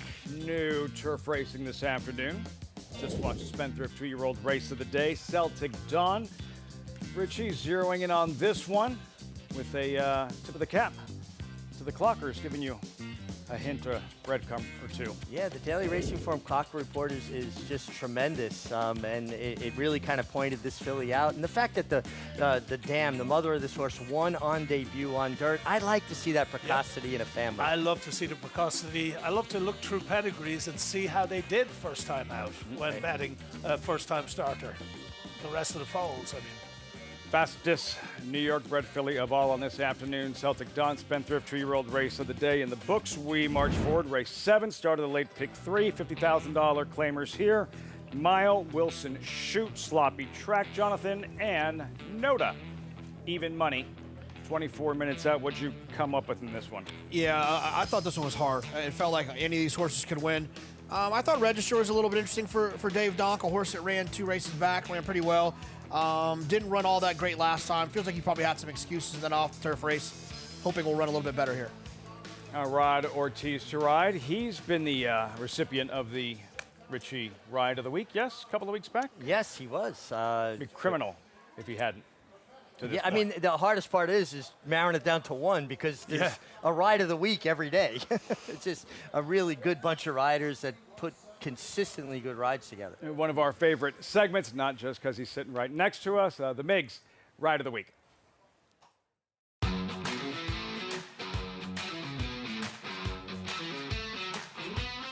Joel, I enjoy watching you ride so much, especially in turf sprints. And I really thought that this race I picked out, Strictly Taboo, 4th race on Friday, showed all of your strengths. And I want to take it from the start, but I want you to talk me through it, and especially how quiet your hands are. You seem to get horses to run into your hands. You got post 1, Strictly Taboo. She jumped well, but you never make any move to ask her to go forward. You just let her melt into your hands here. Yes, she broke really well, and you know, surprised me kind of. She got a little bit in the race and then dragged me a little bit. I said I don't want to change anything, just let her find his way and then see what happened. You know, go forward. And then she looked like she was in hand, taking me really nice. And you know, looking, the horse was in the lead. I was not too far away from everybody, so I was like, you know, I was in a good spot. And at that point, I said, I'm not trying to change anything, just let her do his race. Are you confident here that you're going to get up inside the 4-horse and find room? I wasn't sure, you know, but I know she was moving well, and she, I said, at some point, going to find some room because she was in hand for me, and you know, but sometimes you never know. Sometimes the higher and the outside can just, you know, come in and hold me in, and you know, I just look like the other rider, you know, have a lot of horses in that point. I kind of just went for the hold. And then you found that split at the perfect time because all the momentum you have here.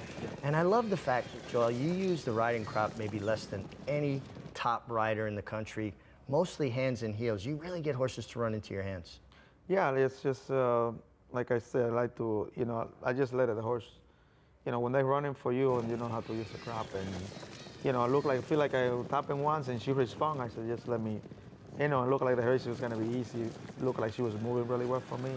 So I'm not trying to change anything in that point, you know, to getting her changes, you know, his strike.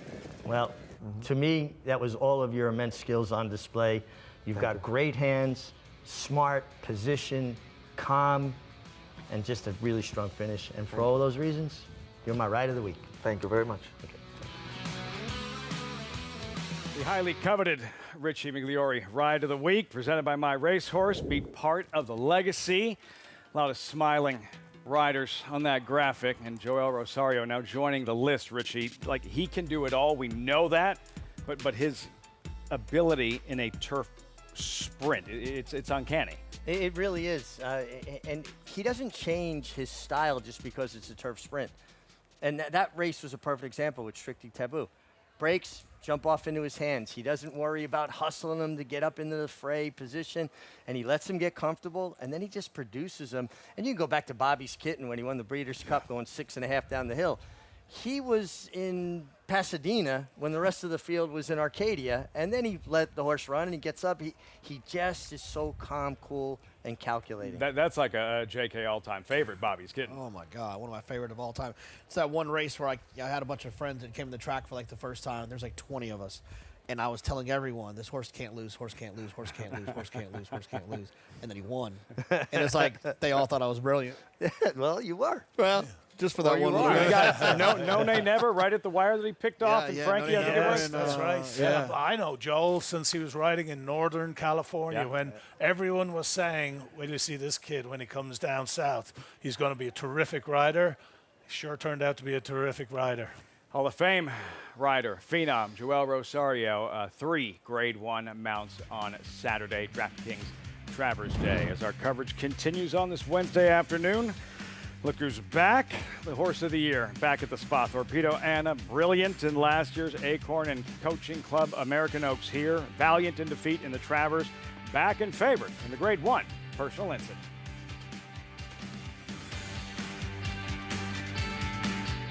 Ladies and gentlemen, it's post time for the Whitney. The field turns for home. Fierceness is the one to catch. He has a 3-length lead.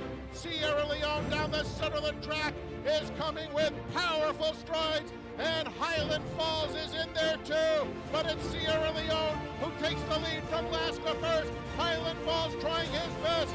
Sierra Leone has won the Whitney. Gun runners on top of the world. You bet with Naira Bets. Bet any track, anywhere, anytime. Download the Naira Bets app to play today and get a $200 deposit bonus. Watch live horse racing, get expert picks, boost your bankroll with weekly promotions, and hone your handicapping skills with exclusive tips and tutorials. Download the Naira Bets app now. Sign up now to claim your $200 deposit match bonus. You bet with Naira Bets. Folsom from last to first in the Mat win. And Folsom is flying to the finish. Folsom is taking the front, and Folsom kicks for home. And Folsom sticks his neck out and runs to the wire. It is Folsom! It's Folsom in front, and Folsom wins the Governor's Stakes.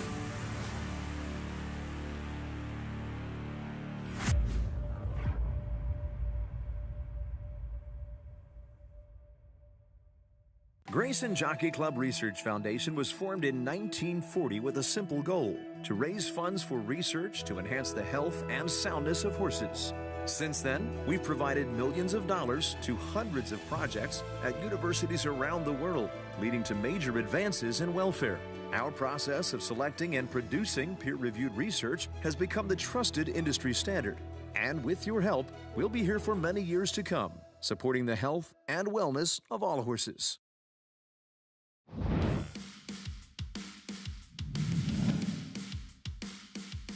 And Torpedo Anna has a 3-length lead. Candide is trying her best to close the gap, and Intricate picking it up from behind, but it's all Torpedo Anna.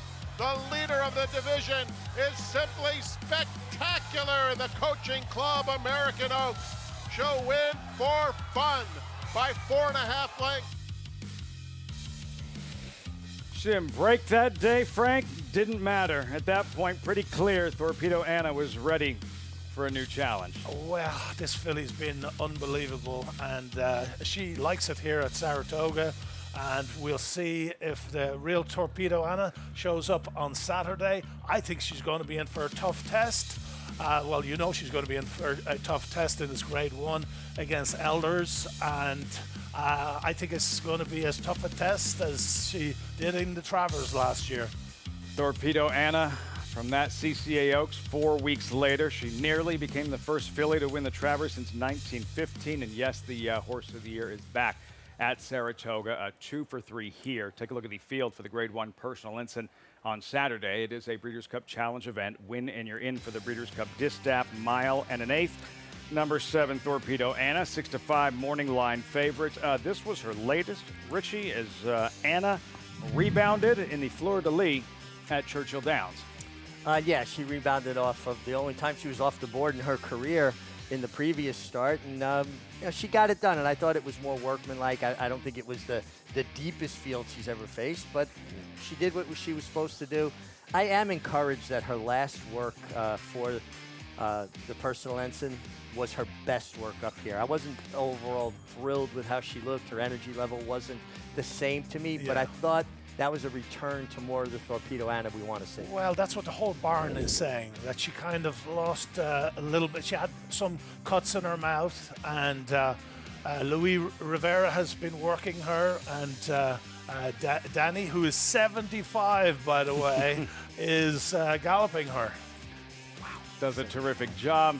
Torpedo Anna, this crowd, her adoring fans, they'll be cheering her on in Saturday's Personal Ensign. Maggie, you've watched Torpedo Anna train many times. She breezed here on Saturday. What did you notice?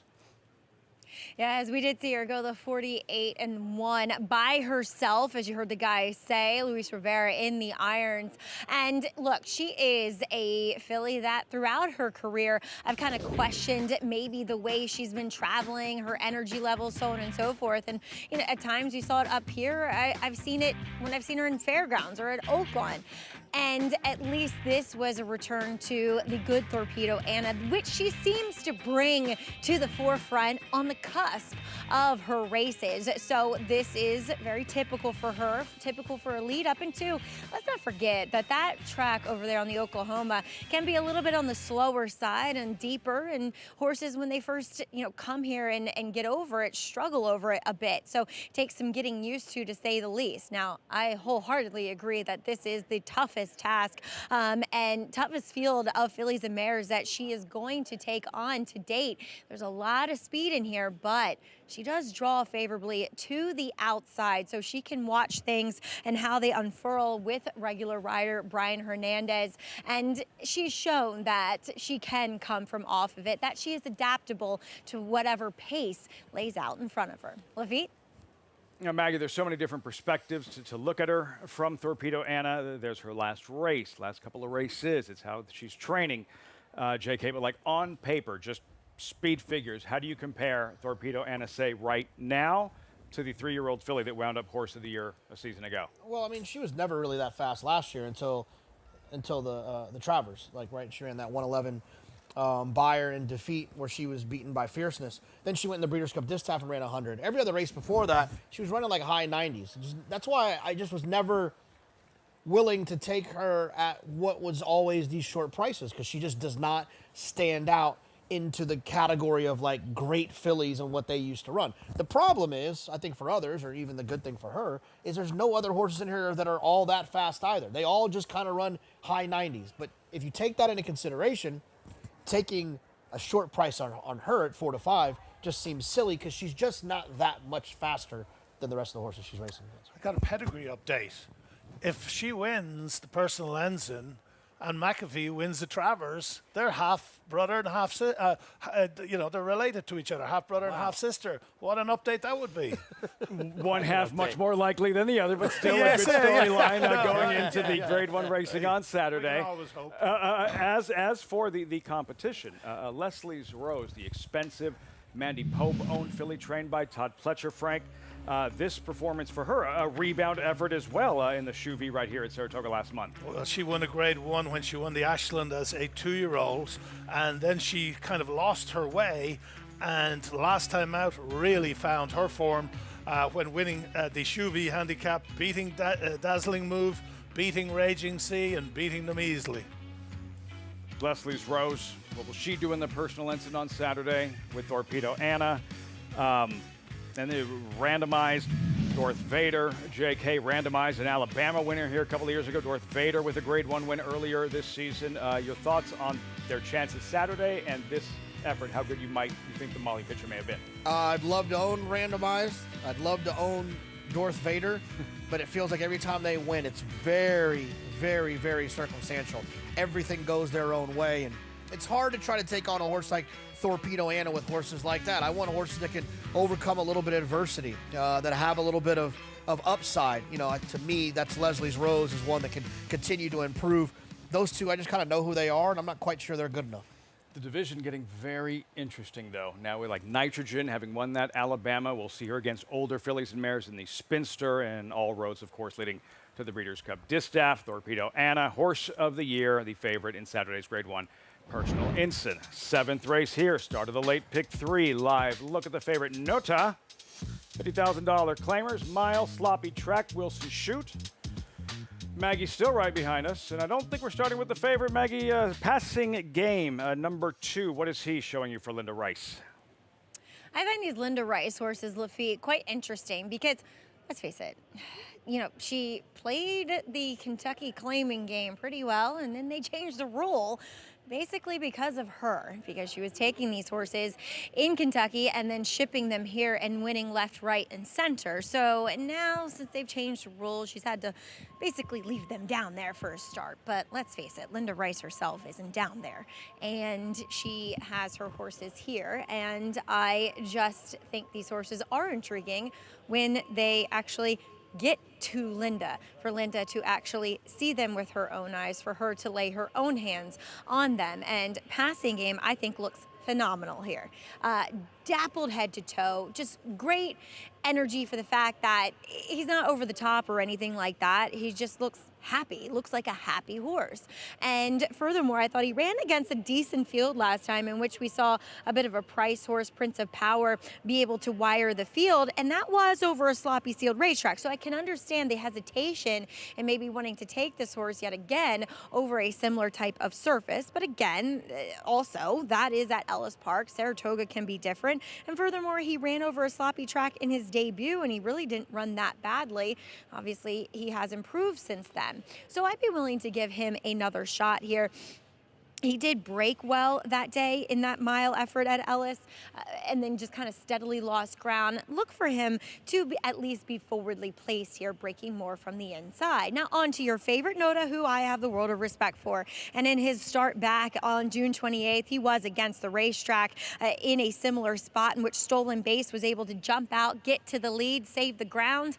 And that's what you wanted to do on the racetrack back at Aqueduct on closing weekend. And he was just on the far outside throughout the entire running of that race, and he still just dug in, kept trying to find, but obviously the leader and winner had the overall advantage. Well, he comes back. I thought he looked fit that day. He looks fit here yet again. He looks much the same as what he did in that June 28th effort. I just think he might be getting a more fair racetrack this time around, Lafitte. Nota, Maggie, with Gerard Ortiz, 6-5.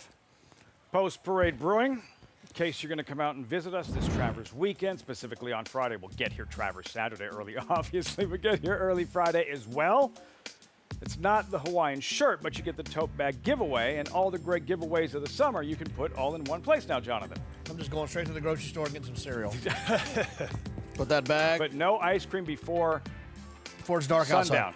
It's just the last thing. You know how many thing questions I've received about that? People are just like mind blown over it's this just whole like thing. it's the last thing I can consume. I can't eat ice cream and then go to dinner, or like eat ice cream and then a couple hours later. What if it's like 100 out? You can't have ice cream in the middle of the day? There's a lot of other things you can do when it's 100 out. I begs the question though, why eat ice cream at all? Okay, this is how a you're man getting insulting. This is coming from a man who's counted calories his whole life. Empty calories. I mean, what are we doing here? It tastes good, Richie. It tastes so good. Man was hangry for 40 years. I get it. You eat to live. You don't live to eat. Whoa. There you go. Anyways, we do have the tote bag giveaway on Friday. Make sure and get here early. The eve of the Travers, just an electric week. The highlight every summer at Saratoga as we get set for the last couple of races, 3 races on this Wednesday program. And a call to post, $50,000 claimers. Start with register at 4-1. Last 3 main track races in the slop and mud. Yeah, I didn't love the last race, but the race 2 back can absolutely win this one. Passing Game, number 2, Jose Ortiz, Kentucky Shipper, second start with Linda Rice. Linda Rice claimed this horse 2 back at Churchill Downs and ran it at Ellis last time out, was well beaten. Flat on, second start with Rudy Rodriguez. Flat on, Rudy Rodriguez hasn't really had a great meet. This horse was claimed for just 17.5, 2 starts back, got beat 8 lengths against 30 claimers last out. No to the favorite. Yeah, I mean, this horse could run well. It was wide all the way around there last time. Could have tried to get a better trip. Number 6 is Heroes Medal. Manny Franco takes over. Has had 4 starts here at Saratoga, a second and a third, just 1 for 5 this year. 9-1 with Manny Franco. The field, these $50,000 claimers, start of the late pick 3, 5 minutes out. Circling back to Passing Game, pictured Jose Ortiz, 9-5 second choice. His last start at the level, 2 starts back, Churchill Downs, and Jose Ortiz was riding on that afternoon as well, Richie. You'll see Passing Game. He was pinched back early. He's last. Doesn't win, but like watch the effort in the stretch. Yeah, I mean, you can see he's racing into traffic. He's got to angle out Look at that. abruptly. That wasn't one of those ease out, sift out to the clear. That was, I'm going to go sideways to get to the clear. And horses lose momentum that way. You're going sideways and the race is going forward. But when she got to the clear, dropped his head and really ran on and just missed. Kind of unlucky. And Linda Rice, Maggie touched on this briefly, but yeah, that's how good she was doing with these horses she was claiming from. It's like when they're changing the rules for you, that's the kind of domination she was doing with the claiming horses from Churchill, bringing them to New York. Yeah, I actually just looked up the rule. They cannot compete outside of the state of Kentucky if they've been claimed in Kentucky until 45 days after the conclusion of the Churchill Downs Spring Meet, which this horse was claimed at. So this horse wasn't eligible to race here in Saratoga until August 13th. So if they're changing the rules, you know you're doing something that's getting people's attention. Sure. Well, Linda was emptying Kentucky 2 years ago. There was a severe shortage of horses, and Linda Rice had a lot got to do with that, so they had to change the rule. Well, the reason it happened is because Kentucky got so aggressive with their purses. So horses were running in places they were worth more than chasing purses. Linda was smart enough to say, oh, well, if these horses are worth more, I'm going to grab them out of these spots. They're chasing purses, and then I'm going to take them to New York where the purses are also big, and I'm going to win a lot of races. Smooth operator, Linda Rice, passing game to his inside. Jonathan, your top selection in Register. Another look at Linda Rice. Why Register for you? Yeah, I just think the horse ran well 2 races back, and Dave Donk's one of those types that, his percentage always isn't that high, but you typically get a lot of value on his horses. They're always a little bit, for instance, with a Chad Brown runner, they're probably always a point less than they should be with their actual chances of winning. Dave Donk horses are probably a point higher than they should be based on their actual chances of winning. I actually, I thought that this horse, I thought he'd win. Looking at the form, looking at handicapping off the form, but when I seen him in the paddock, I think the 5 horse looks excellent. Noda, your top, you're going with the favorite. Frank, go ahead. Well, 6-5 right now. This horse finished second last time out. Now, the winner of that race, Stolen Base, came back next out against 40 claimers and was 4th, beaten 19 lengths. So it's not really a great advertisement for this race. But just on looks, Noda looks absolutely fantastic. The favorite 6-5 to his inside will be flat on. Maggie, Kendrick Carmouche, is he giving you the signals warming up that it'll be? Let him rip right from the start? Well, I didn't get the Kendrick look.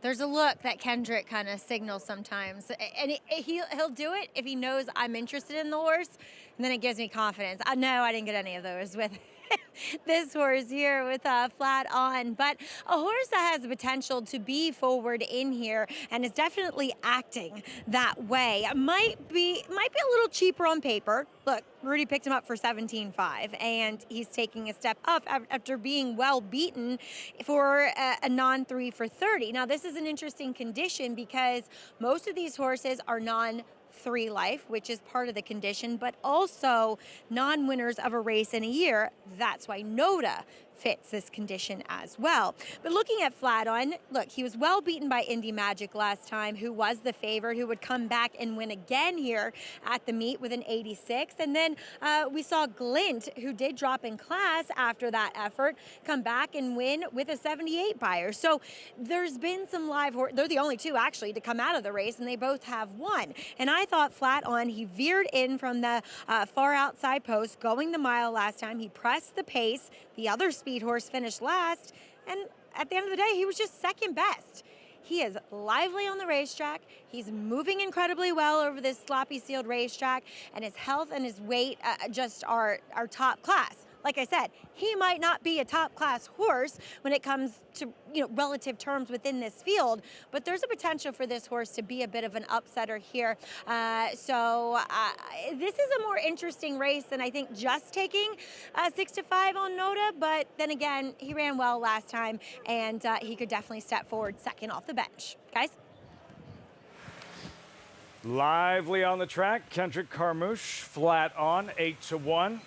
Circling back to Jonathan and Richie's top selection, there is Register. Take a look at his last victory. 2 starts back. It was In the slop, Richie facing similar, Register in front and in control downstate. And he set fast fractions too, 22-4, 45-1, 109 on the way to a, pretty stellar victory here. The 3 times this horse has been in front of the 3 best races of this horse's life, he has the most natural speed in the race. He has an inside draw. That simplifies things. You have one way to go to the lead, play to your strength, and if he makes the lead, he'll fight for it. I like his chances if he makes the top. Still simple, even though it's this tricky-ish Wilson shoot and what Katie Davis is going to have to negotiate early on. Still got to come out forward, come out running, and get your position going forward. Well, my hope is that being in the chute, being on a horse who has some speed, being on the rail, that it takes the guessing away for Katie. Like, what should I do? Yeah. Just send away from there and hold that position. I'm feeling like regardless whether she wanted to go to the front or not, she's going to be forced into getting the ride that I want out of her. Final thoughts here, Frank, as they reach the starting gate.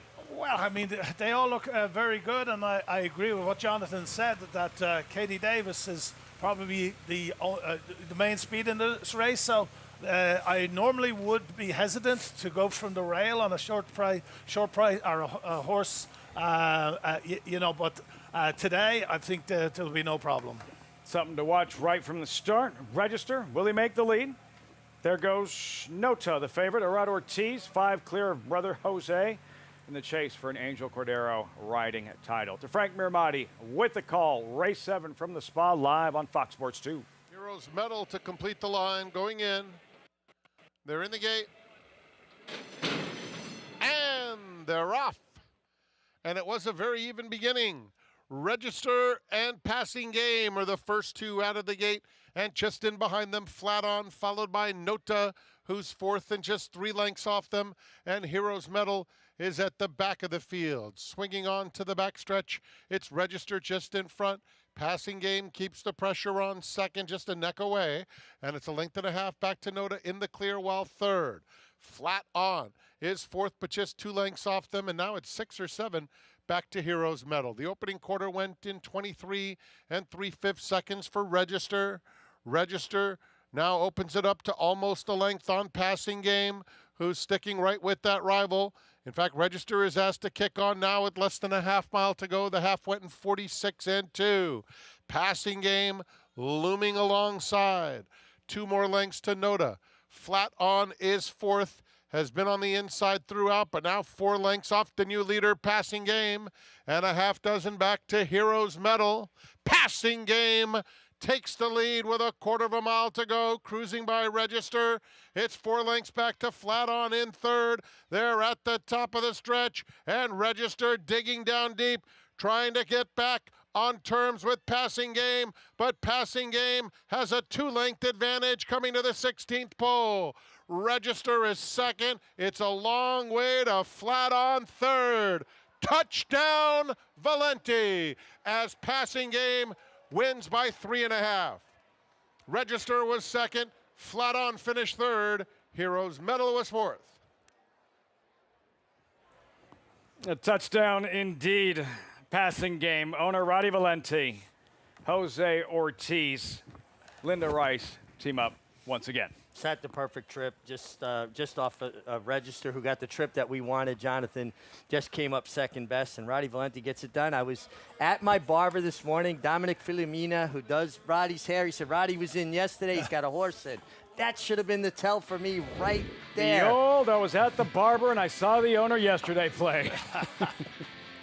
It's funny, we talked about Linda. I mean, she claimed the horse for 50, runs her right back for the same price at a different racetrack, and wins by open lengths. I mean, she's really done a great job identifying horses in Kentucky that are worth more than they're running for, and bringing them up here and continuing to have an outstanding meet.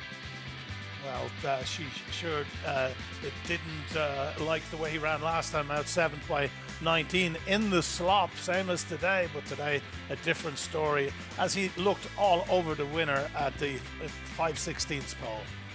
He did look like a winner throughout. And Roddy Valenti, who is from the area, lives to win in Saratoga. He loves it. I rode his first winner as an owner of Lafitte. Wow. And my last winner as a jockey was for Roddy Valenti. That's excellent. History, right? When was the first winner? Do you remember the Oh gosh, around 91 maybe, and then obviously the last one was 2010. And will still get a kick out of winning a claiming race as much as anything else or any other type of race. Owner Rade Valente had to be thrilled at what he saw right here, Richie. For our viewers, just getting a gauge on which horses have more fuel in the tank. A good example of just gauging the jockey body language. Yeah, and especially how they're sitting on a horse, right? Jose hadn't really fully sat down on him. He was still kind of, his knees weren't quite as bent. He was still in more of a rating position. Katie Davis was all over Register, who was just second best. And passing game kicked on nicely. What's the score now? That's one more Four, for Jose? I believe. Four. Yeah, 4. 49-45. What a terrific race this is. They're going to win a combined 120 races or something insane, the Ortiz brothers. And there is Rade Valente enjoying every minute of that one. Winning trainer Linda Rice. And he got a nice passing haircut. game. Nice Hey, looks haircut, like a too. Baby, you know, knew he was going to be on television in the winner's circle at Saratoga. There you go. Easiest of winners, passing game. Rice, Ortiz, chalk up another one. Results, reaction when we come back. Plus, he is a fast 3-year-old on the ascend. They're training in the morning, magnitude on paper, the one to catch in the 156th running of the DraftKings Travers. That's next.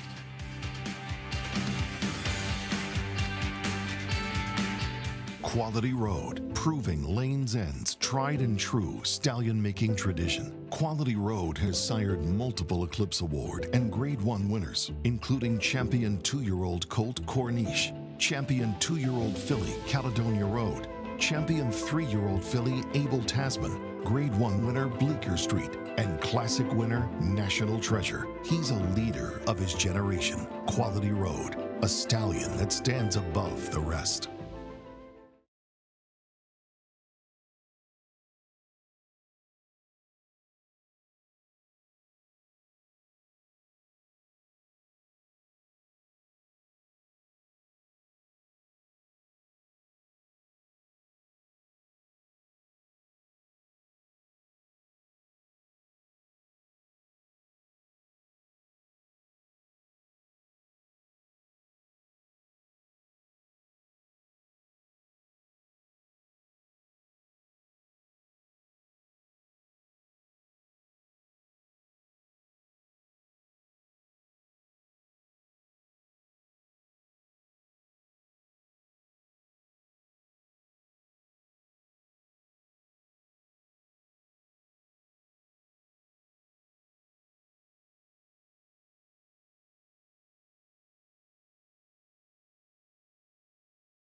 Great to have you with us. Saratoga Live. It's Travers Week. Welcome back, FS2. Coverage is always brought to you in part by Gainesway. Power, passion, performance. Passing game. His sire, a Travers winner on a day just like this at Saratoga back in 02. Medaglia d'Oro and Jerry Bailey. Yeah, well, he certainly enjoyed the off-going, much like Medaglia d'Oro did that day, and one with a little something in hand there, which one thing Jose's very kind of cheeky about, right? He always saves a little something. He's not all in unless it's a driving finish. That's why he's second in the standings right now. think about the next one, right? Yeah, Wanna empty the I tank? always just get lost, man. I'd be in a drive, and it was the moment. I wasn't thinking about next week. I was thinking about right now. Passing game owned by Roddy Valente with Maggie in the winner's circle. Roddy, as you should be. You should be excited. He was just telling me how excited he was. But you got some nice calls there from our man Frank Miramalati. Touchdown, Valenti, and wishing you a happy belated. Us Italians stick together. That's all I can say. I love Frank. He came to my birthday party the other night over at Louis at Nove, and I've known Frank for a while now. Great guy. And of course, you got your good luck charm here, Michael, who's been here for all the wins this summer. Michael, pretty cool to be in the winner's circle with Grandpa. Yep, so fun. I love it. Awesome. Carrying on the tradition, Roddy. I love it. And as you were just saying, passing game. You passed him on today, but playing the claiming game can be hard. The first race in Kentucky, we were just dissecting it. It was a tougher field, possibly. It set him up well for this win here, though. Meg, it was a tougher race, but you know, when you got to run back in the slop, you question, like, you know, and I'm talking to Linda between yesterday and today, and I said, Lynn, it's not a good field. I didn't think today's, well, I mean, it was an average field for 50, now wins at 3. I said, you know, we gotta let him run. What are you gonna do? Sit in the barn, you know, and wait till Aqueduct? So it worked out for us today. I mean, I give so much credit to Linda. I know she's a workaholic. And one thing is, I don't like to bother her because she's so busy. But when we talk, we get everything squared away, and she's really a good trainer. All my trainers are, but it's nice when it works out. You know that. And she's just so good with doing this type of move. She's so excellent. And furthermore, her horses are always so well turned out.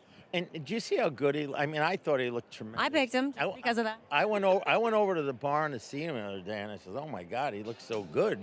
And you know, and he ran to his looks today, and you know, whoever got him today, I wish him the best. I mean, that's the claiming game. You know, if you don't expect you're going to lose your horse, or you want to lose your horse, then don't claim horses. You know, it's simple. It's not that hard.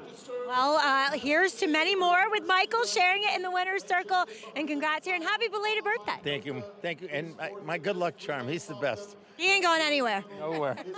Thank you, Meg. Hey guys, always fun to catch up with Roddy Valente as Passing Game gets the win here in the mud. Was claimed, Maggie, Passing Game along with Nota. We'll let you know as soon as we find out where they're headed. But yeah, this is the claiming game, and they'll celebrate the win for now, a win at Saratoga as Passing Game goes on.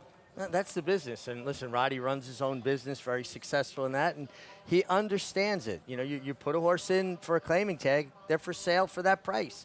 And if you want to win races, you've got to spot your horses properly. And Roddy's all about that. And it's not personal. If your horse gets claimed, hey, good luck. He'll probably claim one back off of them. Yeah, I mean, but a lot of these guys, it's about, in this game, especially playing in the claiming game, if you can just break even, then they're happy. They like the action. They like to have fun. They like to bring their families out, his grandson out. But the name of it is, if you start getting attached and treating them like pets in your brain of like, oh, I can't lose this one, you're going to end up losing money. I think a lot of times they just try to play it safe, and if one moves on, they move on.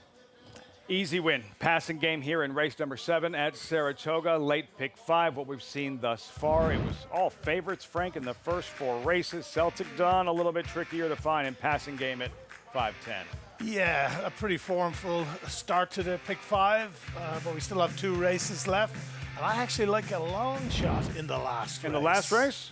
All right. What about this race? We push forward race 8 off the turf mile. Wilson Shoot. $40,000 claimers here.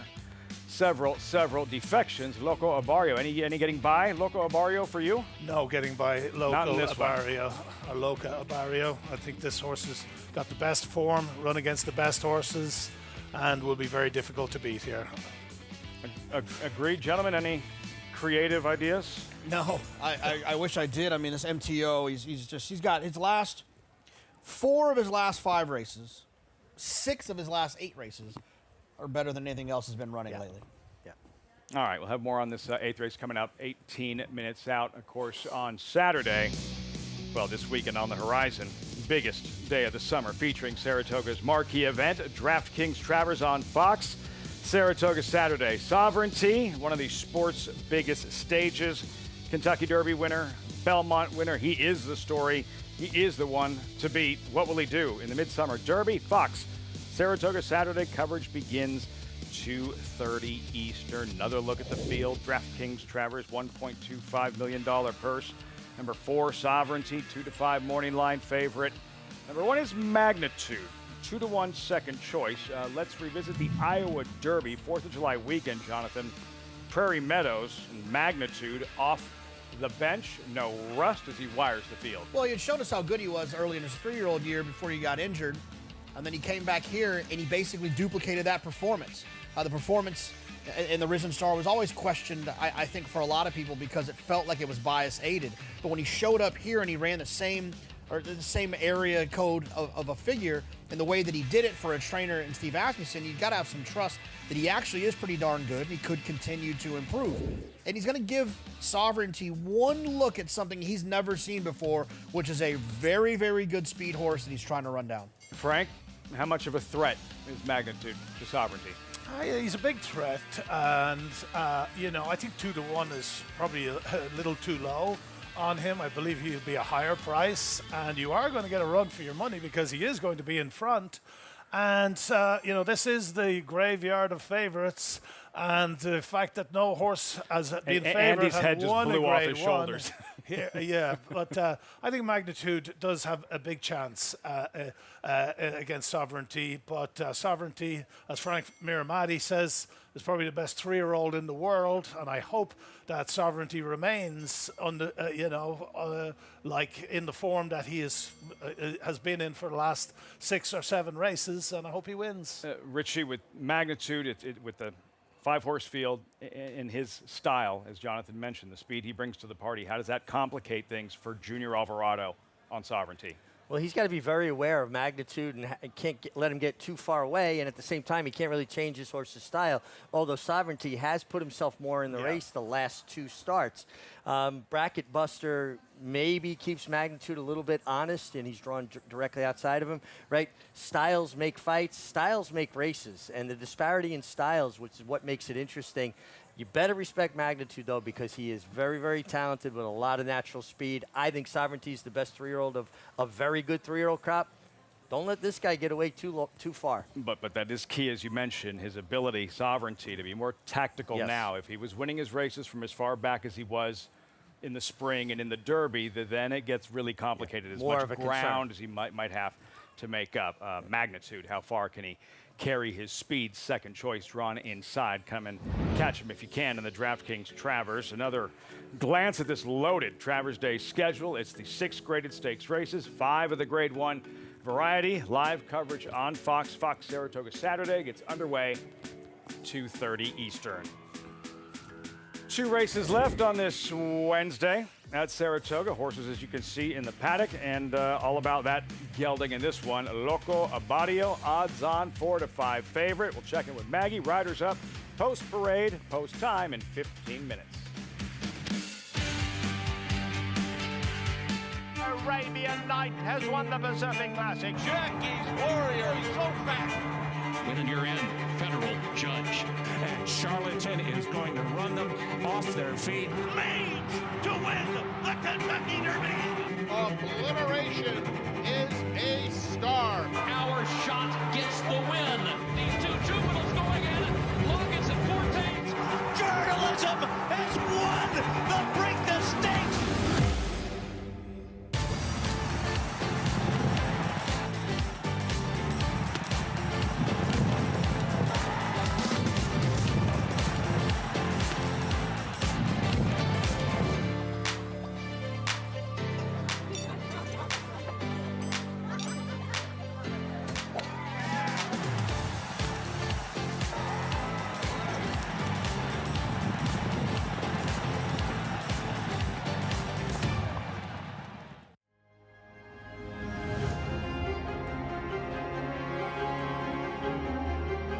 Greatest Honor has taken the lead now. Less than a quarter of a mile to go, and Greatest Honor starts to get away.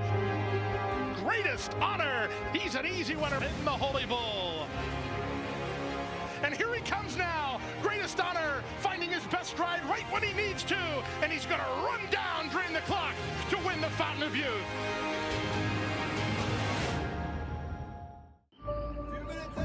In this country, we believe in what we're made of. Grit. Drive. The will it takes to be different. We've been called to serve this great land. Because we were made for this.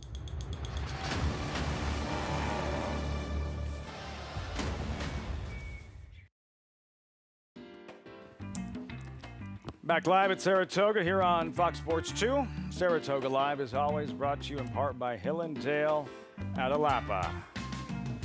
Another look at the heavy favorites. There he is.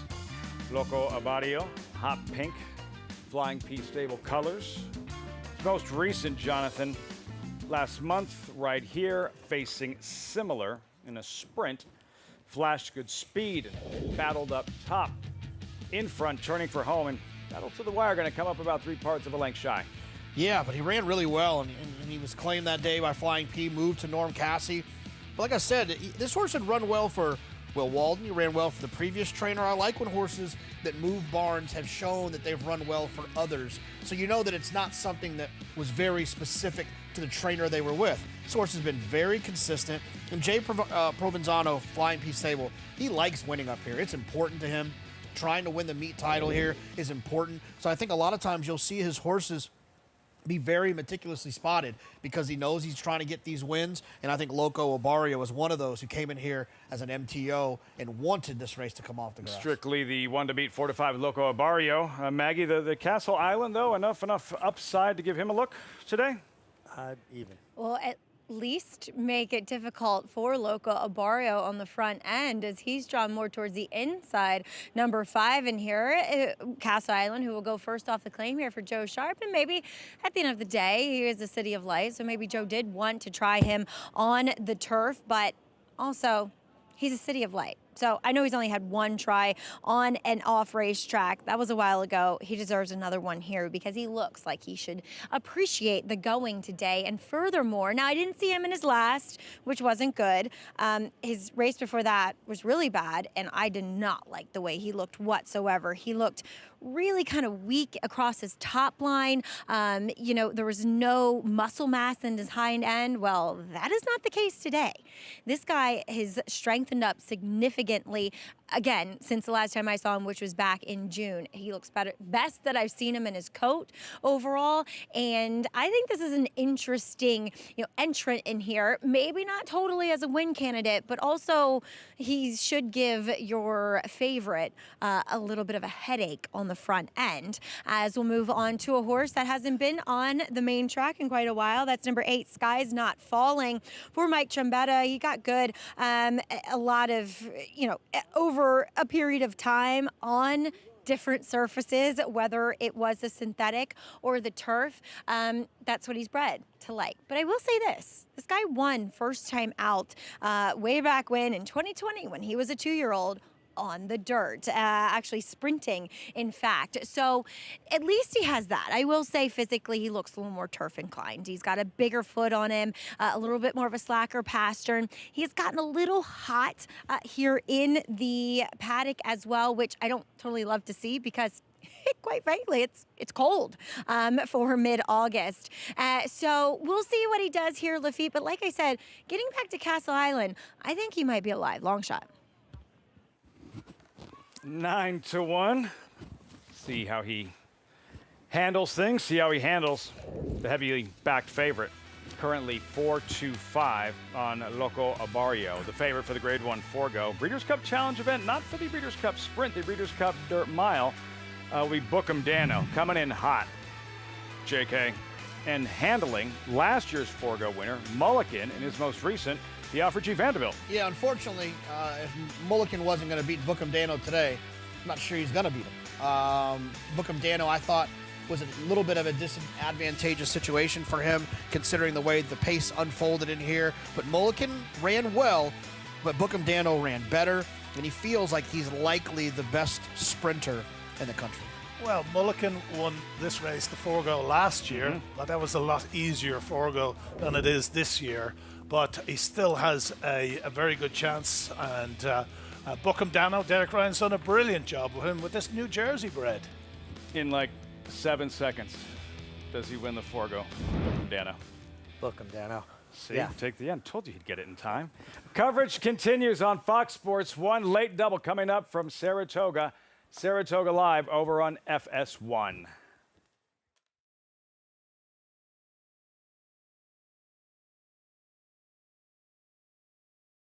And they're off at Saratoga.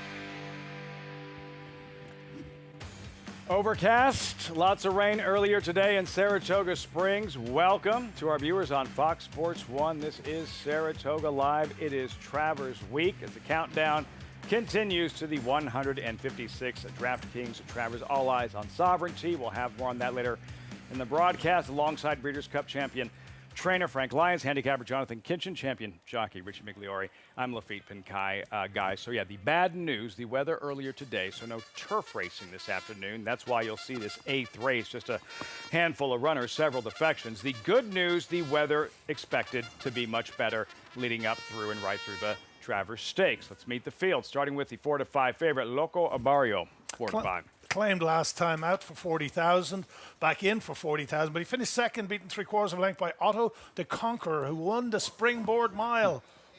Barnstorming, Kendrick Carmouche.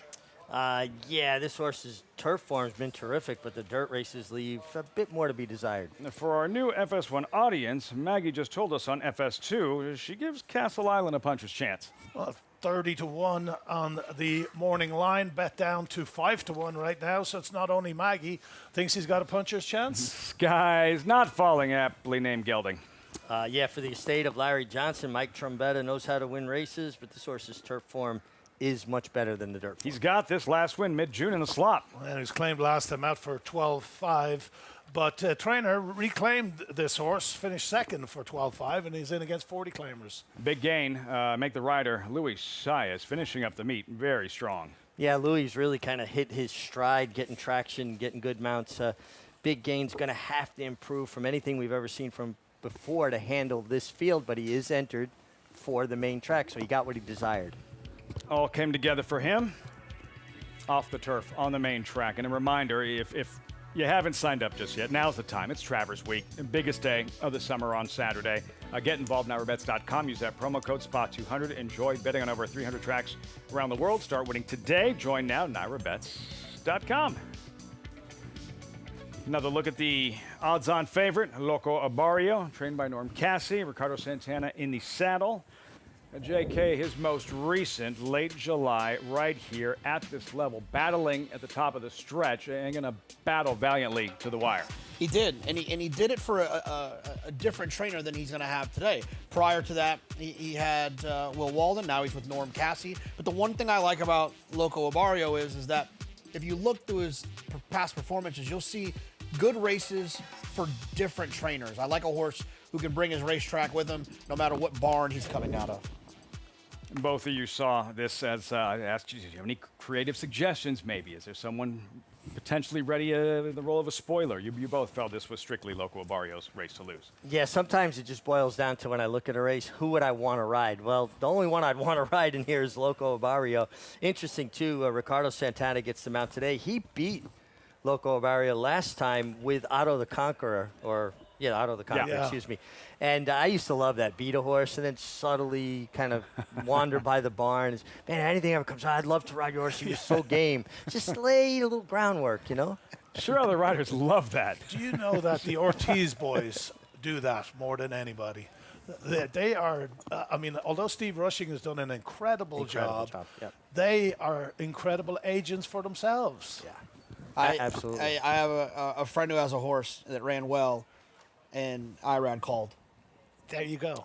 You know, I was right after the race. I was over closing at the sales looking at yearlings, and Irad was over there looking at yearlings. Now, how many jockeys would you think would be over there looking at yearlings? Leading rider having another sensational summer, Arad Ortiz. You're looking at Ricardo Santana as we welcome Maggie Wolfendale to the FS1 broadcast. Maggie, what are you seeing from the odds-on favorite, Loco Abarrio? Well, Lafitte, as I wholeheartedly respect the game that Jay Provenzano and Flying P play when it comes to claiming horses, that the aggression up here in Saratoga does not go unnoticed, and the success is spelled out here on the racetrack. I just don't really like the looks of this horse today. He could win, I get it. Last time, I thought the winner sat a perfect trip while he had to contest the lead from the inside, and he was very game in defeat. Now, to be fair, I've never actually seen this horse in the past. He made one start here in New York. I didn't do the paddock that day. I just think he looks really kind of light, and he lacks a lot of conditioning across his top line and throughout his hindquarters. Now, a lot of times that translates well to horses handling the wet going, which he has surely done in the past, and he's moving well over it. He's just not my type of horse. A horse that I prefer is number 5 in here, because I think that this is a horse that has done particularly well in the last few months, especially going out for Joe Sharp. And I think kind of a clever entrant in a way, maybe looking at the forecast, knowing this race was going to come off, and leaving him in here, which I think he makes a lot of sense. And hopefully he can reach back and find some of his better efforts. I like that 8-1 as well, Lafitte. Castle Island, Maggie going with him. Loco Abarrio, 3-5. Just learning there is going to be a late scratch here announced. Late scratch number 4, Barnstorming. Barnstorming is out of this 8th race. On paper, Jonathan, does that change anything in terms of the race shape for this mile event of the main track out of the Wilson Chute? Not unless you know Michael J. Fox and Christopher Lloyd, and we can go back in time and put this race on the grass. Doesn't I would like a seem DeLorean. Likely. What year would you go to? That's just a no. What year would you go to if you had the 85, DeLorean pulled out 80, right? 85. What happened in 85? Well, you mean like when? Are you asking me when the movie came out? No, what year would you go back to? Yeah. Where would you go? In the any DeLorean? year? Yeah.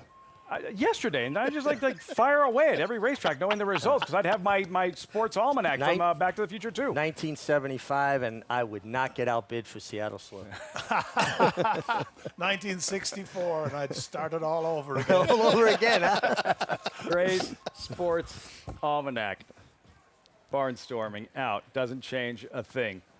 1-2. You were looking at the favorites record, though, Richie, and something that bugs you a little bit. Yeah, I just have a pet peeve about horses that start accumulating more seconds than wins. Now, he's, been in dogfights, but it looks to me like he's pretty content to run alongside horses. 6 wins, 11 seconds. And I just start to worry in situations like that. Is this a horse that, if it's close, they're going to give you a fight for it, or they're going to say, well, I'm polite, go ahead, after you?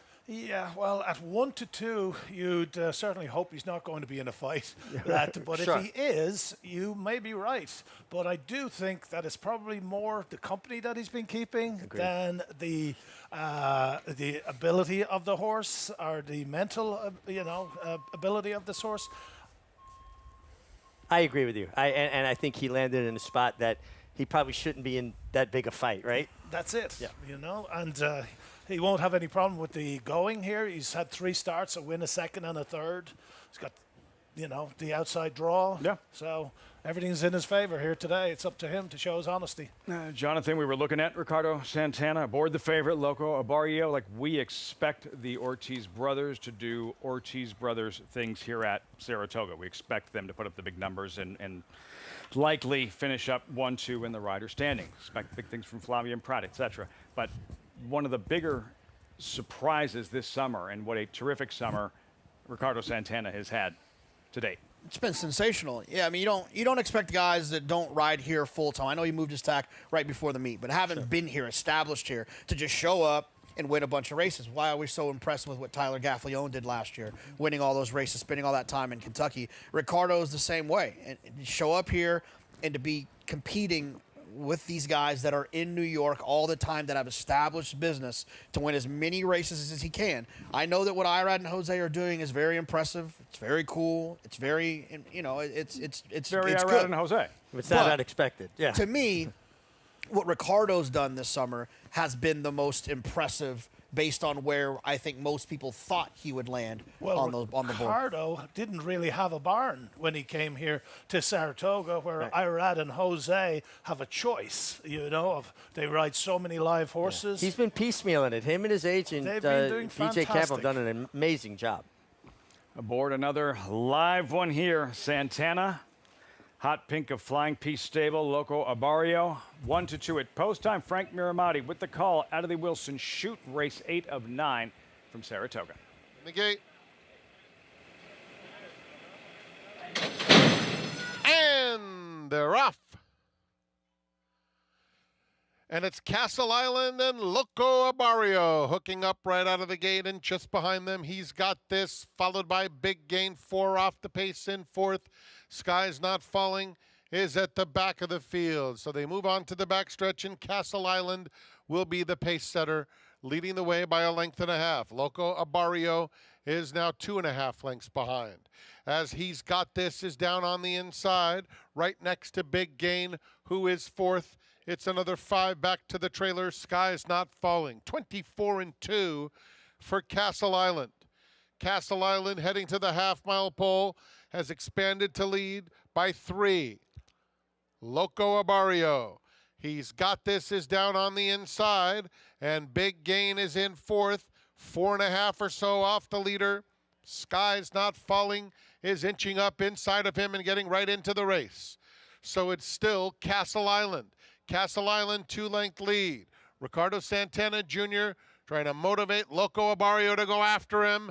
And Sky's Not Falling continues his progression, angling to the outside as the field straightens up for home. He's Got This is just inside of front-running Castle Island. Castle Island, tenuous lead. Loco Abario inhales him. Sky's Not Falling on the outside, and He's Got This moving into second, but Loco Abario asserts his superiority through the lane to score by 2.5 lengths. He's Got This second. Sky's Not Falling flattened out a touch late, and Castle Island was 4th. Too much. Loco Abario and Ricardo Santana, the favorite, delivers in the 8th at the Spa. What is this, Lafitte? Is this crazy neighborhood? Crazy hood? What's Loco Abario? Yeah. Crazy about hood? that. Yeah, okay. Yeah. I grew up in the Loco impresses me Abario. more and more every single day. Simone. That's my favorite is Simone. I don't really know what it means. I like to say it. Between your Spanish and your teeth chattering. You get great stuff from JK on this Wednesday afternoon. Frank, top of the stretch. Yeah, so look, Loco Abario. Ricardo Santana's having to get to work. Loco Abario finally responds and puts away the leader. Well, I didn't have any confidence at the 5/16 pole. Turning for home, this horse was all in, and he just responds to Ricardo Santana. And in the end, you'd never think that this horse was going to win as easy as he did, Jonathan. No, absolutely. And the fun part about it is, if I'm not mistaken, I believe Flying P will be favored in the last as well with Laughing Lady. This is a race for the owner's title. Which Seth Klarman has won the last 7 years in a row and 8 overall. Right, and Rapoli and Klarovich stables are right there, and Flying P not far behind. And this win and another win, it's going to get very interesting. Yeah, back to the start, Richie. Yeah, I mean, it looked a bit of a stumbling, bumbling start for a couple. They bounced off each other. Not as bad as it can be. You know, it's always interesting to me, Lafitte. I'm looking at horses' legs when we're looking at a head-on in the gate, how they're standing. Yeah. And you could see the ones that just aren't perfectly square. And they're a 1,000-pound animal going from 0 to 35 miles an hour in a stride. They're going to break left or right if they're not squared up properly in the gate. But that wasn't even as bad as you can normally see, just a little brushing. You know, as Ricardo Santana started to hit the accelerator and ask for Loco Abario's best when he was a little bit reluctant to find his best, it reminded me of what you brought up right before the race, like those 11 second place finishes I started to thinking about. Are we going to see him kick it in? I was starting to think that as well. Yeah. He kicked it in late and rolls in the end. 1:13.85 results. Reaction when we come back. Loco Abario In the 8th of 9 at Saratoga, you're watching Saratoga live on FS1.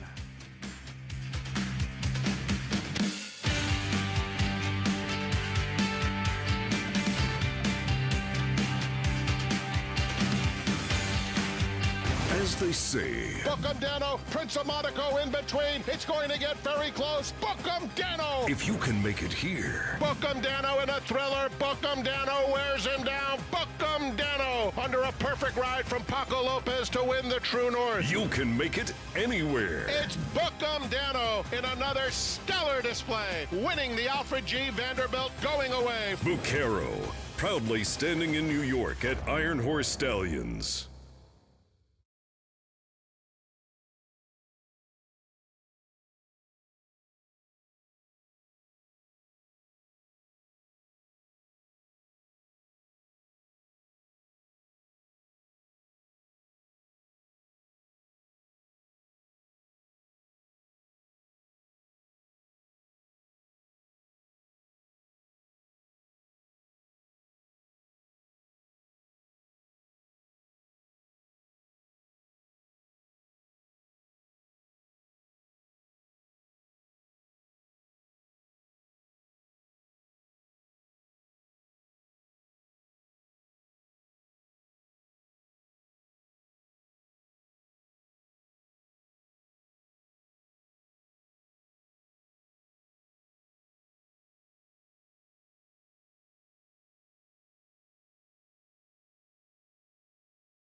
Favorite comes through in the 8th, Loco Abarrio. Jay Provenzano's Flying Piece Stable, trained by Norm Cassie. Father Mark saddled the Alabama winner on Saturday. Nitrogen, sensational. First grade 1 win of her career. To the head of the class in the 3-year-old filly division. JK Loco Abarrio, 310. It's been a chalk. It's been that kind of afternoon. See? Simone. It has been. I mean, but that's what happens in these off-the-turf races. You know, the public can sometimes they get it wrong, but a lot of times these MTOs or horses that have dirt form can really kind of lay over a field, and that's what we're seeing. We just saw with Loco Abarrio, and I'd imagine that's what we're going to see in this last turf sprint. Get to that 9th in a moment to Maggie in the winner's circle. That's right. Here with Jay Provenzano of Flying Piece Stable. And Jay, I think you and everybody else that I've talked to after the race, we were all a little nervous at the 3/8 pole, quarter pole. The 3/8 pole, I swore I saw him going backwards. And he re-engaged at the quarter pole. And I mean, Ricky earned his money that mount, for sure. And I'm sure I'm not taking him home, and it's all good. It was a good claim for the one purpose. We got the win, and yeah, what can I say? We're 1 down now in the standings with another race to come up next, and hopefully we leave here tied today. I was going to say, that is the purpose. This is the plan, is to try to make a go of winning this Saratoga meet title like you did last year. Well, I didn't win it last year, but going into the plan was last year. Yeah, you know, this didn't happen by luck. It's by design. Yeah. You know, claim as many horses for as many spots in the condition book you can, and try to get in the races. You know, sometimes it doesn't work out. Like I think seriously today it was 5 or 6 that we tried to enter for Wednesday for Sunday. Yeah. Yeah, Sunday. Right. Got nothing in. It's all right, but I think we have like 6 or 7 before then. Yeah, 6 or 7, and then with those 6 or whatever, they'll go to I think I have like 30 more entries to make. Wow. Yeah. So the ammo is there, including in the next race with Laughing Lady, first off the claim too here. Rob Falcone Jr. sending out this filly. Yeah. We had a spot picked out. I saw the condition book. I talked to Rob. I said, Rob, the great thing is the turf race is before the other race, so we would be entering the other race tomorrow.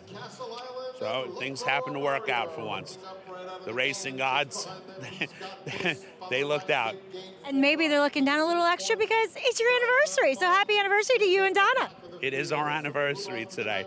Woke up, she was downstairs. I walked in, started fumbling around, and she goes, oh, happy anniversary. I said, oh, yeah, I was just about to tell you the same thing. Sounds like Tom and I. Well, congratulations here, and hopefully you take her for a nice dinner. Oh, we're going to Morton's. She gets her king crab legs tonight. Boom. That's how you celebrate, Lafitte. Jay Provenzano, the anniversary to celebrate, another win to celebrate, and there's the kitchen sink approach, and then there's that. How many entries you said he was going to be? 30. Yeah, I mean, he targets this. I mean, wants to win up here. I think it's something that him and his stable would like to do, is to win an owner's title here. It's just prestigious for the riders and the trainers, as well as for the owners, to be able to say that you won more than anyone else did. And he's been targeting it. And like you say, he's got 30 more spots. He's going to try to get horses in. I guarantee he grabbed a hold of that cross at the 3/8 ball. Yeah, no doubt. And a shot in the nightcap. But first, the late pick 5 and the follow along. The racing off the turf this afternoon. Smaller fields, defections. Aside from Celtic Dawn in the 6th, the first-time starter, Jonathan, the handicappers, they've been able to zero in on the right horses. Yeah, I mean, it's, in these off-the-turf races, it's and on racetracks like this, speed does well, being forward does well, and horses that have form do well, and that's why you're seeing these prices. Provenzano, will we hear from him again with this filly Laughing Lady in the nightcap off the turf of the main track, 5.5 furlong sprint in the slop? I think so. I picked the horse. I thought she's run well in her couple of dirt starts that she's had so far this year, and there's always an opportunity when you switch barns to improve. I think Rob Falcone Jr. does an outstanding job, and we'll see if this horse can move up. We've been waiting for this long shot of yours in the nightcap. Okay, and she opened up at 2-1. Yeah, Bolt House was the 3 filly. They paid $250,000 for her, and they're dropping her in for $50,000 here. I kind of thought that maybe she had a better form than she showed first time out. I know she does, and I thought she'd win 6-1, but now she's 2-1. So. How many people did you tell, man? No one. No one. Ninth and final. Coming up next from Saratoga, off and running Travers week, and a huge part of the story. Not those 4 dudes in makeup. That was a thumb, right? I hope so. Just checking. Just checking. More on Junior Alvarado, Bill Mott, Team Sovereignty, both trying to win a first Travers together. We'll be right back.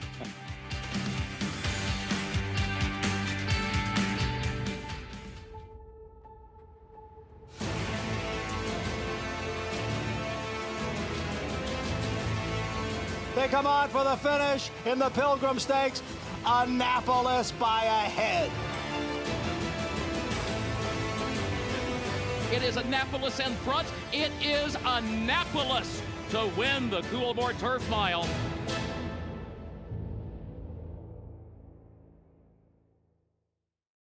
Who's in for Mohegan? Obviously everyone.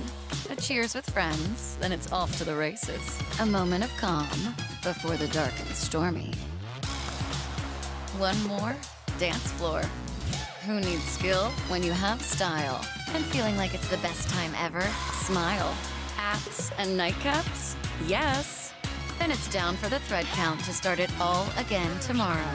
This is how it feels when you're all in for Mohegan. Mohegan Sun. The official Saratoga Barstool Sports Collection is here. Check out the hottest styles of the summer.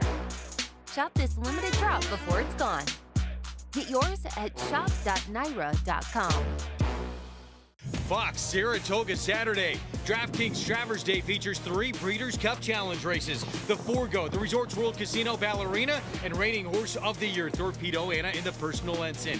Kicks off Saturday, 3 Eastern on Fox. Dynamic pricing wins the Just a Game. King of Gosford. Sel Cordovan will win the Sword Dancer. Program trading and naval power. What a thriller. Photo. In Italian to win it. Starlust! Domestic spending. Ocean Road. Big Al. Victoria Road. It will be McCulloch.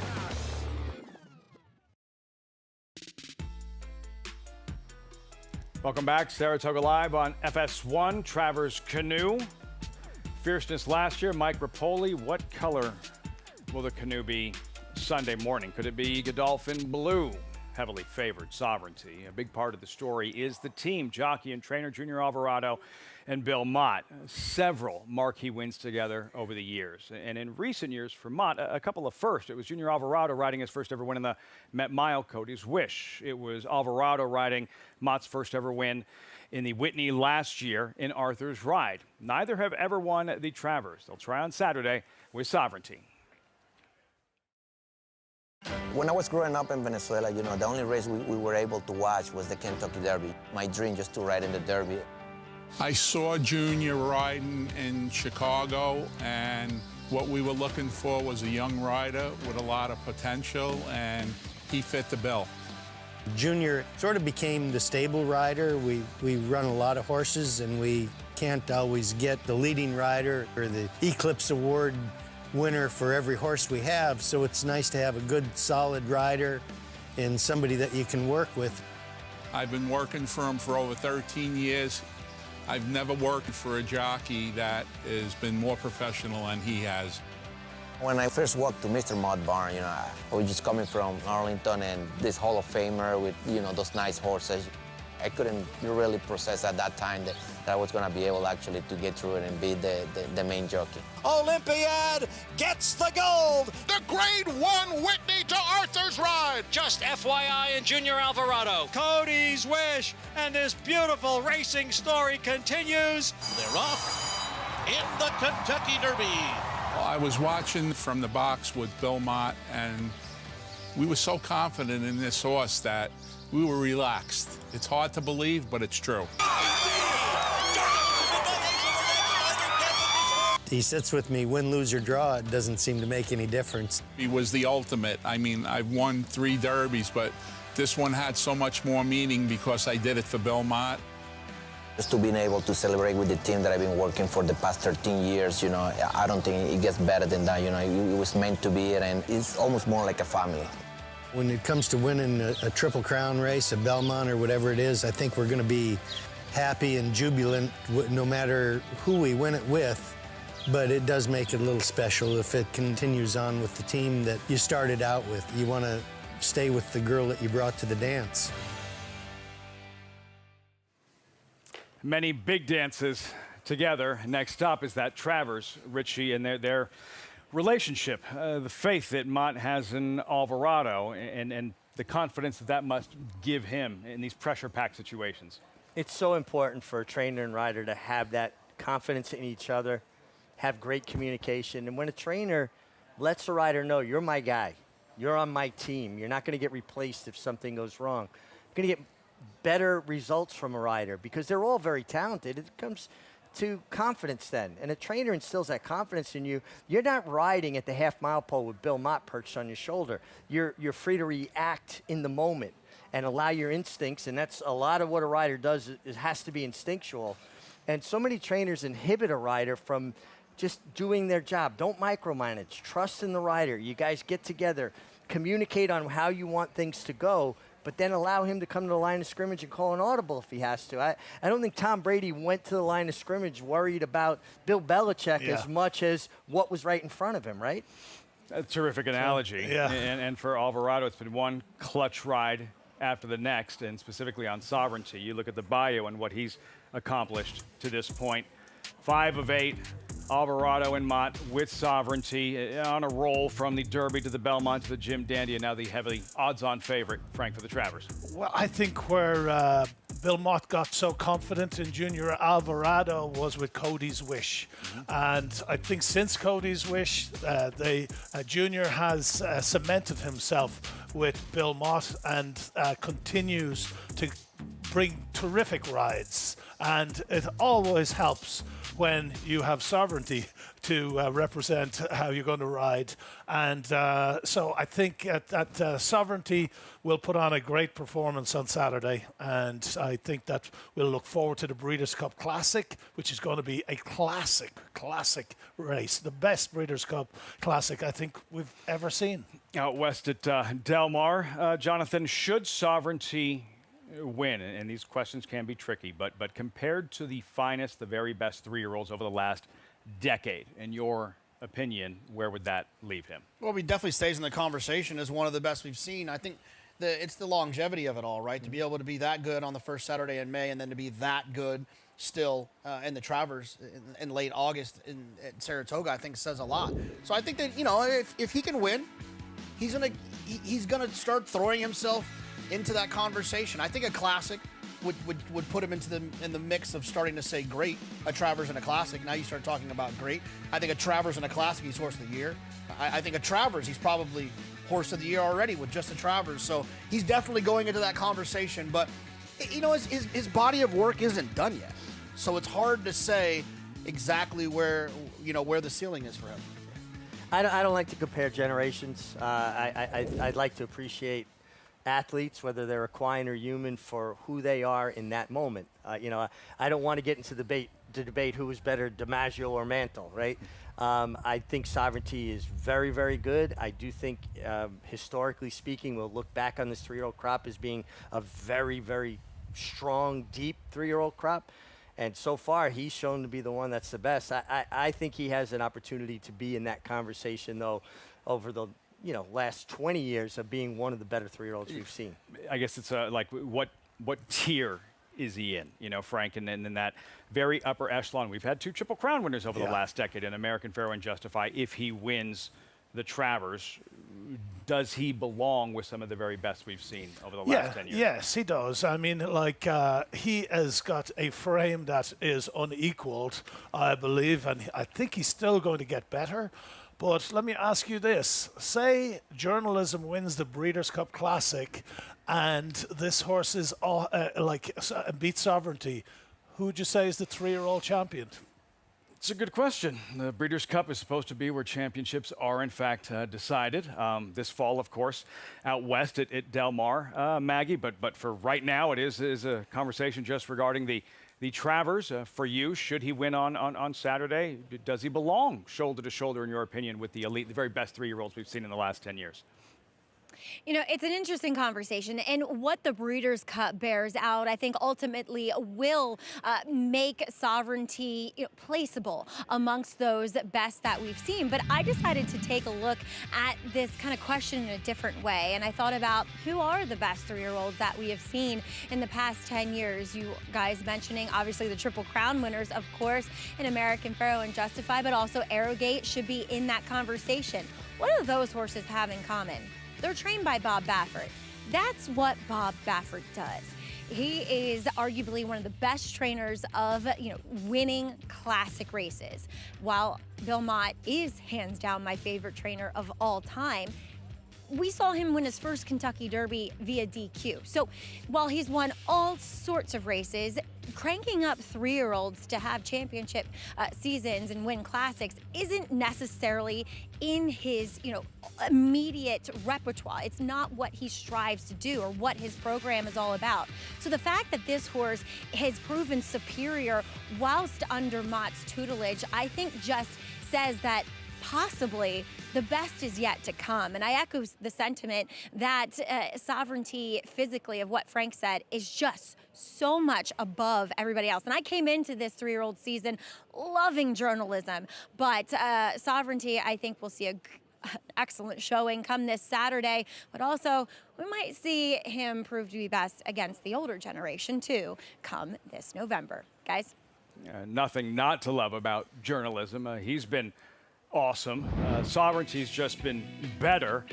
And then there's this odd, sort of unrelated trend, Richie, we've seen this season at Saratoga. Traditional meet. There have been 8 flat Grade 1 races run at Saratoga. The favorites denied in every one of them.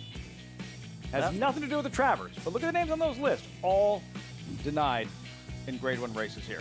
Yeah, I mean, it certainly makes for an interesting statistic. I don't think it'll have any bearing on Sovereignty or how he runs, but it's right there. Favorites have not been able to get it done. Just an observation. I mean, I bet Bill Mott hopes that, well, he wishes that stat wasn't there. Jonathan, what do you think? Yeah, if you're sitting at home, I think you should take that stat very seriously. And Sovereignty's probably going to get beat, so everyone should try to beat Sovereignty, and just please make sure he'll be 6-1. He's going to gallop. Sovereignty, 2-5 morning line favorite for Saturday's Travers. Live coverage of all the graded stakes activity, the 6 graded stakes races, the 5 Grade 1 events. Fox Saratoga Saturday. We have one left, 9 minutes out. Who's ready to graduate in these $50,000 maiden claimers? Bird's eye view. Horses in that paddock, riders up post parade, and the nightcap from Saratoga in 9 minutes.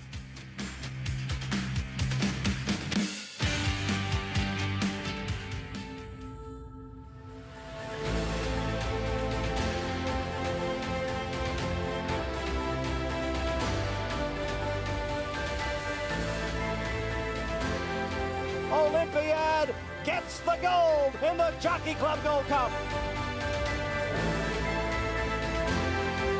375, 400, and 400.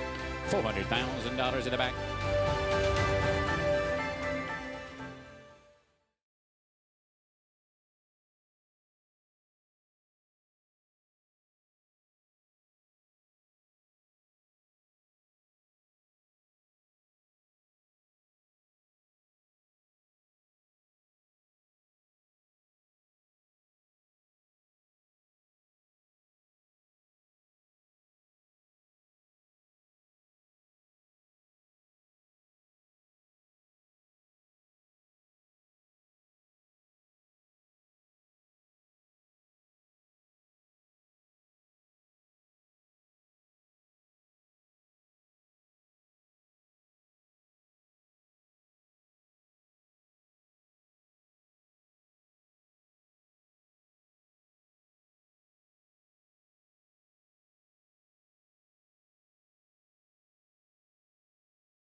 Welcome back. Winding things down. FS1 from Saratoga. Let's meet the field looking at Darty Time and Jose Lascano. Yes, that's an even horse. Rudy Rodriguez, I think this horse actually has a little bit of a shot. Showed some speed. Should appreciate going a little bit shorter. Bolt House, right on cue. Junior Alvarado, Bill Mott. Yeah, taking all the money, drops in class, comes out of a very tough maiden allowance, and gets Lasix for the first time. Kate Berry, claimed from Ray Handel by Bruce Brown. Yeah, Bruce Brown claimed this horse first time. This horse took money, too. It was well meant for the $35,000 level. Number 6, Gratefully, Delphi Racing Club, first-time starter. Yeah, once upon a time, Ray Handel wasn't really known for getting horses ready to run first time out, but now he does it on the regular. Dylan Davis to ride, 7-1. Number 7, New Attitude, who was claimed from Miguel Clement by Fernando Abreu. Yeah, and tries the dirt for the first time. More of a turf pedigree, though. Karis Chianti, third start on a wet track. Ran okay first time out on a wet track, but the last 3 races have not been very good. To the outside, Miss Impulsive, number 13, Amelia Green, looking to saddle a second winner this afternoon. Amelia Green's barn has come to life after a bit of a slow start, and this horse's first race would drown this field. This is who I like. Flying P, Jay Provenzano, happy anniversary. There's Laughing Lady. Yes, happy anniversary to Donna. And I didn't know if she was here. Maybe she's watching at home. But I will say this horse is drawn well, has speed. You get Ricardo, an aggressive rider. And another situation, Jay had mentioned in that post race, if he wins this race, he'll be tied with Klarovich and Rapoli at the top of the owner standings. Chase for an owner title at Saratoga. What better time to get involved if you haven't just yet? Travers Week, NYRABets.com. Use that promo code SPOT200. Enjoy betting on over 300 tracks around the world. Start winning today. Join now at NYRABets.com. As for Flavien Prat, star jockey and record-shattering 2024 stakes wins, graded stakes wins, grade 1 wins, riding New Attitude here, Richie. The lineup for Flavien on Saturday, go-to rider in big money spots, 6 graded stakes races, the 5 grade 1 events. He has a mount in all of them and several live mounts. And he knows how to deliver, particularly on the big stage. He's as cool as the other side of the pillow. The guy is unflappable, just delivers one flawless ride after another. And I think a little bit a victim of his own success from last year, right? That was a tough act to follow. He's having a tremendous meeting, but it pales in comparison to what he did last year. Well, you can't follow that act. No. It was just an incredible year for Flavien and his agent, Brad Pegram, who does a superb job with Flavien. Strategic focus in the DraftKings Travers. As for Team Sovereignty, Maggie, represented here with Bolthouse, Junior Alvarado, Bill Mott. Bolthouse, what can you tell us? I don't know how she behaved in her first start, but what I can tell you today is she is not behaving well whatsoever. She has been an utter handful ever since they've gotten the tack on her. I mean, Junior looks exhausted already, and she was trying to not necessarily flip over, but she was acting really squirrely, walking out. The pony met them early. She was trying to, just throw herself kind of into the track, if you will, just bronking and heaving herself all around. Look, I thought she was green in that debut. I'm not seeing any improvement, at least in the prelims, as far as anticipating how she's going to act in the running of the race. No doubt about it. She drops in class physically. She looks great here. No problems there. She looks very fit, getting Lasix now for her second start. And I did notice that when Junior went to ride her in that effort, she responded mildly, but then she was just way too green throughout the stretch run there. So we'll see what she does, but I don't like this behavior. I can't endorse her as a 2-1 favorite. Moving on to the inside with number 2, Darty Time. She looks to be one of the speeds in here, and last time, while she was the beaten favorite, I questioned her fitness levels. Today, as she does come off the claim here for Rudy Rodriguez, and it is her third start, she is a lot more tucked up. And furthermore, getting back to 5.5, I think, should help her chances as she adds a very short cut cheater blinker today. I like the way she's acting. She's very composed and focused for this third start. Moving on to a first-time starter, number 6, Gratefully, daughter of Laoban. The Dam, she was a multiple graded stakes winner on the turf, and this is her first full to run. I know there have been workouts on the dirt that suggest that she could handle it. I don't know, though. And maybe she handles because it's sealed and it's not that wet, so it's really packed down and quite firm and tight under their feet. But she really, truly looks turf meant overall. She had a few moments where she showed some greenness in the paddock, but since then, she's been behaving well. She does wear a lot of equipment. That's very typical of Ray. The shadow roll, the blinkers, the cotton in the ears, the front wraps. That's all all pretty much normal equipment for Ray Handel.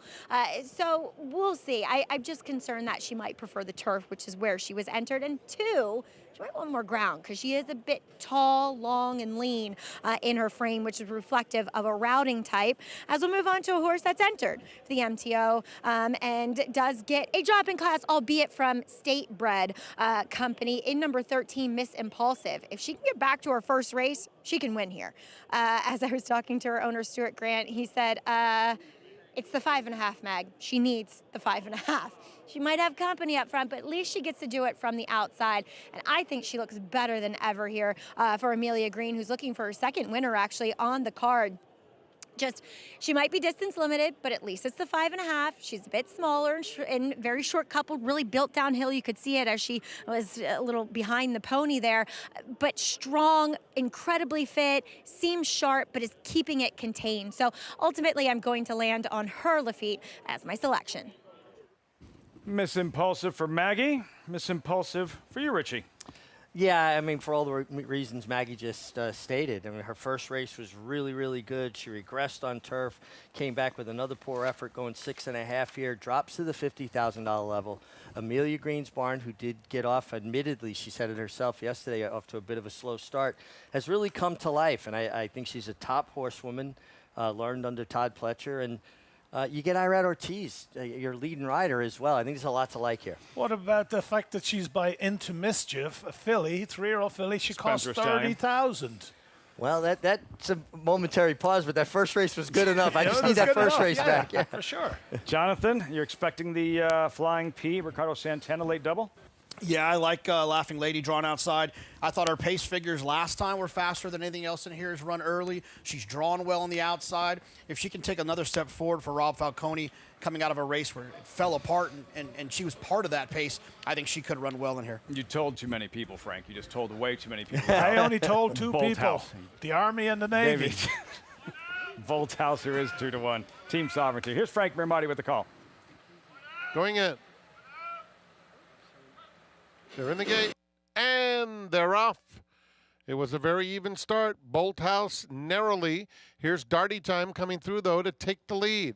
And just in behind them, it's Gratefully, who's 2 off the pace, moving up to take that second spot. New Attitude is next, followed by Kate Berry, who's 5th in the early going. It's another couple of lengths back to Miss Impulsive. She races just outside Kara's Chianti, and Laughing Lady is at the back. 21-4. They're moving right along. It's Darty Time on the inside, pressed by Gratefully. And Gratefully is right on even terms now, putting her head in front under a stranglehold too. Just in behind them, Bolt House is in third, angling to the outside for the drive. They turn for home, and it's Gratefully the leader. Asked now to run and responds by opening up 3. Bolt House into second, Darty Time back to third, 16th pole, and Gratefully, extremely sharp. This is a very nice debut. Gratefully airs by 6 lengths. Bolt House was second, Kate Berry finished third, and New Attitude finished 4th. Wow. Running up the score. Adelphi Racing Club's first-time starter, Gratefully by several in the nightcap at Saratoga. A nice effort here on debut by Gratefully. Just much the best. Was always looked like a winner. I turned to you guys midway around the far turn. I said, boy, she's traveling like a winner. And her workout reports were good from the Daily Racing Form Clockers report. And this is a Joe Migliari bloodstock purchase. Well, your son? Yeah. Oh, yeah, really? Yeah. Well done. Well done. So would you think that they might be a little worried in case she gets claimed because they paid $155,000 for her? She wins easily first time out, but for $50,000. Well, I guess this is one of those, they'll be waiting to see if that claim tag comes down. I think she was well spotted. I mean, this was the right group to debut against, I believe. But what were you saying, JK, about trainer Ray Handel and the first-time starters? Yeah, I mean, look, he's in the last 5 years, this will be his 10th first-time starter win in the last 5 years, but they've all come like late August of 2021 and beyond. Before that, he just didn't really have a lot of success with it, but he's done something to adjust and to change to get these horses to run much better first time out, and he's been winning first out again. That was trainer Ray Handel. Looking on, you just saw, that is Dylan Davis. It's 6-1 with Gratefully from the start. Richie, what'd you notice? Yeah, keep an eye on the outside filly, number 14, Laughing Lady. She completely blows the brakes. She actually hit the doors right before the start came. And there is an inquiry, and I'm sure it's focusing on whether she actually broke through the doors beforehand or not, and if she's a starter or not. For the uninitiated, and taking another look, far outside, number 14, Laughing Lady, when you're talking about whether or not she's declared a what does that mean? Well, it depends. If she broke the stall doors open and if the stewards felt like she didn't have a fair start, there's potential for them to declare her a non-starter. I don't know that that'll be the case, but it sure looked like, Frank, that she hit the stall doors with her head and opened them a split second before the break. So now, will the punters be refunded the money that they bet on this filly? They will be. Now the stoopers, which means if people that pick up tickets, if are declared a all non-starter, yeah. But you got to there's. Yeah, I guess we're going to have to wait and see how the stewards rule this. But from what we saw... Can you definitively tell? Yeah, she absolutely opened the doors. If you just watch the 13th stall and her stall at the same time, you know, they're not far apart, so you should be able to watch both. Watch how her doors open slightly before, and that's because her head hits the front doors. But the rule does state if the horse essentially is responsible, if the horse does it to, in this case, herself, will not be declared a non-starter if she caused the problem herself. Well, she did cause that problem herself, so if that's how the rule is worded, then there probably won't be a change. But she definitely hit the doors before the start and opened them, I mean, a split second before. And then, in actuality, it stopped her momentum.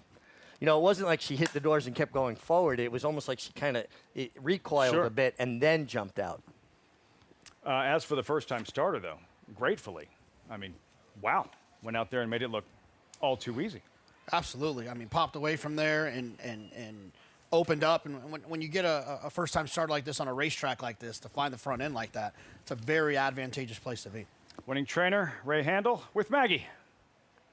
Gratefully you get to keep her, Ray. Yeah, no, that was nice. Yeah, you know, she was well spotted, I thought. But it's always nice, you know, when they win like that first time out to at least get another shot, maybe at like starter or something like that. Well, you entered her for turf, and honestly, she's bred to like turf. She looks like turf. Obviously, the sealed, tight track helped her today, but at the end of the day, she looks pretty talented.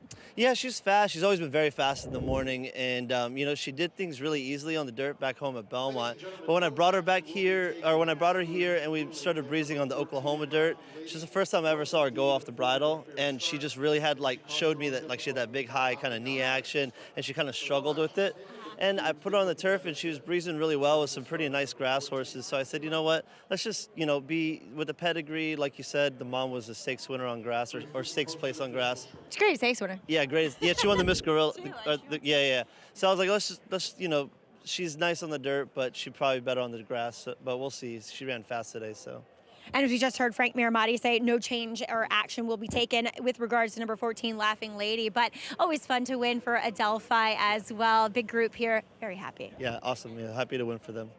Well, Ray, congratulations. Nicely done, sir. And so it's like JK was saying, you've learned to train one to win first time out. Yeah, we're getting there. It helps with better stock, so. I always got to tease Ray a little bit. But well done, buddy. Thank you so much. Appreciate it. All right, guys. Good trainer, good guy, and did a good job on set with us a couple of weeks back. He did. He did a very nice job on set with us and did a better job with this filly. I mean, she was ready and was professional on debut. I remember Ray when he was a kid, started working for Rick Dutrow, and he's come a long way. Long way indeed. And for Dylan Davis, almost career-changing summer last summer. Back to the start one more time, Richie. Laughing Lady. The Laughing Lady moves a split second before the start. She's going to touch the front doors. They're held together by a magnet that is released. When the starter hits the button, it releases the electrical current, and then the doors open. She opened it on her own a split second, and I think it's clear there with that ISO replay, that close shot. But she did cause her own problem. I don't think she was afforded a fair start the way it was worded. But the way the rule is written, I understand why they didn't do anything with it. Ran last in the end, Laughing Lady. There goes my pen as we get set to say goodbye here on FS1. as you look at the first-time starter, gratefully by several. In the nightcap, we'll wrap it all up. I'll get my pen. Saratoga Live continues. The brilliance of the legendary Arrowgate and the speed and stamina of the sire of sires, Uncle Mo.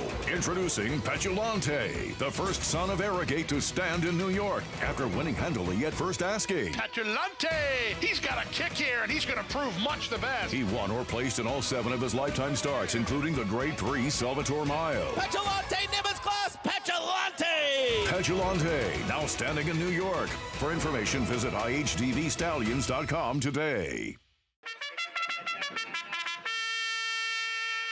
4 years now, Monmouth Park's 50-cent Win Early Pick 5 has helped players win early and often. This year, we're adding more. Monmouth Park's new Middle Pick 5 boasts a player-friendly 15% takeout and more opportunity to score. Start your day winning early. Continue to winning more. Play Monmouth Park's Win Early and Middle Pick 5s. First post 12:50 weekends, 2 p.m. Fridays. Union Rags, a proven sire with 6 Grade 1 winners. He has 3 Grade 1 winning juveniles, including Dancing Rags, Union Strike, and standout older horses like Express Train and Paradise Woods. His success continues with recent graded stakes winner Circle of Trust and multiple graded stakes winner and Grade 1 winner Power Squeeze. Union Rags, a proven Grade 1 sire, standing at Lane's End.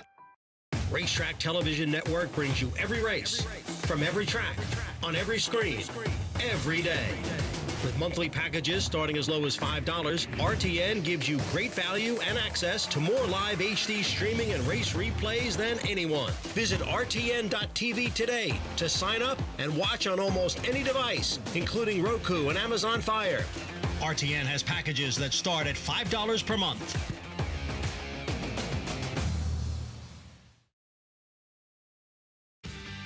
9 up, 9 down on this Wednesday, Travers Week. Saratoga Live coverage brought to you by Naira Bets. Bet any track, anywhere, anytime. Visit NairaBets.com or download the Naira Bets app to get started. 1560, Jonathan, gratefully, and won like a 1-5 shot in her debut. Yeah, if you had that one, you're very grateful. No, congratulations to Adelphi and Ray Handel. Adelphi, a great group of people, and with that syndicate, and Ray, like to see Ray in the winner's circle at any time possible.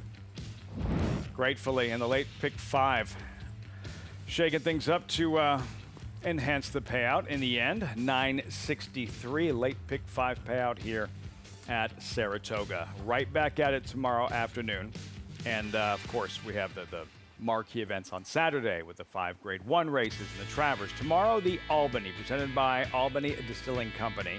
$200,000 purse, 6 strong. Even money favorite in Train the Trainer. Last seen in the New York Derby, running away from Hit the Post, Richie, in a 4-length score. Yeah, and he's been very good, and he has a lot of natural speed. And this is a horse that goes gate to wire sprinting. They stretched him to the mile and a 16th at Finger Lakes, and he just dominated. And Hit the Post ran on well, but second best. Frank, expecting to see more of the same tomorrow? Well, Train the Trainer? He's won his last 3. And for Rob Atras, I would like to see this horse win, because Rob has had 8 seconds, 1 winner at this meet, and needs a little bit of luck to go his way, and this horse will be in front. You've got Jose Ortiz aboard to close the gap on his brother Irad. So we'll see, but you see that Jose is on Iron Dome, who's 7-5, and Irad on Train the Trainer. So perfect segue. 7-5. JK Iron Dome, a blowout win facing allowance runners early August. Yeah, I mean, Train the Trainer better bring his A game, because this horse Iron Dome is very good. I was very impressed with his last 2 starts. He runs figures right in the same area code as Train the Trainer. He's trained by a Hall of Famer, and Steve Asmussen. I like Iron Dome quite a bit. I actually kind of like him more than Train the Trainer. I just wish he was drawn outside of Train the Trainer. How does that change things early on in the race in terms of tactics? Well, I just think when you're drawn inside in a tactical race like this, the inside position gets dictated to more than if you're drawn outside. You get to do the dictating. You sit outside, and that's the one thing I don't like about it. But I think Iron Dome, to me, might be a better horse. Why am I asking him that question? What do you think about the post position? Well, the thing about Iron Dome's last 2 wins, he was just parked outside of rivals, no kickback in his face. He's got a big, massive stride. You know, the mechanics of his stride are impeccable, so you don't want to inhibit a horse's stride like him. I don't think he's as fast as Train the Trainer, so in a perfect world, Train the Trainer clears and he's able to flip out to the outside and lay second and get in that rhythm. I don't think he wants to get caught up in behind him or inside of him in a speed duel. Good edition of the Albany. We'll have it for you right here on Saratoga Live. It's all part of Travers Week. We thank you so much for joining us on FS1 Saratoga Live. Right back at it tomorrow at 1 o'clock, FS2, another 10-race program from Saratoga. Team Sovereignty there, Alvarado, Mott, Godolphin hoisting the hardware following the Belmont Stakes. Will we see a similar celebration after the Travers Sovereignty? That was the Travers prep, putting away Baeza in the Jim Dandy. He'll be clean, he gets a bath, and he takes center stage. Does Sovereignty, odds-on favorite in the Travers. What color will that canoe be Sunday morning? Have a great night, everyone.